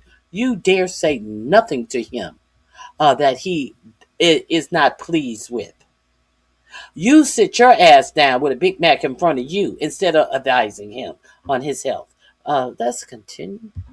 You visited an elementary school where you had the opportunity to observe their scratch cooking practices and discuss the importance of serving healthy and fresh foods with school administrators and food service staff. Scratch kitchen practices. Scratch, making food from what? Scratch. These schools mainly are heat up services. They don't have the pots, the pans, the knives, the utensils to actually cook meals from scratch. Now, this woman is questioning him about just that. How are we supposed to have children eating healthy meals in school, and you want to pretend like the meals should be made from scratch, but none of the kitchens in USA schools are equipped with the things that it takes to do what you say you want. So are you going to put more money in the budget so these schools can prep themselves with the utensils and the pots and pans and all that it takes to make these meals from scratch? This is what this woman is asking him about. Let's hear his answers. So can you tell me why then did the president's budget include major cuts to programs for child nutrition, like the $5 million from the farm to school program, eliminating school lunch equipment grants, and reducing the benefits that mothers and young children receive for fresh fruits and vegetables under the WIC program? We are absolutely committed to child health and good nutrition. We just put, we preserved Head Start from any of the cuts, and we just put $62 million into Head Start to make sure that the 660,000 children who are in Head Start can have. All right, let me reclaim my time. I have some other questions. So did the president discuss these proposed cuts with you? Did the president? No. Yes. Okay. Well, cuts to the program that help ensure access to healthy and local foods would be a betrayal, I believe, of the MAHA agenda, which is your agenda. We are expanding. So, excuse me, sir, I'm claiming my time here. Do you agree with these cuts being included in the president's budget? We are expanding access. Can you give me a yes or no? Do you agree with the cuts being proposed? We are in the budget? expanding access. All right, I'm reclaiming my time. Do you agree or do you not? We are You say yes expanding. or no? Okay. So can I count on you to urge the president to reconsider these cuts and instead invest in school meals? He is. Can we count on you? Is that a yes or no? Can you give me a yes or no? Can I count on you to providing good nutrition to children? Absolutely. All right. So, well, listen, it seems like, and I'm glad you said that, but it seems like a betrayal of the people who have been promised by you as secretary to use your position to make food healthier. So thank you for clarifying that for the American people. Now, let me ask you about a survey of school food service directors who found that 79% of respondents expressed an extreme need for an increase in funding in order to expand scratch cooking and reduce the use of ultra processed foods. So that same survey found that there's a serious need for additional staff, additional equipment, culinary training, and infrastructure. So, sir, are you aware of the barriers such as food cost inflation and lack of kitchen equipment that schools face in serving healthy meals to children across the country? I'm absolutely aware of it. Okay, so that's good to hear. But the budget, and we are doing the budget fails. Excuse me, sir, I'm claiming my time here. That's good to hear. Because the budget fails to provide any investments. In fact, it does the opposite. So what should I tell, I'm reclaiming my time.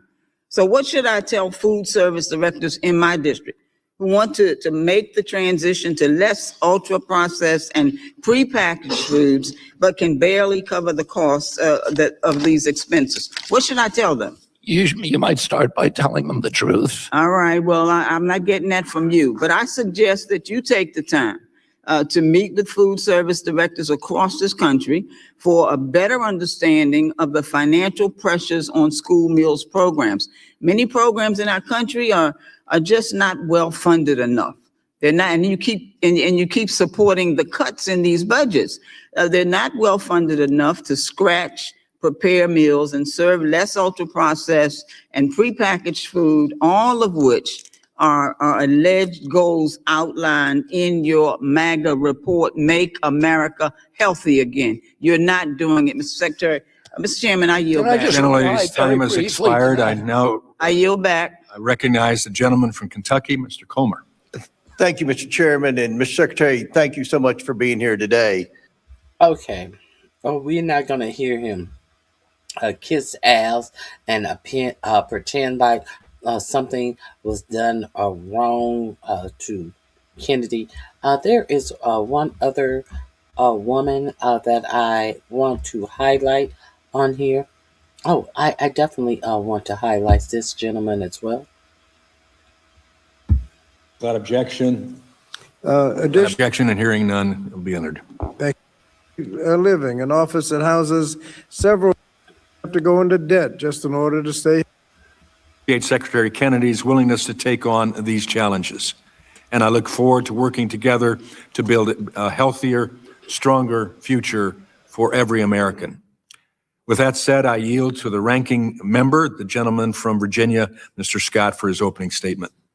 Thank you, Mr. Chairman, and thank you, Secretary Kennedy, for your testimony this morning. Your appearance before the committee today, as they say, has been a long time coming.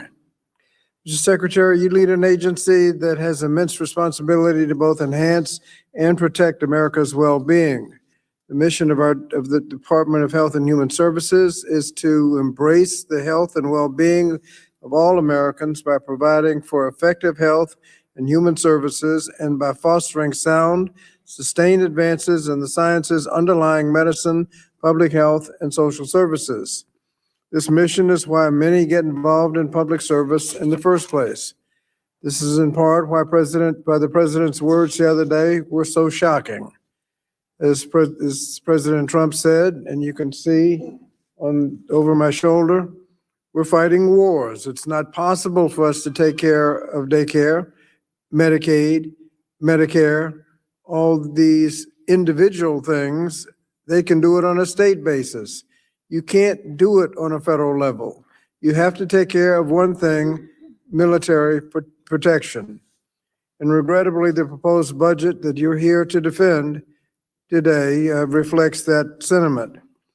Overall, the White House's proposed budget reduces HHS discretionary budget authority by about $15.8 billion, or 12.5%. If these proposed cuts are enacted, it will have devastating consequences for Americans' health and well-being, and will raise costs for America's families.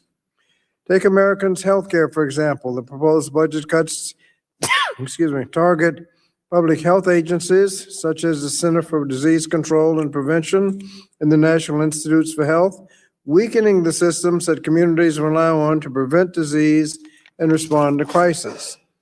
Additionally, thanks to the cuts from H.R. 1, or what we refer to as the Big Ugly Bill, policies of this administration,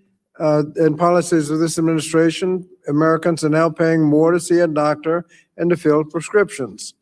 Americans should not have to go into debt just in order to stay healthy. The department should be focusing on ensuring affordable, accessible health coverage for as many people as possible. Regrettably, when fully implemented, the actions taken by this Congress and administration will reduce the number of people insured by about 15 million.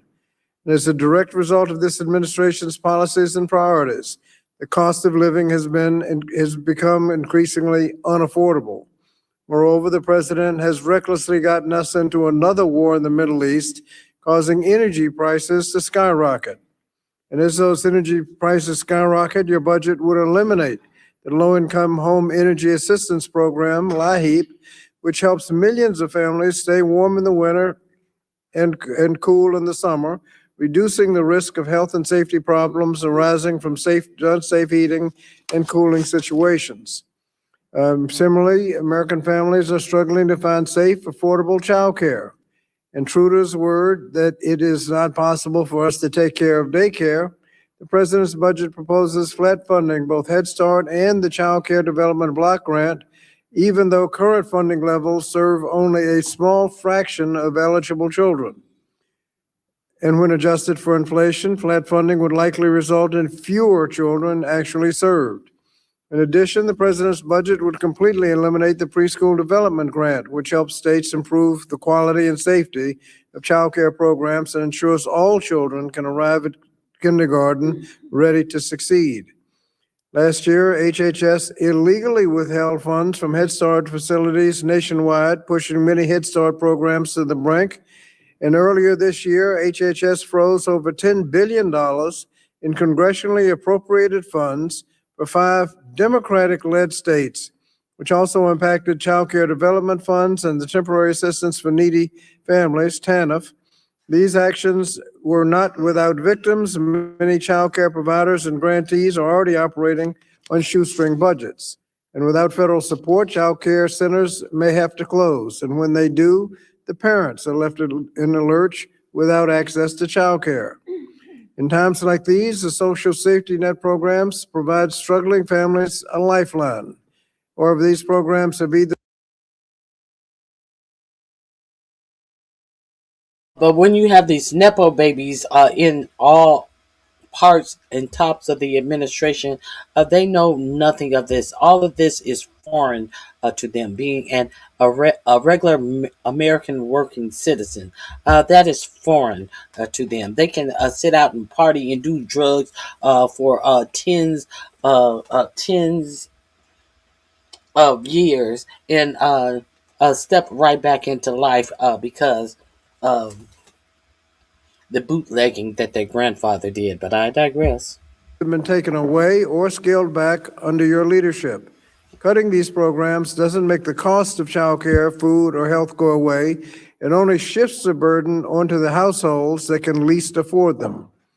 Lastly, I want to address the growing concerns of Americans with disabilities who have been acutely impacted by your department's policies and priorities. Last year, you targeted the Administration for Community Living, an office that houses several key programs for people with disabilities as well as seniors. The loss of ACL would not merely be a bureaucratic shift. Its proposed elimination sent a clear message that the rights and safety of people with disabilities and older adults were no longer a priority for HHS. After more than 50 years of bipartisan progress towards independent living and equal opportunity, the proposed dismantle of ACL takes this country backwards. Last August, I released a report detailing how the administration has undermined programs such as Centers for Independent Living and Assisted Technology. Moreover, the Big Ugly Bill's deep cuts to Medicaid will inevitably reduce home and community-based services, the very support that allows people with disabilities to live independently. Hold on 1 second. Who is this? Roy Phillips. Now, first of all, Roy Phillips, you're a dummy. You are an absolute dummy, and you should question yourself before you come in my chat making some bullshit lie up, because you don't know the third grade correction or the language for the words your, as in ownership, Y-O-U-R, or your, you-are, Y-O-U apostrophe R-E. So, dumb Roy Phillips decided to interested your going to hear the lies, but will not play his responses. You're a hack. So, understand that Roy Phillips just used the word your, Y-O-U-R, twice wrongly. It's not your, as in ownership. It's your. Y-O-U apostrophe R-E in both of the places that you decided to write your as an ownership. Additionally, Roy, there is no full line of questioning that I have played or intend to play where I do not allow the answers to be heard.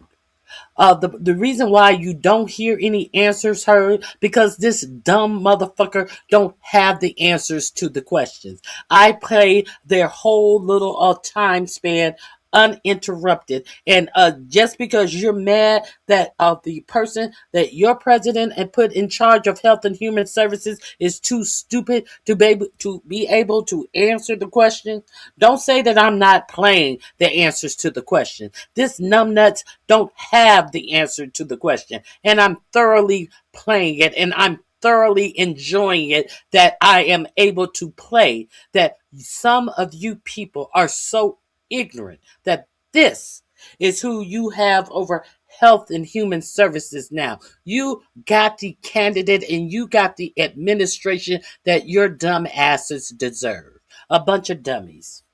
So let's keep it a buck. Hit the like button, please. I appreciate you all being here. I really, really, really appreciate you all being here. Let me see how many. I don't have that many likes. If you don't like it, hit the dislike button. You're here. It costs you nothing to hit the like button. You know what else it doesn't cost you anything to do? To subscribe. I appreciate all of my new subscribers. Since you guys are all here, like, subscribe, and you can share. I'd like to ask unanimous consent to enter that report into the record. Without objection. Objection and hearing none will be entered. Thank you. Additionally, your proposed budget eliminated the chronic disease self-management education and fall prevention programs, effective programs that seniors across the country have come to rely on. When services are cut, families face impossible choices, people risk losing their independence, and so I ask you to reconsider your position and recommit to fully supporting people with disabilities and older Americans. So, Mr. Secretary, I want today's discussion to focus on how we can actually fulfill HHS's mission and your commitment as citizens, and our commitment as citizens to care for one another. Regrettably, I fear that this budget proposal will not serve that goal. Thank you, and I yield back. I thank the gentleman. Pursuant to Committee Rule 8C, all members Did I allow him to answer the question? No, because that was what they call an opening statement. Let's go to there are a couple of people. I am not going to bore you with Robert F. Kennedy's opening statement again. Let me see. There are a few noteworthy questions in this bank of questionnaires. Let's get into it. Thank you. My time has expired. I now recognize the gentleman from Connecticut, Mr. Courtney. Thank you, Mr. Chairman. Mr. Secretary, after 14 months on the job, your long overdue appearance before this committee is particularly pertinent given the fact that your uncle, John F. Kennedy, served on this committee for his entire 6 years as a House member representing the 11th District of Massachusetts. As his National Archive bio states, as a House member, he advocated expanding health care for all. And as president in 1961, he supported passage of Medicare legislation, the King-Anderson bill, which was ultimately enacted in 1965 by his successor. That transformational federal law provided universal insurance for seniors at a time when only 50% could afford health insurance. And over time, it has vastly improved the health and life expectancy of our nation. Your other uncle, Senator Ted Kennedy, who I'm proud to say campaigned for me when I was first elected to Congress by a whopping margin of 83 votes, declared, quote, universal health care is the cause of my life, and was lead sponsor of the Affordable Care Act when it was introduced in 2009. He did not live to see its enactment, but we know now that the ACA successfully cut the uninsured rate in half by 2024 prior to your arrival at HHS. Clearly, universal health care is not the cause of your life. On your watch at HHS, we've seen a massive jump in the uninsured population. Since January 2025, 1.2 million have already lost coverage thanks to the Trump administration's refusal to extend the ACA enhanced tax credits, even though we passed a bipartisan bill in the House to do so. A couple of days ago, the Wall Street Journal reported that 1.2 million number is going to continue to grow because 14% of new enrollees this year didn't make their first payments for the new Trump premiums. As the Journal reported, this will add millions more to the ranks of the uninsured. Even worse, with the passage of the misnamed One Big Beautiful Bill, CBO reports another 10 million at least will lose their coverage as states are forced to implement the largest cut to Medicaid in American history. According to Gallup 2 weeks ago, the affordability of health coverage has now jumped to the top domestic policy concern facing Americans, which is pretty striking given the fact that the cost of housing, groceries, and gas to get to work has skyrocketed under this administration. But they're right to be concerned about the expense of trying to maintain insurance coverage, because they know when you lose health insurance, you miss routine checkups, preventive tests and scans for cancer and heart disease, and inpatient care if needed. Slashing health insurance affordability does not make America healthy nor more economically secure. At an Easter luncheon a couple of weeks ago, Mr. Trump stated that, quote, it's not possible for the federal government to pay for Medicare and Medicaid. It's up to the states to take responsibility for those programs. As the person in charge of CMS, and after 60 years of operation as a federal program, which, by the way, your father voted for in 1965 when he was a senator from the state of New York, do you support his position that states should take over control and operation of the Medicare program? I believe that we should save Medicaid and Medicare. They're absolutely critical programs, and President Trump has pledged to do that and is doing everything in his power to do so. There are no cuts to Medicaid. They look at the CBO, the Congressional Budget Office report. My question, excuse me, was: do you think the states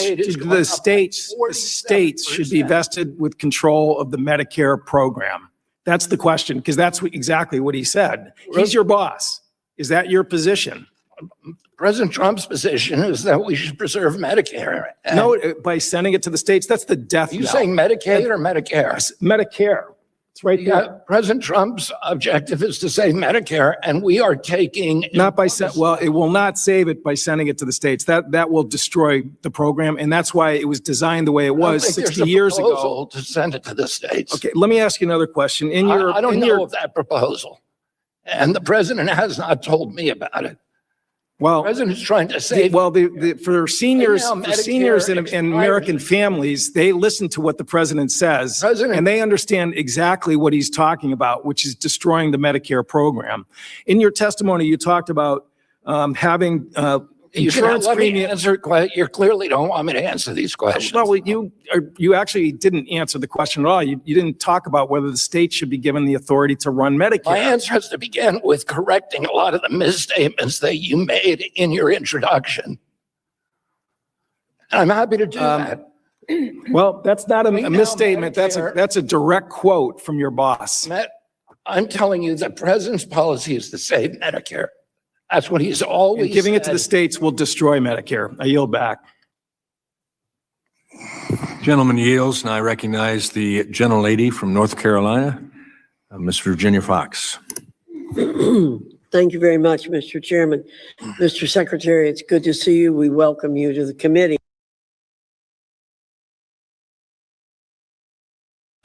So who didn't give him a chance to answer the question? Where did I not play him not answering the question on his own with all of this pontificating about, well, I didn't hear him say that. I never heard him say that. When that has been played all over the news media, even though they took it down, where that numbnut said that we don't have money in the federal government can't pay for child care. They can't pay for Medicaid, Medicare, all of these personal things. We have to pay for a war. So was RFK somewhere in a hole getting high that he didn't hear this or the buzz about this from Easter up until the day that he went to the hearing and he had no idea that the president had said this? So if we are to take him at his word that he never heard this, we should be more worried about where has this motherfucker been when he made this big announcement about Medicare and Medicaid and child care. To put more money into war as you are cutting programs. You didn't hear about this as you are making all these cuts to medical programs and your president said he's going to put more, we got to pay for wars. Oh, but I didn't let him play his answer. Yeah, you answer that. I got to answer all the misrepresentation that you put forth. He did not put any forth. Now, if you did not hear, he said first of all, I didn't hear him say anything about that. So okay, you admit that you didn't hear it. Okay.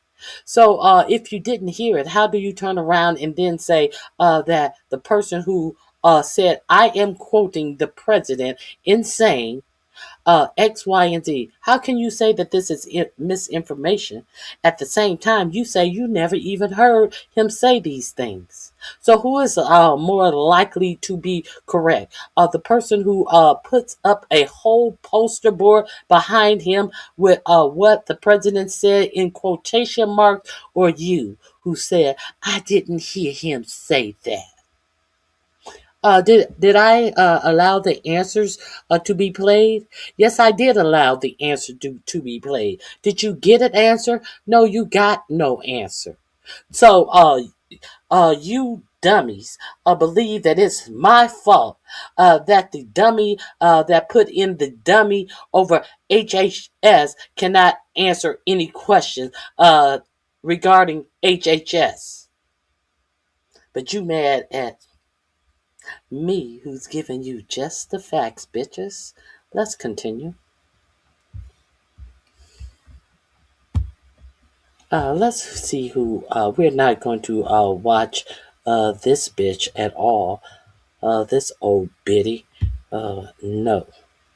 We will not do that. I think we want To enhance the health and well-being. Yes, we would retract it. Thank you, Mr. Gentlelady's Chairman. time I has yield back. expired. I now recognize the gentlelady from Oregon, Ms. Bonamici.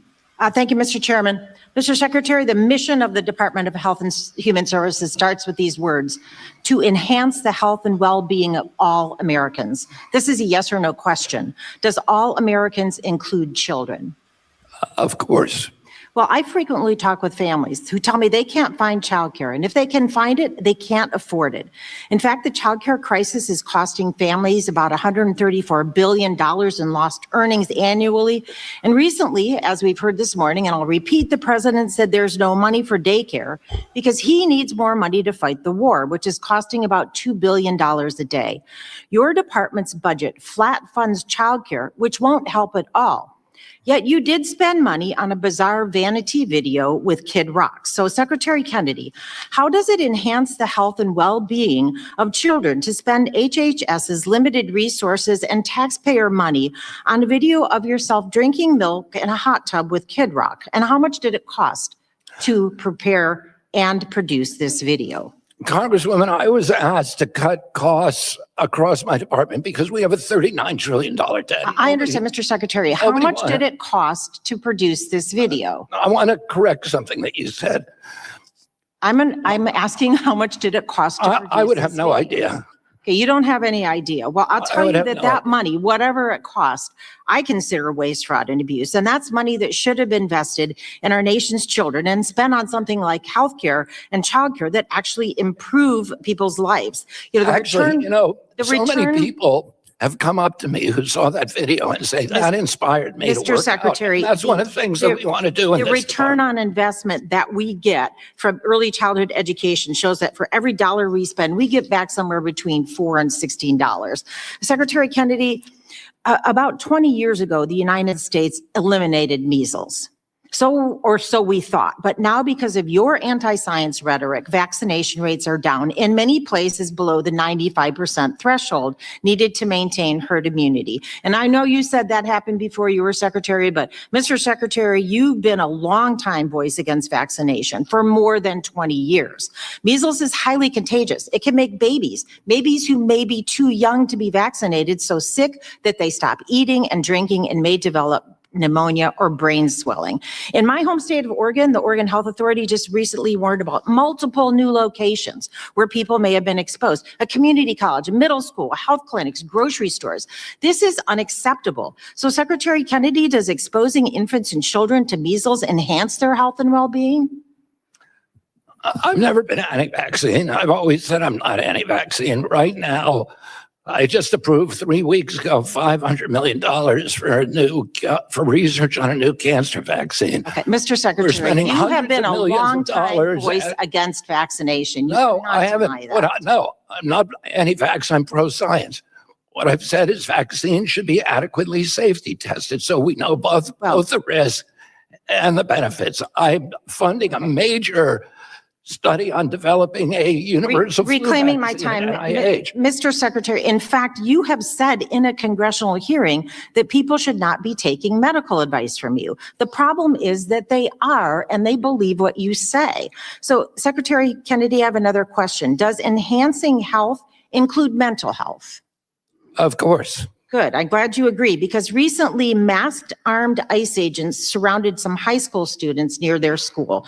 A Latino student from Oregon, a U.S. citizen, recently spoke about he and his friends feel scared at school, have trouble focusing, and feel dehumanized. And President Trump, as you likely know, repealed the guidance that keeps ICE out of sensitive locations like schools and healthcare centers. Now, children can't understand the complexities of the U.S. immigration system, but they are scared and they can feel anxiety. So Secretary Kennedy, does it enhance the health and well-being of children to allow immigration enforcement in and around schools and at childcare centers? Does that help kids? It was not enhancing our health and well-being of the American people to allow 20 million illegal aliens into this country. And President Trump, again, is left with a mess that he is having to, Mr. Secretary, in no he is having to clean up. In no legal or moral or ethical frame does it make sense to punish children?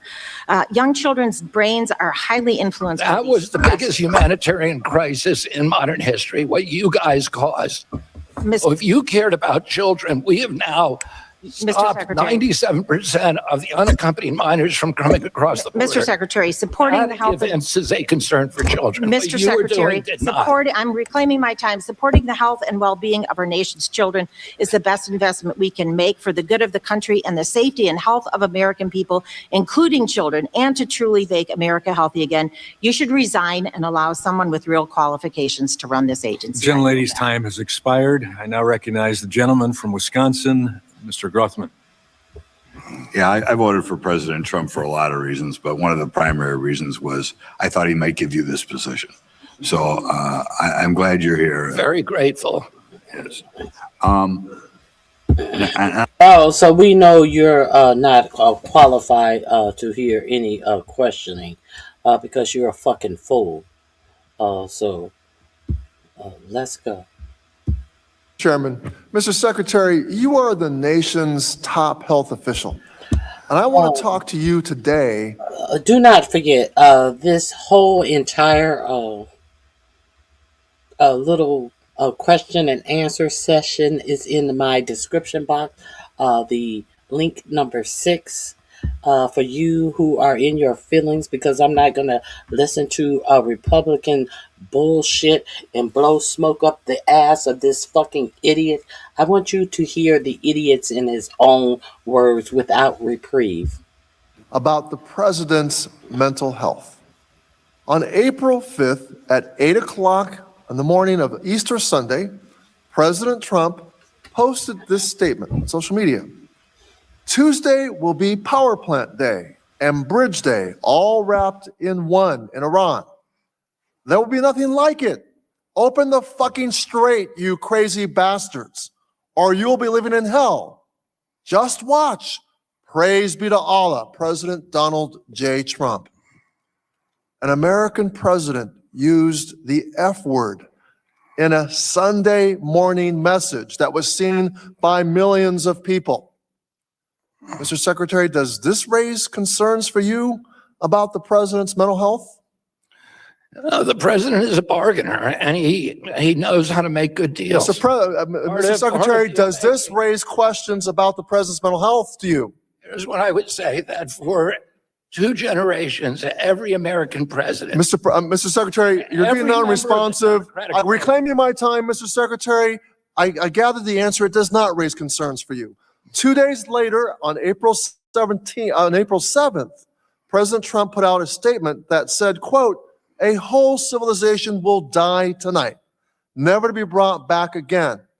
I don't want that to happen, but it probably will," end quote. Mr. Secretary, the Commander-in-Chief of the United States military is calling for the eradication of an entire civilization. And 5 days later, the president started posting on Truth Social at 9 p.m. at night, continuing until 5 a.m. the next morning, and included an unhinged attack on Pope Leo, claiming Pope Leo was weak on crime. And then, later that day, the next day, President Trump posted this image of himself as Jesus Christ. Mr. Secretary, people across the country and around the world were deeply offended by this blasphemous image. Millions of Americans are questioning this president's mental fitness, his emotional stability, and whether he can carry out the duties of his office. Do you share their concerns about his mental health? I want to call your attention to the last line of that. Mr. Secretary, my question was, do you share their concerns about his mental health? I want to call your attention. Mr. Secretary, you're not being responsive. Apparently not reclaiming my time, Mr. Secretary. Mr. Secretary, reclaiming my time. Mr. Chairman, direct the witness. It's my time, Mr. Secretary. You're not being responsive, and apparently you don't share their concerns. We are a nation at war, Mr. Secretary. We need a commander-in-chief that we know has full command of his mental faculties and is emotionally stable as he sends uniformed American men and women into harm's way. Millions of Americans are now wondering if this president is delusional and thinks he is Jesus Christ. Mr. Secretary, given everything that I've shown you today, will you insist that President Trump undergo an assessment of his mental fitness and his emotional stability?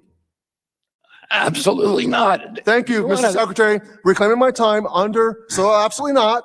I remind you that under the 25th Amendment, you have a duty to remove a president who is physically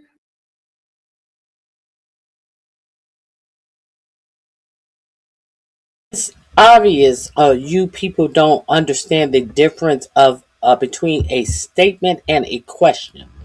Just because RFK is interrupting him, he had not asked him a question. When he finally asked the question about the 25th Amendment, he said absolutely not.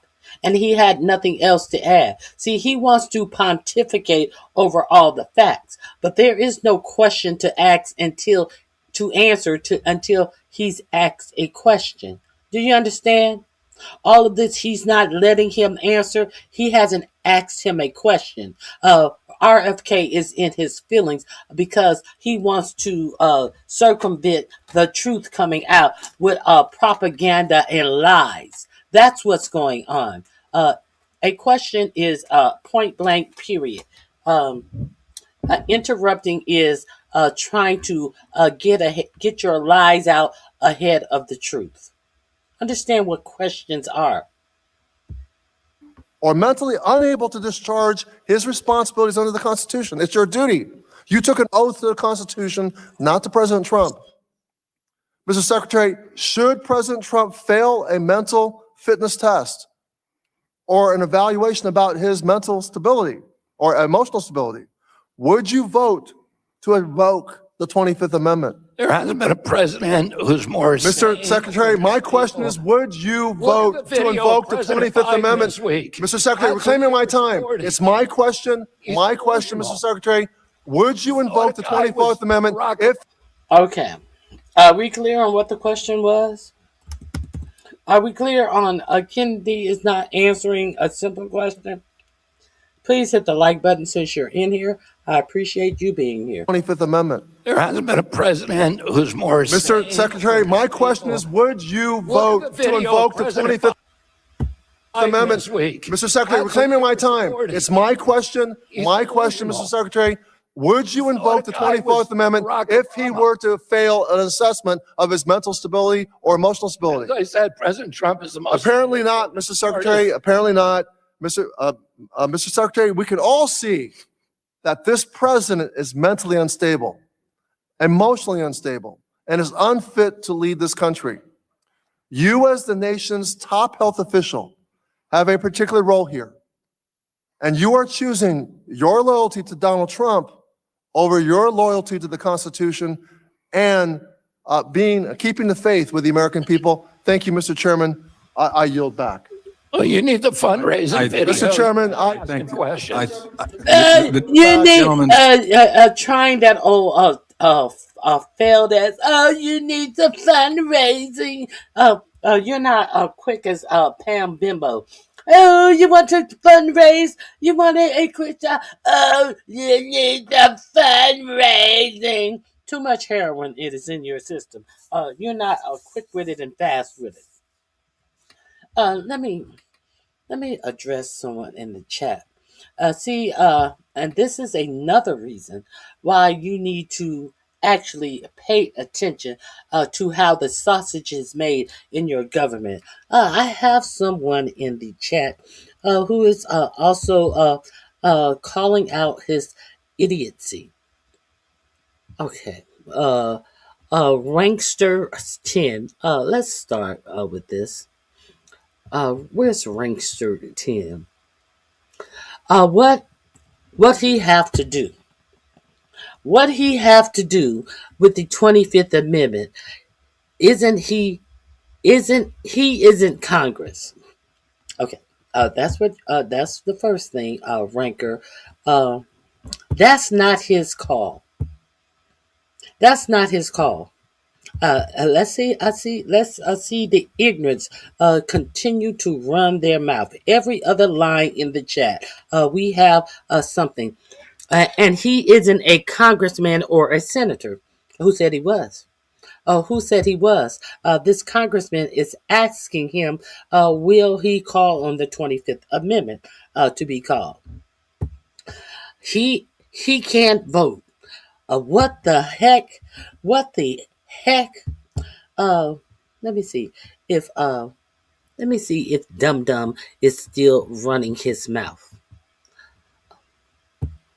The answer is only Congress and Senate can vote, and he isn't either, so he can't vote. Ignorance. Is that your final answer, stupid? Is that your final answer?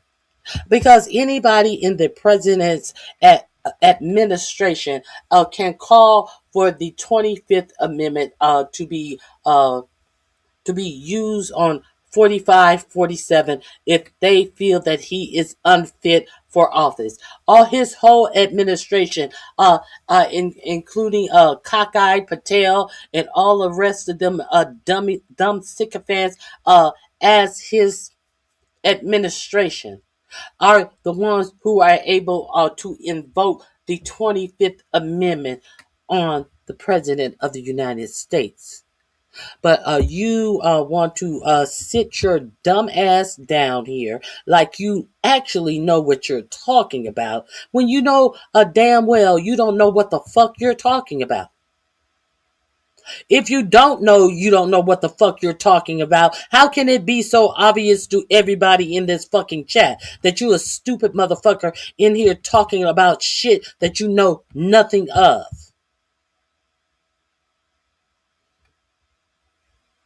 I don't have selective anything. I put what you said on the stream, on the stream. You said that Kennedy does not have a vote in the 25th Amendment. So get the fuck out of here, you dumb motherfucker. You have proven yourself to be a dumb ass in here talking about you know something of which you know nothing about. You're a dumb ass.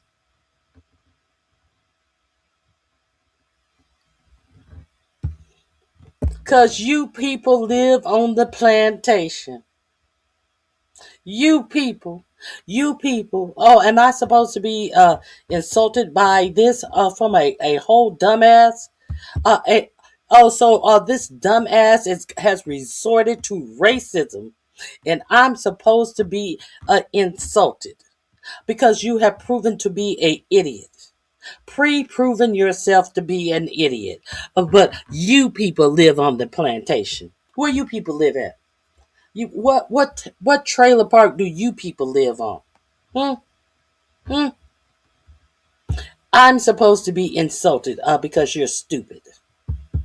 A stupid person is supposed to actually insult me. A whole dumbass.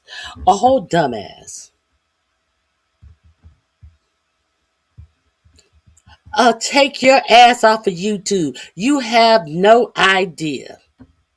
Yeah, I do have an idea. I have an idea that you're a dumb bitch and you are not loud in my chat. That is the idea that I have. I have an idea that you are in your feelings because you set your motherfucking ass up here running off at the fingers talking dumb shit. And when you got busted for being a stupid motherfucker, you resorted to racism.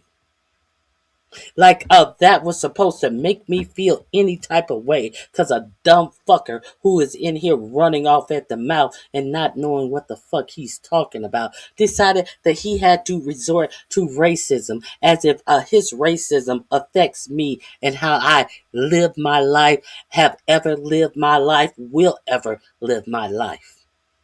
Make it make sense. That's all you got, bitch. I'll go over there and open up your channel and talk about all of your racist shit then. Since I have no idea, and the best idea that you were able to come up with was some bullshit about a plantation, go over there, open up your channel, and talk all your plantation ideas, bitch. Let's continue. Babu. Yes, a Babu.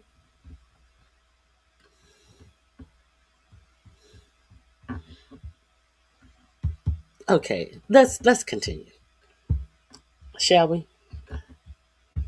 Time has Thank you. expired and been yielded, and I can ask the second grade classes to turn in again at this point. We've heard. I would, We passed. I'd hesitate to say something about 20. We had worked long and hard that we aligned. So the action by the department under your leadership suggests that the Trump administrations are retreating from the important issue and listening more to the insurance companies. Because as you know, if we go back 20 years, mental health was something that barely was ever talked about. Can you just clarify the insurance companies on what aspect? So parity, that if you. Oh, for parity, okay. Yeah, spend it physically, you have to spend the money, and this is where much of the addiction and mental health comes in. So looking at the facts, under your predecessor, the Department of Labor, Treasury, and your department had landmark regulations strengthening the oversight of the health plan and the insurers. Critically important, these are the toughest federal parity rules ever applied to insurance companies. Last year, the department announced that you would no longer enforce this regulation. Since then, the administration has refused to stand up to defend the regulation in a lawsuit by the trade association. To me, this is an indication of a retreat by the departments to go after, to make sure that mental health addiction treatment is available to anybody in the healthcare who has health insurance. And really surprised to see that this happened. Trump's bipartisan recommendation coming out of 217 Opioid Commission, led by Chris Christie and former Representative Patrick Kennedy, amongst others, to increase the federal government's authority to enforce parity. Going to the insurance companies to say you have to treat mental health, addiction services the same way you would treat diabetes or any other health condition. Why have the department that you have made this change, not going after the insurance company so people can get the treatment they need? Well, first of all, I want to thank you for raising the issue and raising it in such a civil way. And I would love to talk to you more about this. We have a major, for me, it's a personal focus.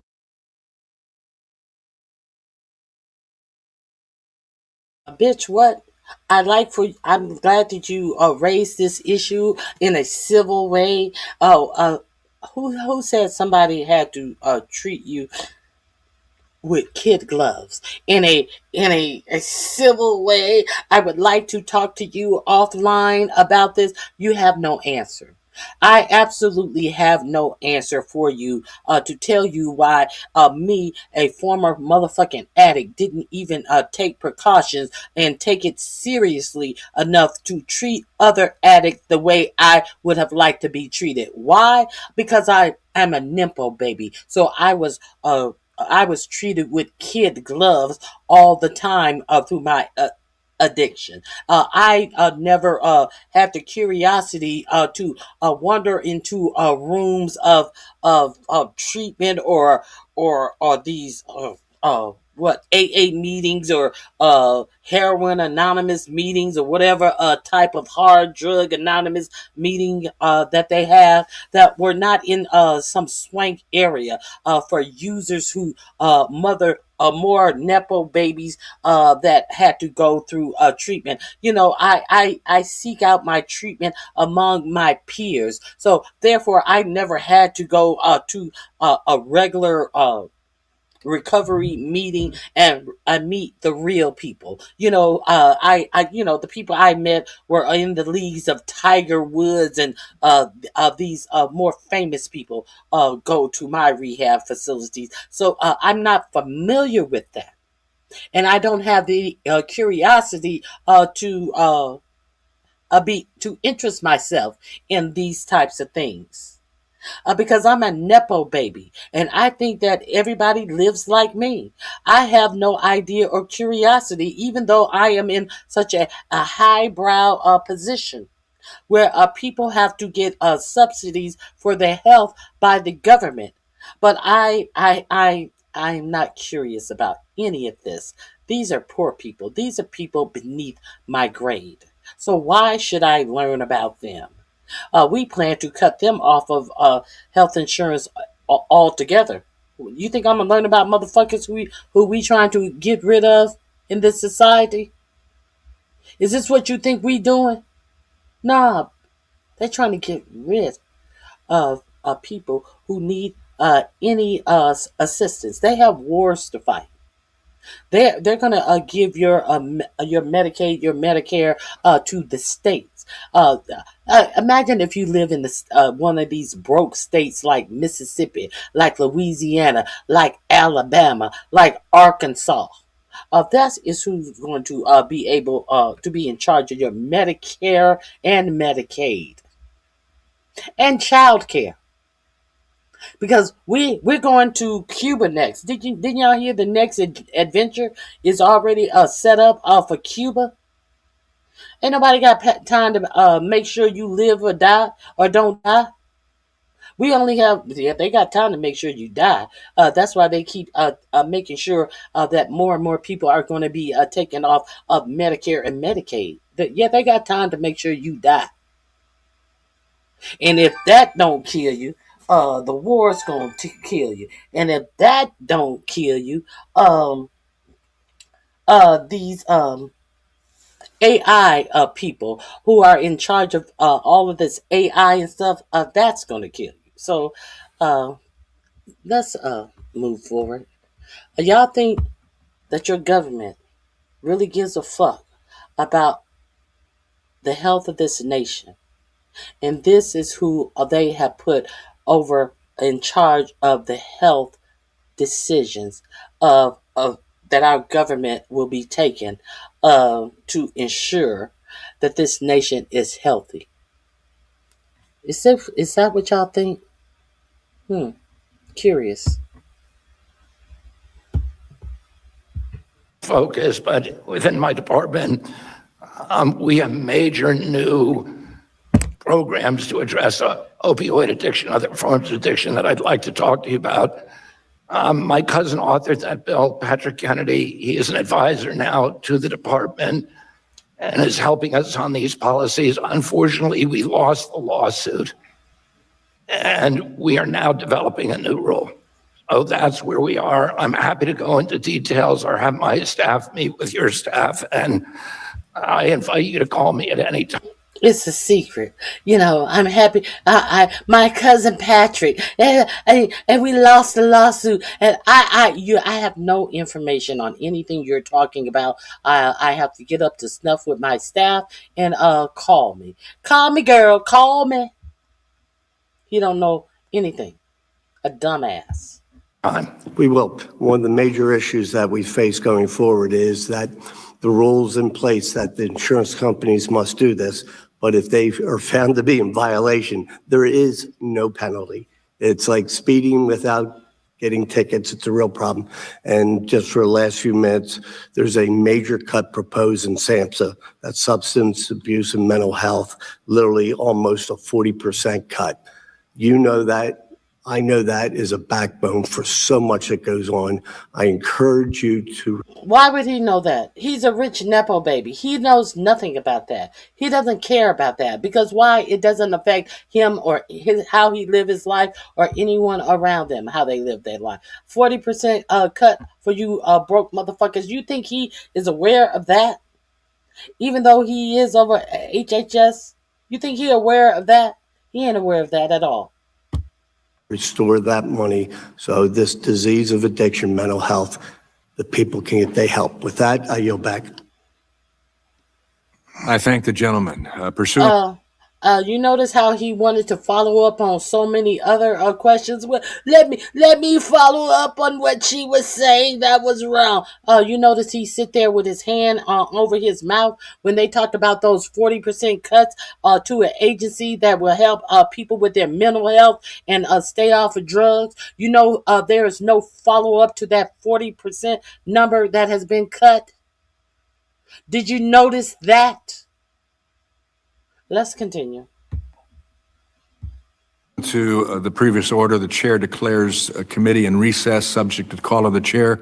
We'll plan to reconvene promptly in 5 minutes. Thank you. The committee now stands in recess. We're out of recess, so let's see who's next. Let's go right here.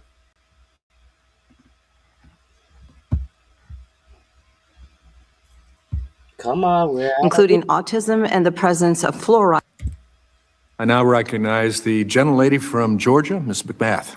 Thank you, Mr. Chairman, and thank you, Secretary Kennedy, for being before us today.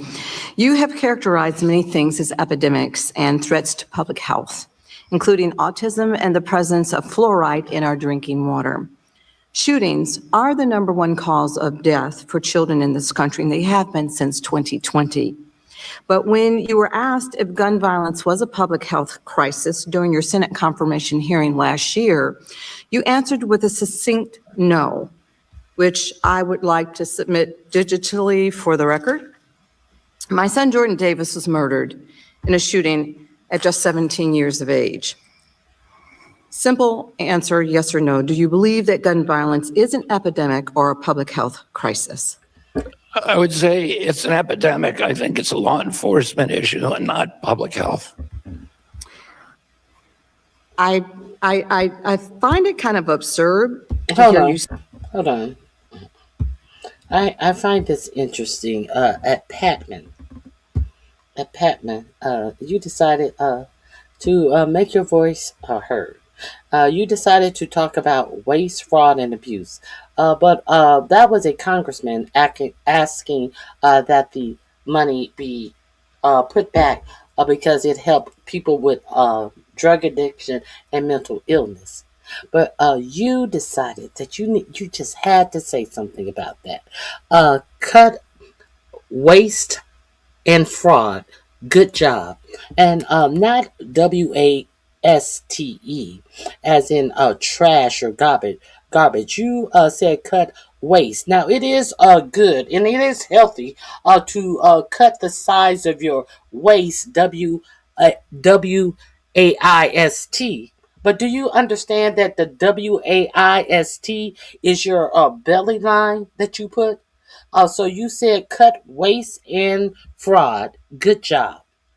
Which waste do you mean? The waistline or waste as in trash? Is that the waste that you're talking about? I don't know why some of you people think that you have something amazing to say, and the only thing that you prove is that you may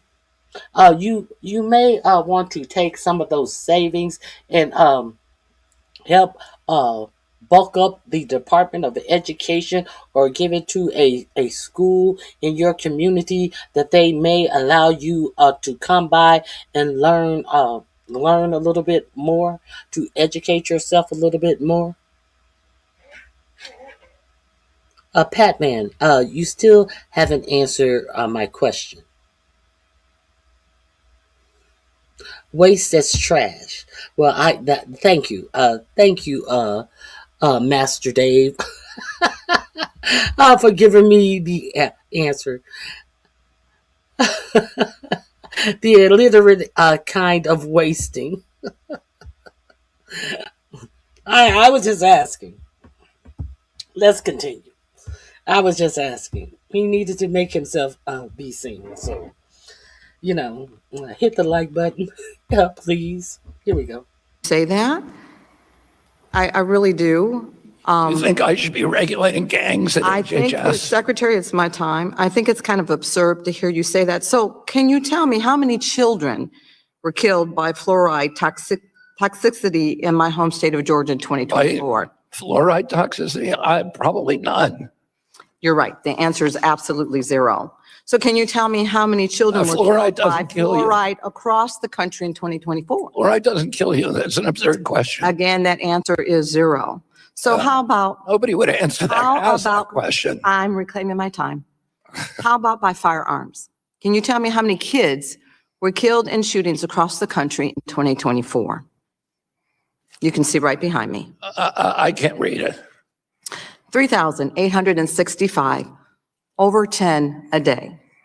That's more than drownings, more than car accidents, more than cancer, and certainly more than fluoride.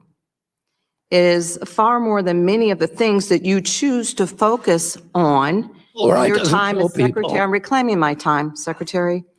It's obvious that gun violence is an epidemic, and it is both a public health crisis. I know it, and so do the thousands of parents who are burying their kids in this country every single year. But what I don't know is how you can expect the American people to take your opinion seriously when you try to tell them that they don't need to worry about the leading cause of death for their kids. I never told them I'm reclaiming my time. While you tour the country to talk about the supposed dangers of fluoride, you should focus your efforts on things that are really killing our children in this country every single day. We have limited time here, but I also want to ask you about your comments about people with disabilities, especially about people with autism.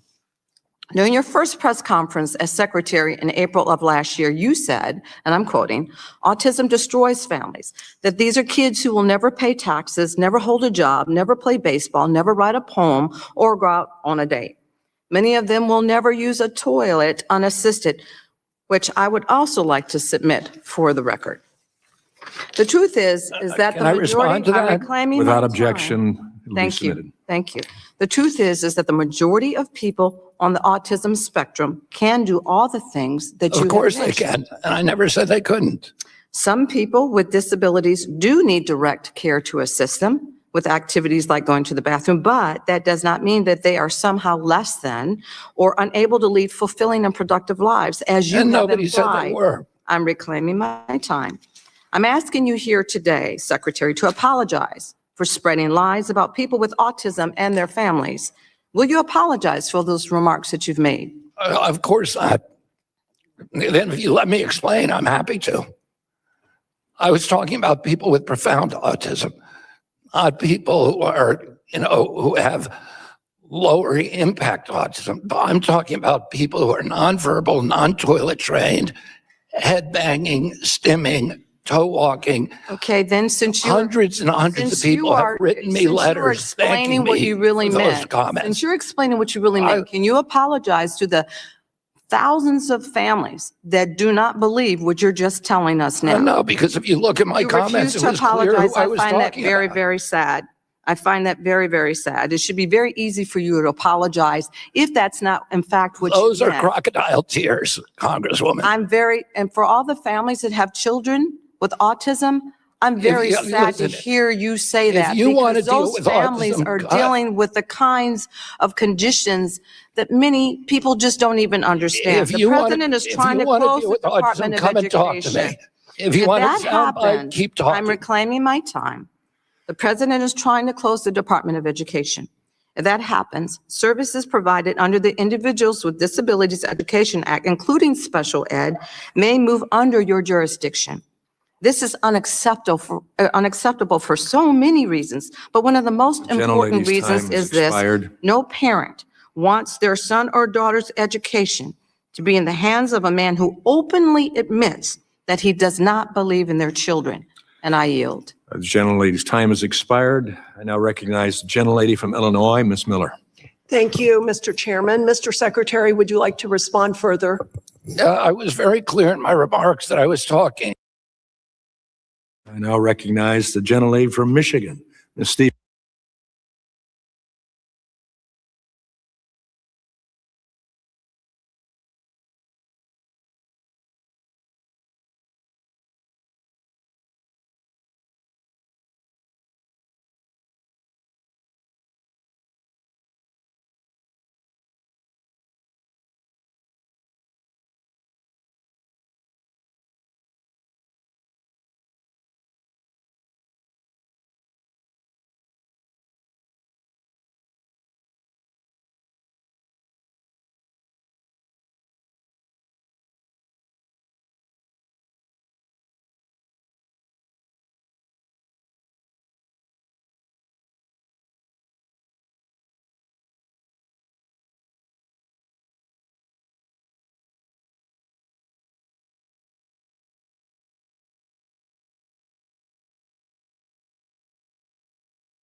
Well, thank you, Mr. Chair, for holding this hearing. And Mr. Secretary, it is in fact true. I come from the great state of Michigan. And as you enter your second year as our nation's Health and Human Services Secretary, I just had a few things I wanted to tick through with you here today. So in early 2025, after your confirmation, measles cases spiked in the United States to the highest levels since 1991. Last year, we had over 2,200 cases in America. 3 people died, 2 were children. Do I have that correct? Because according to the CDC and the American Academy of Pediatrics, I do. During this same time, that epidemic started before I came during into this office. same time, you questioned the effectiveness of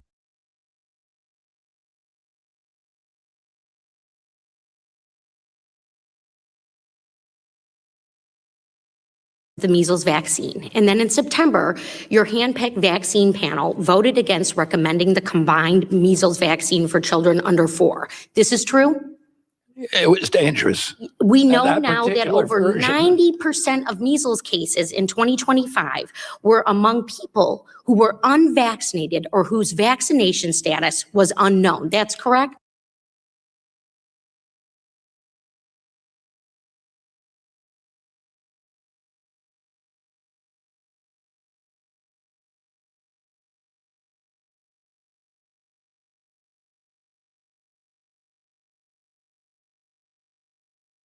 Overexposure among children increased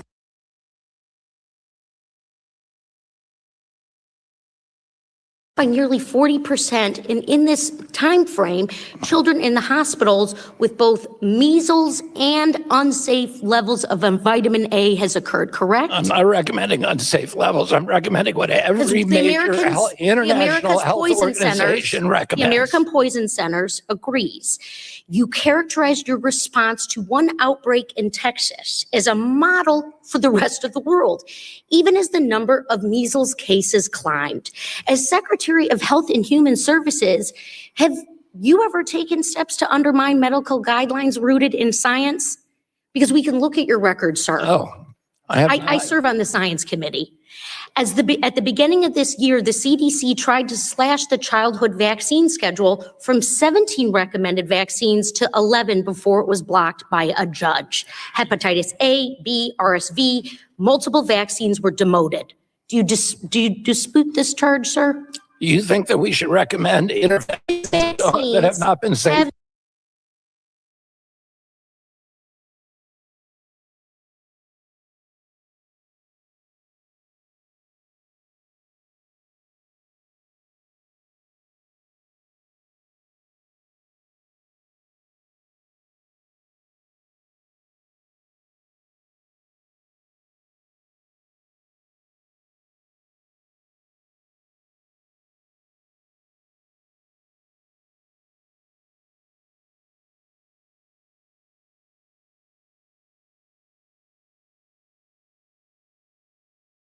Saved countless to 11 before it was blocked by a judge. Hepatitis A, B, RSV, multiple vaccines were demoted.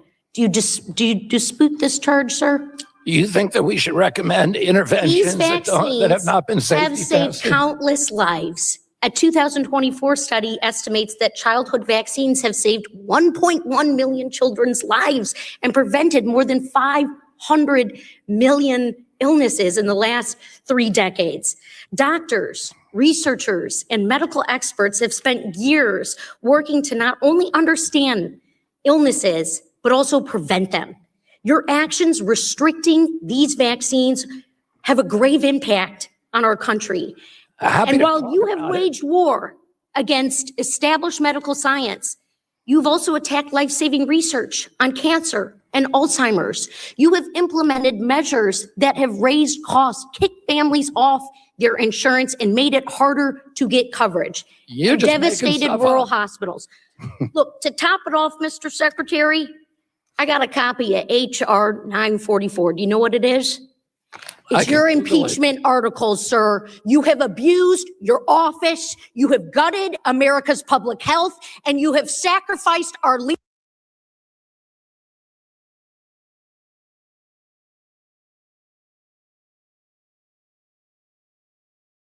leadership in medical research and innovation. Americans today are less safe under your watch.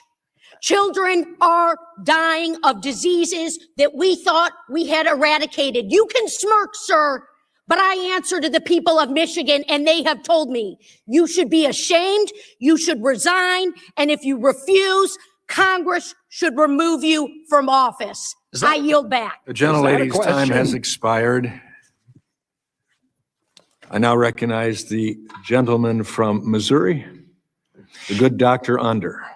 Thank you, Mr. Secretary. Thank you for being here. I'm glad my colleague got her little X clip there to, hopefully it'll go viral for our election.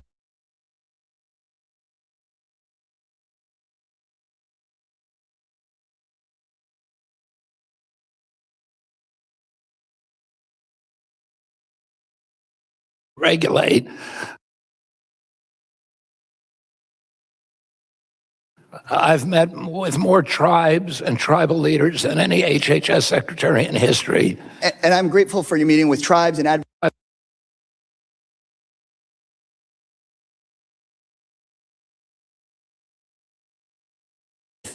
That have lost or about to.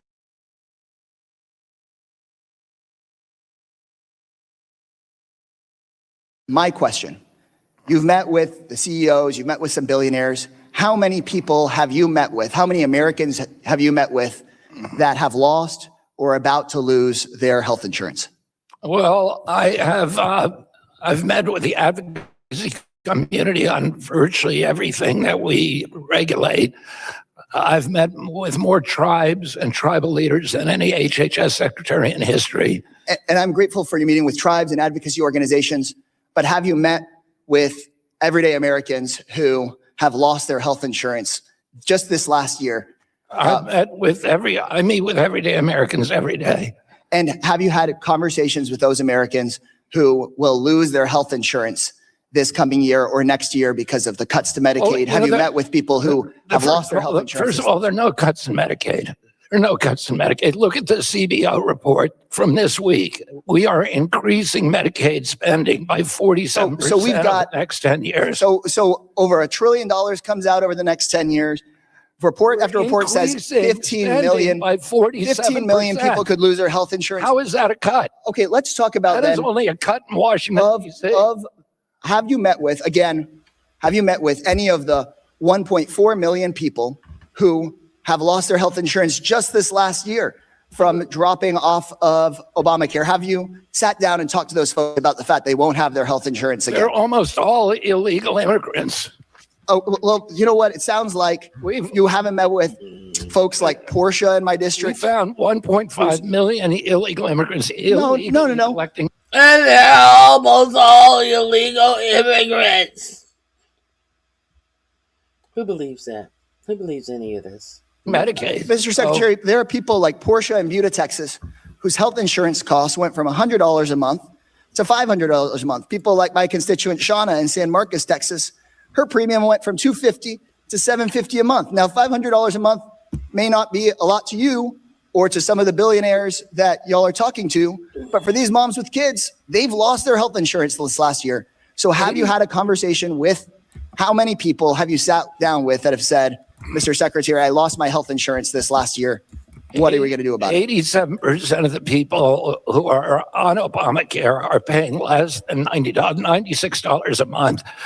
54% of the people who are on Obamacare today are paying less than $50 a month. Well and good for us to talk about Obamacare policy. By the way, question is, it sounds like the answer had 3 chances to make. We could talk all we want about the past. Tax credits. We could talk about. Why didn't you do it? We could talk about the past. Why didn't you do it when you had the power to do it? Mr. Secretary, just like you, I'm new here. I'm responsible for what's happening right here and now. Yell at your colleagues. My question, Mr. Secretary, is have you met with anybody that's lost their health insurance?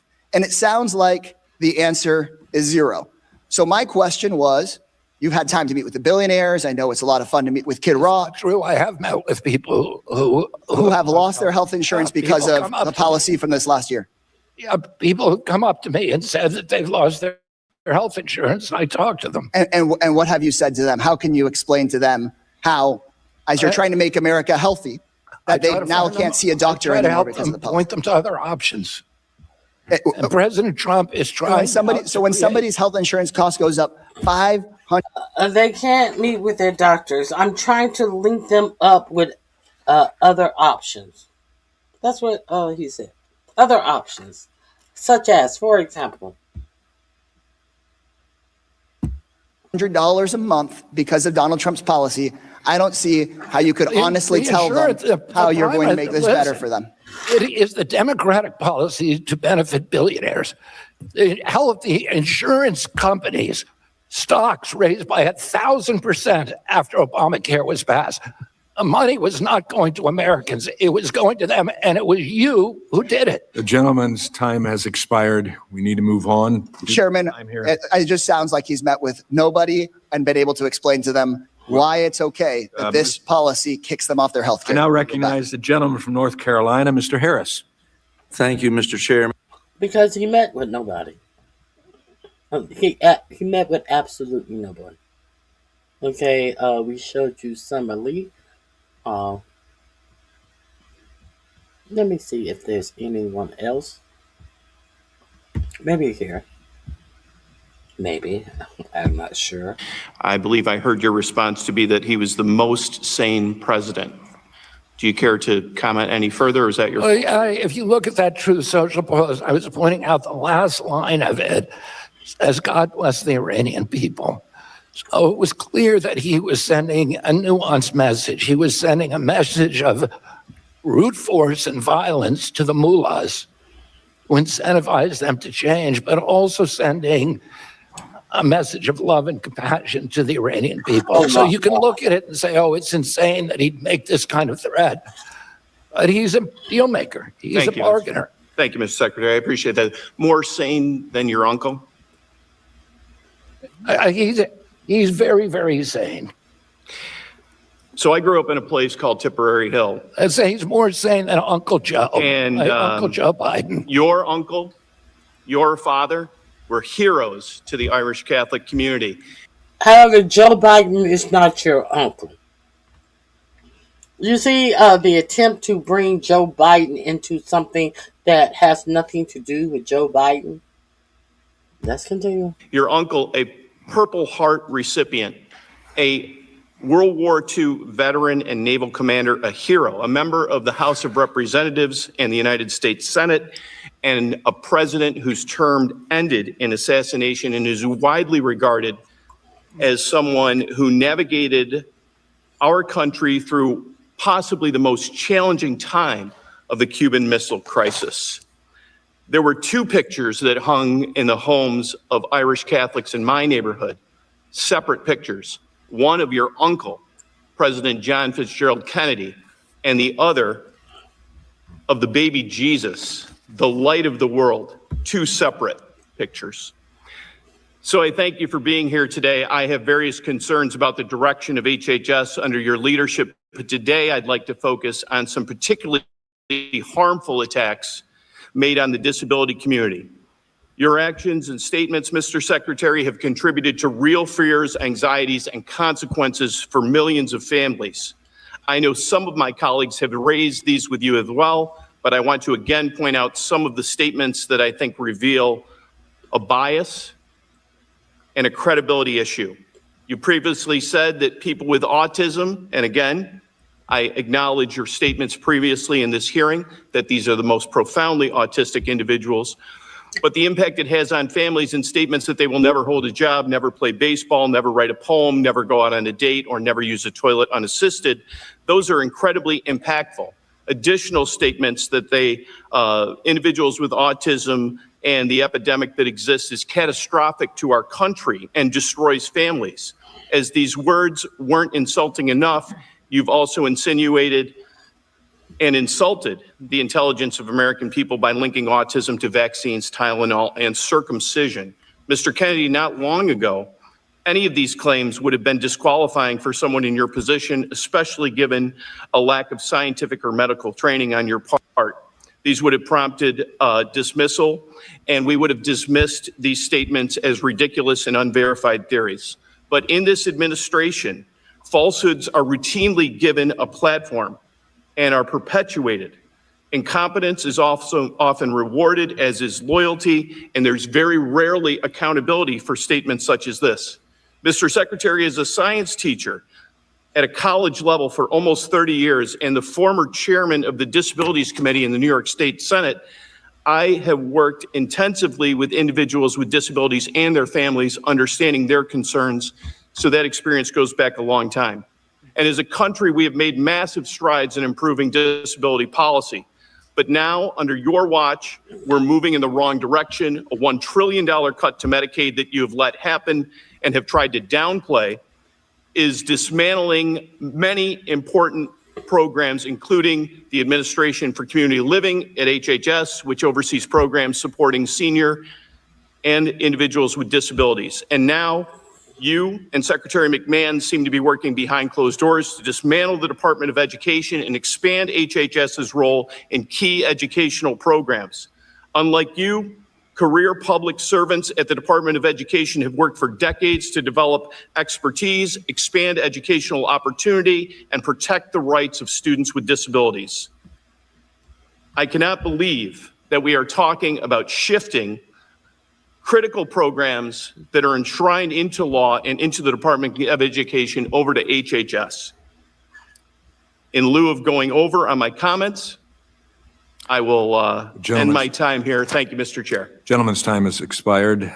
Yields back. I now recognize the gentleman from Pennsylvania and the champion of whole milk.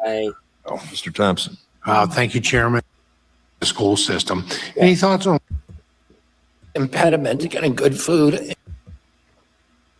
And, we need to be able to help them build kitchens and to get, now why this is important, this man's, what he's saying to this man is important, because we saw earlier in the other video of the black woman in the hat, she was saying that we don't have you are giving us cuts to our budget in schools, and we don't have the utensils to actually prepare fresh food because our kitchens are set up just to reheat food. And you want to pretend like you care so much about kids having fresh meals as you have stripped the farm to plate opportunities in school, as the schools don't even have the utensils to actually cook real meals. But notice how this same motherfucker who made excuses and we had to have cuts, and the cuts were because we needed the cuts. Now look what he is saying to this Republican body, build their bones about the same thing. Look what he's saying to a Republican about the same things, the utensils and the needed to prepare real foods in school. We're now putting it back in the schools. Some of the schools are having trouble because they have contracts with vendors that don't include it, but we're working with them to make sure that they all are serving home, and the kids love it. Kids are drinking it because it tastes better. And, people... He's talking about a whole milk instead of the 2% milk. Let's continue. Bodies crave fats, and you have healthy fats in whole milk that you can't get anywhere else. And it tastes better than, 2% or skim milk. The kids love it much more. And it's... Okay. It's milk. This critical food source. Friend of mine, Secretary Brooke Rollins, is who I know that your colleague and a good friend of mine, Secretary Brooke Rollins, is preparing to, I anticipate, hopefully in the next couple of weeks, to see published in a congressional record just clarity that this will apply not just to school lunches, but for breakfast and, quite frankly, any time that meals are served within the school system. Any thoughts on what steps that can we take to help schools successfully transition to offering whole milk? The biggest help we need, the biggest impediment to getting good food into the schools is that a lot of the schools have abandoned their kitchens. Oh, when I was a kid, every school had a kitchen. Now, notice how he has realized that a lot of schools have abandoned their kitchens. It's a fault of these schools. Now, this is later on in the day after the black woman said that you want us to feed the children good meals, but we do not have the money or the budget or the things that we need to even cook meals in our schools. And he upheld the budget cuts and had nothing good to say. Now later on in the day, now all of a sudden, yeah, we need good foods. And back in my day, we had good. Now, when you could have conversed with the woman who told you that the budget cuts were affecting their ability to make good, solid meals at schools. I believe that they should be making meals at schools as well.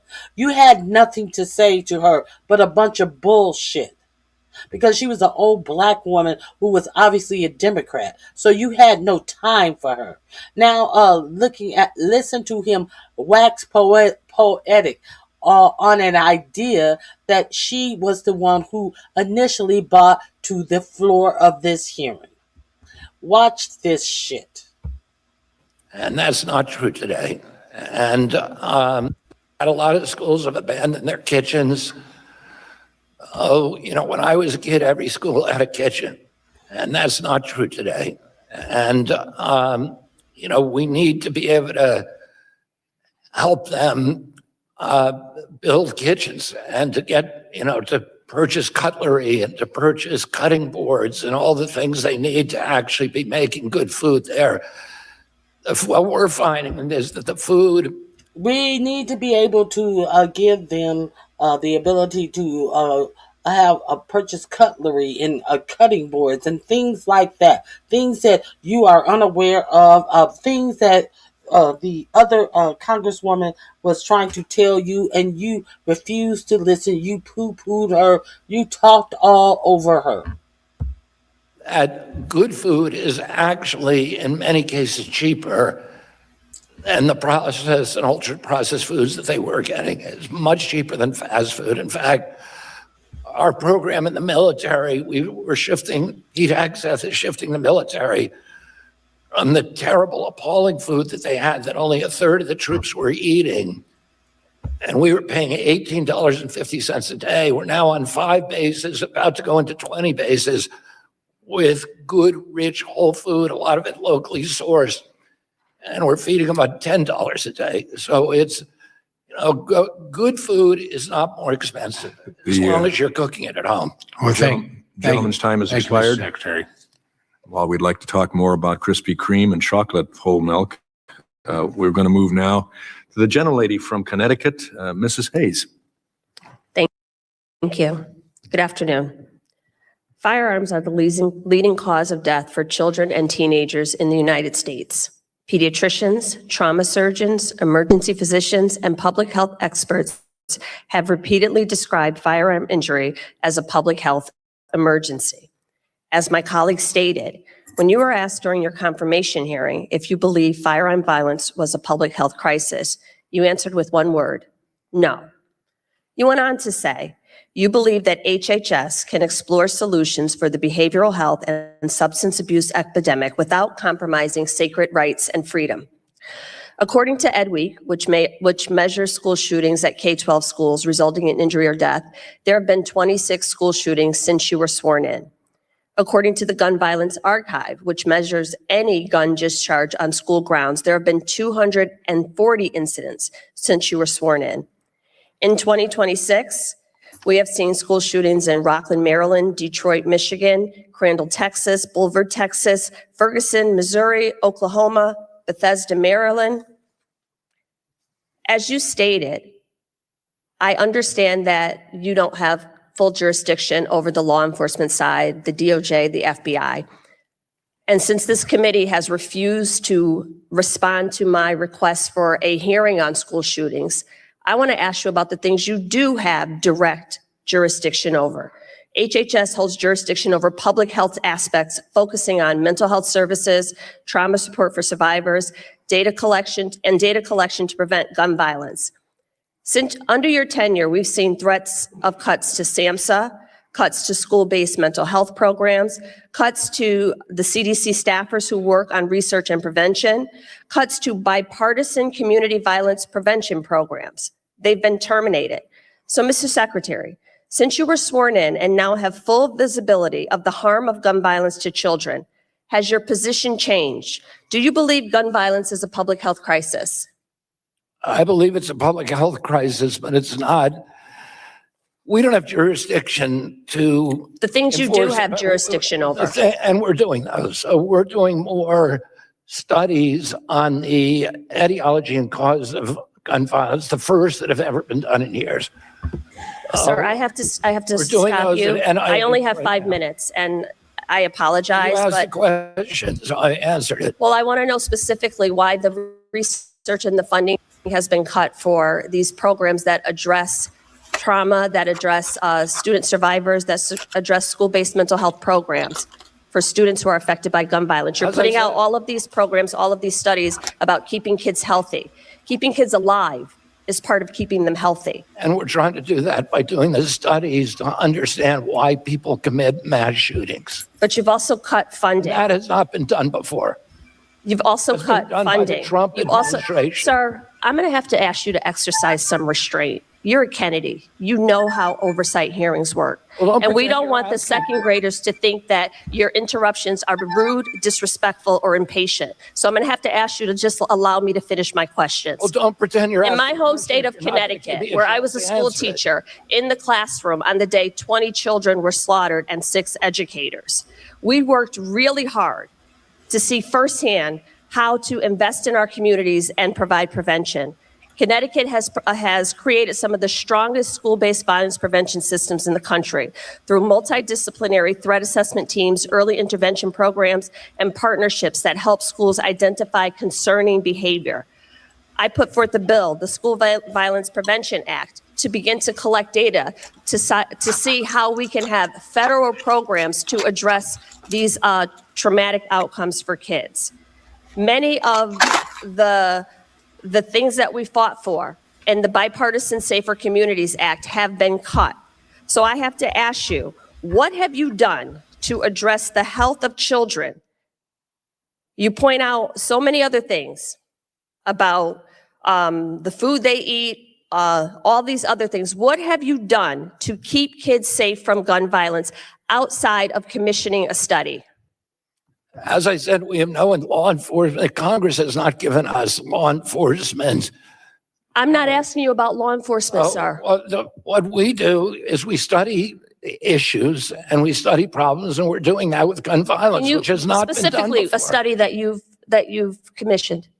We did it. We've done. I think it's almost near completion. We did a study on school shootings to look at what the shooters have in common, what medications they may have been receiving, whether they were on SSRIs, whether they were on benzos, and we're expanding that now across the agency to do more of those. The gentlelady's time is. He's lying. Okay, that is all I wanted to share with you. It seems like Kennedy is addressing the Senate today. So we'll get back with him in his bullshit and his lies. This was a two-day sit down with Congress, and you see he got some of his answers for the second day off of his ineptitude to answer questions on the first day. This last thing I want to share with you is what's going on with ICE and their attempts to brandish you as domestic terrorists. If you are protesting your government, understand that while we are in this war that Netanyahu set Trump up to, Trump is ready to end this war and get back to the scheming that he needs to get back to, trying to rig the midterm elections. Now, it has been reported that the Detroit ballots have been accosted. Where is it? The Detroit ballots. I think I have it right here. They have taken up all of the. You know that they did that in Georgia. Now they are doing it in Detroit, stealing ballots. They're trying to make a. They're trying to make a precedent uh, of the alleged stolen election in these two states. So let me see. Maybe it's here.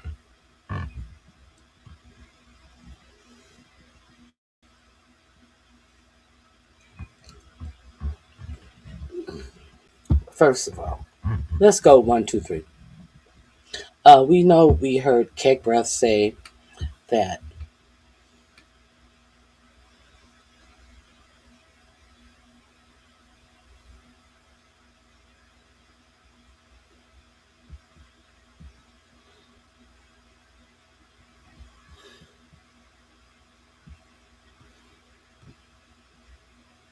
honey, he doesn't know how to rig anything. He obliterated Kamala and got hit by the red wave so hard FEMA had to give him $750. Not $750. Come on now. Let me share some things with you guys. Since they talked about the military meals, I don't know if you guys are familiar with the troops that are fighting in Iran now. They absolutely have been sending messages home from a military that has a $1 trillion budget. Do you know what your troops are eating over in Iran? If you don't know, I just want to share this with you real quickly. This is what they are showing their parents and their loved ones and asking, can you please send us some food and some ration? I don't even know what this is. I don't know. This looked like a sliver of tongue or something. Some type of a stewed mixed meat and a tortilla, some boiled carrots, and uh, whatever this brown stuff is, and whatever this is that looks like a ugh, bacteria toted tongue. Uh, this is what your military is being fed by a Pentagon that has a $1 trillion budget. So if you did not know that, photos show shocking meals being served to U.S. troop in Iran war. This came out April 17, 2026. Imagine images obtained by USA Today of poor quality meals being served to U.S. service personnel in the Iran war have sparked alarm. The images have highlighted concerns about the welfare of service members and the food being served to them while they are deployed, with the official account for the Democrats on social media dubbing the pictures disgraceful. Okay, so I am going to drop the link. You can go and visit this page uh, whenever you choose to. I'm going to add it to my description box. This is going to be number 8 in the description box. Everything that I shared with you can be found in my description box. I don't know if you guys knew that. I'm going to go through some other things that I wanted to share with you because I got to get out of here. I didn't realize it was so late. I am going to share with you something from one of my favorite from one of my favorite reporters who always come with a receipt, Ken Klippenstein. He has some reporting on what ICE is up to, and if you think that this is just going to affect undocumented immigrants, no, they have always been running test runs on the things that they are going to do to violate your rights as United States citizen. Exclusive ICE glasses. Homeland Security is making smart glasses to collect intelligence on Americans. If you think that it's for the immigrants, no. Here we see the Meta glasses. It's set in a pair of Ray-Bans being worn by your ICE officials. The Department of Homeland Security is developing specialized smart glasses that will allow federal agents on American streets to automatically identify quote unquote illegal aliens from a distance. Budget documents reveal the new ICE glasses. Uh, the new ICE glasses, building on available glasses that allow video recording and heads-up data display, will be able to pulse vast federal holdings of biometric data from facial recognition and your walking gait to identify people in real time. Per the budget document, the projects will deliver in innovative hardware such as operational prototypes of smart glasses to equip agents with real-time access to information and biometric identification capabilities in the field. A Department of Homeland Security attorney who spoke to me on the condition of anonymity said of the ICE Glasses project, it might be portrayed as seeking to identify illegal aliens on the street, but the reality is that a push in this direction affects all Americans, particularly protesters. The official also says that the technologies and algorithms behind the smart glasses are also applicable to general government surveillance as they are to the current immigration war. Commercial smart glasses are already facing major hurdles regarding privacy, ethics, and data security, and ICE glasses will only deepen the concern. They presumably will be two-way, not only able to detect and with the help of AI match to suspects already in databases, but also to secretly record people and then add them to new domestic watch lists. With the when Google introduced its own smart glasses in early 2010, dubbed Google Glasses, the public backlash was so fierce that it led to a nickname for user, glass holes. The intelligence community and classified enclaves of the military have been experimenting with smart glasses for years, and such display has been used to help special operations to find and identify high-level targets that are on various terrorist, not watch lists, kill lists. Okay. Such specialized glasses enable the fusing of identifying intelligible to including biological, biographical, behavioral, contextual, and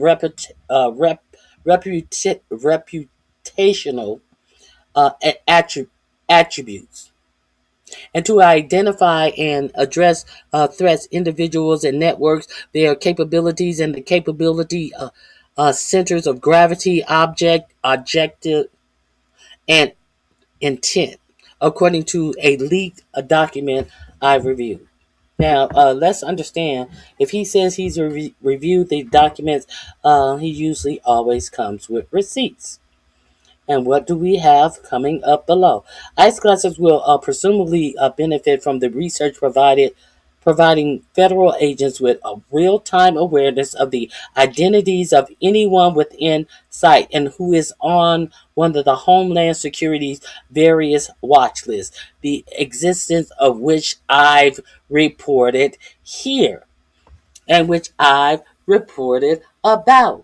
The NSPM7 and of these terrorist watch lists for your children, all of these things, all of these watch lists, all of this information that they are collecting on you, and all of these ways that they are trying to say if you are a protester that you are a domestic terrorist, you might want to read up on this information that has been being dropped here for over the past year about things that your government are getting up to as you continue to believe that they are building these detention centers, all of these warehouse detention centers for all of these undocumented immigrants who they are immediately expelling from the United States. Continue to believe that those are for undocumented immigrants at your peril. Now, I said that they are always receipts of new budget requests, prototypes of smart glasses, real-time access, biometric identification. Now, here is the receipt of what they're doing with the glasses. Now, take yourself over to Ken Klippenstein. The link is in my description box. You may definitely want to join his page. Link number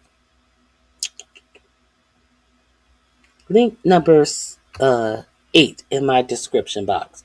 So, one last thing I definitely will like to share with you.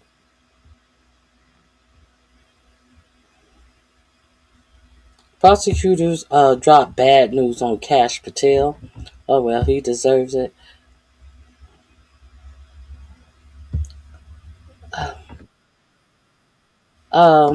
Here is what's going on with Detroit and their voting data.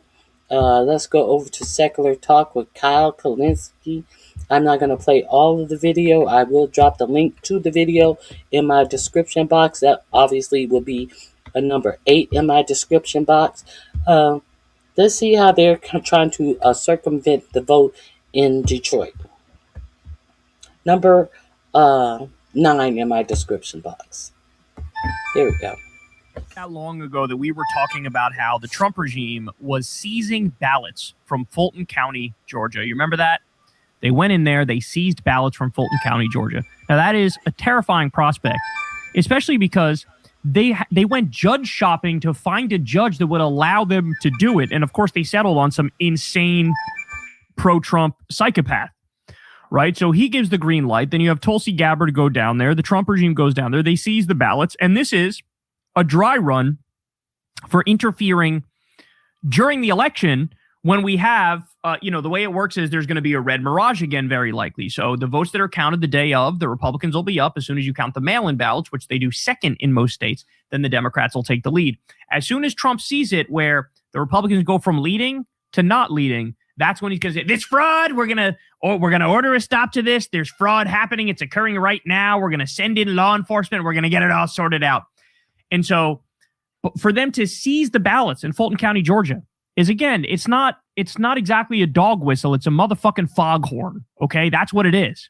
And so now they added to that. Ready? Look at this from the Washington Post. The Trump Justice Department is now demanding all ballots from the 2024 election in the Detroit area. A highly unusual move that comes shortly after prosecutors seized 2020 ballots in Georgia and obtained 2020 election records in Arizona. So, by the way, to seize the election records in Arizona is particularly insane. If you guys remember, they had a whole Arizona audit after the election because Trump was convinced that Biden didn't win Arizona, and he did win Arizona. So the Republicans in Arizona passed an election audit.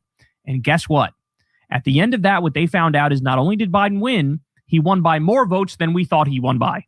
So Biden's vote tally went up at the end of that audit. So it backfired completely.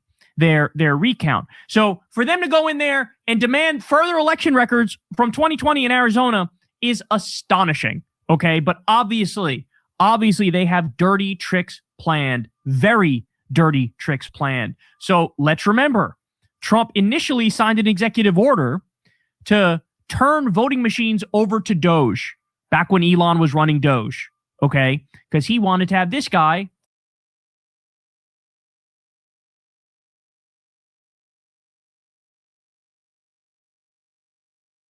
dirty work for him. He also tried to ban mail-in voting a number of different ways.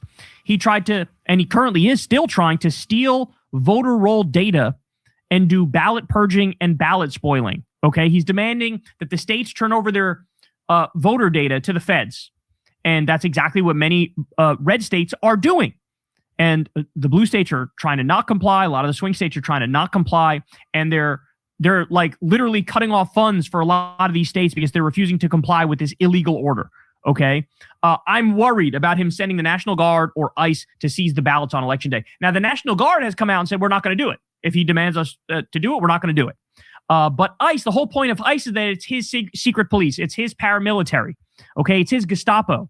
And so that's what I'm worried about, is that he sends in ICE to do a lot of the dirty work here. And we already know right now, the Trump regime is trying to force Maduro to say that he stole the 2020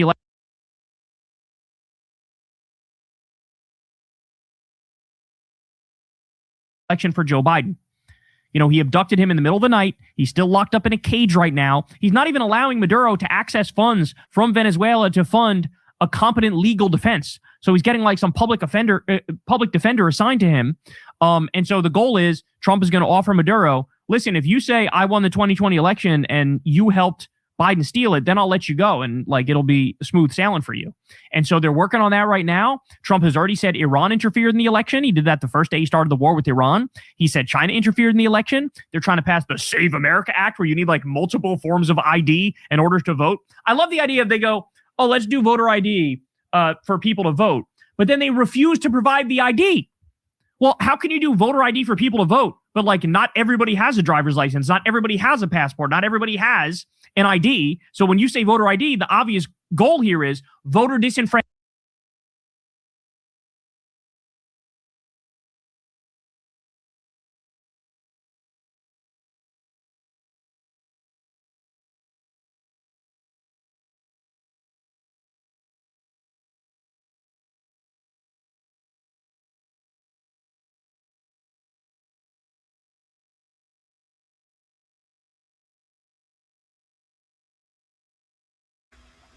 We also, hold on.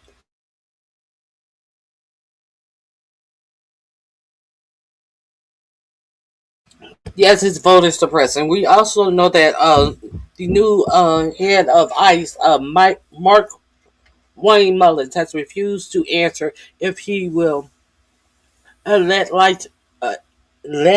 ICE loose on the poll centers.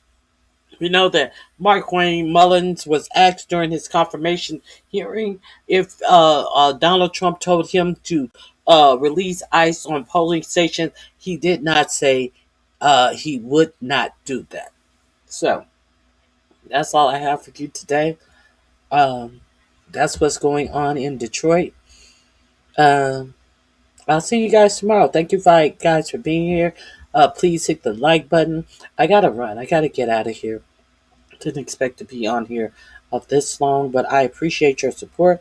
And tell a friend, subscribe, and I will see you guys tomorrow. Have a great, blessed remainder of your day. Bye-bye.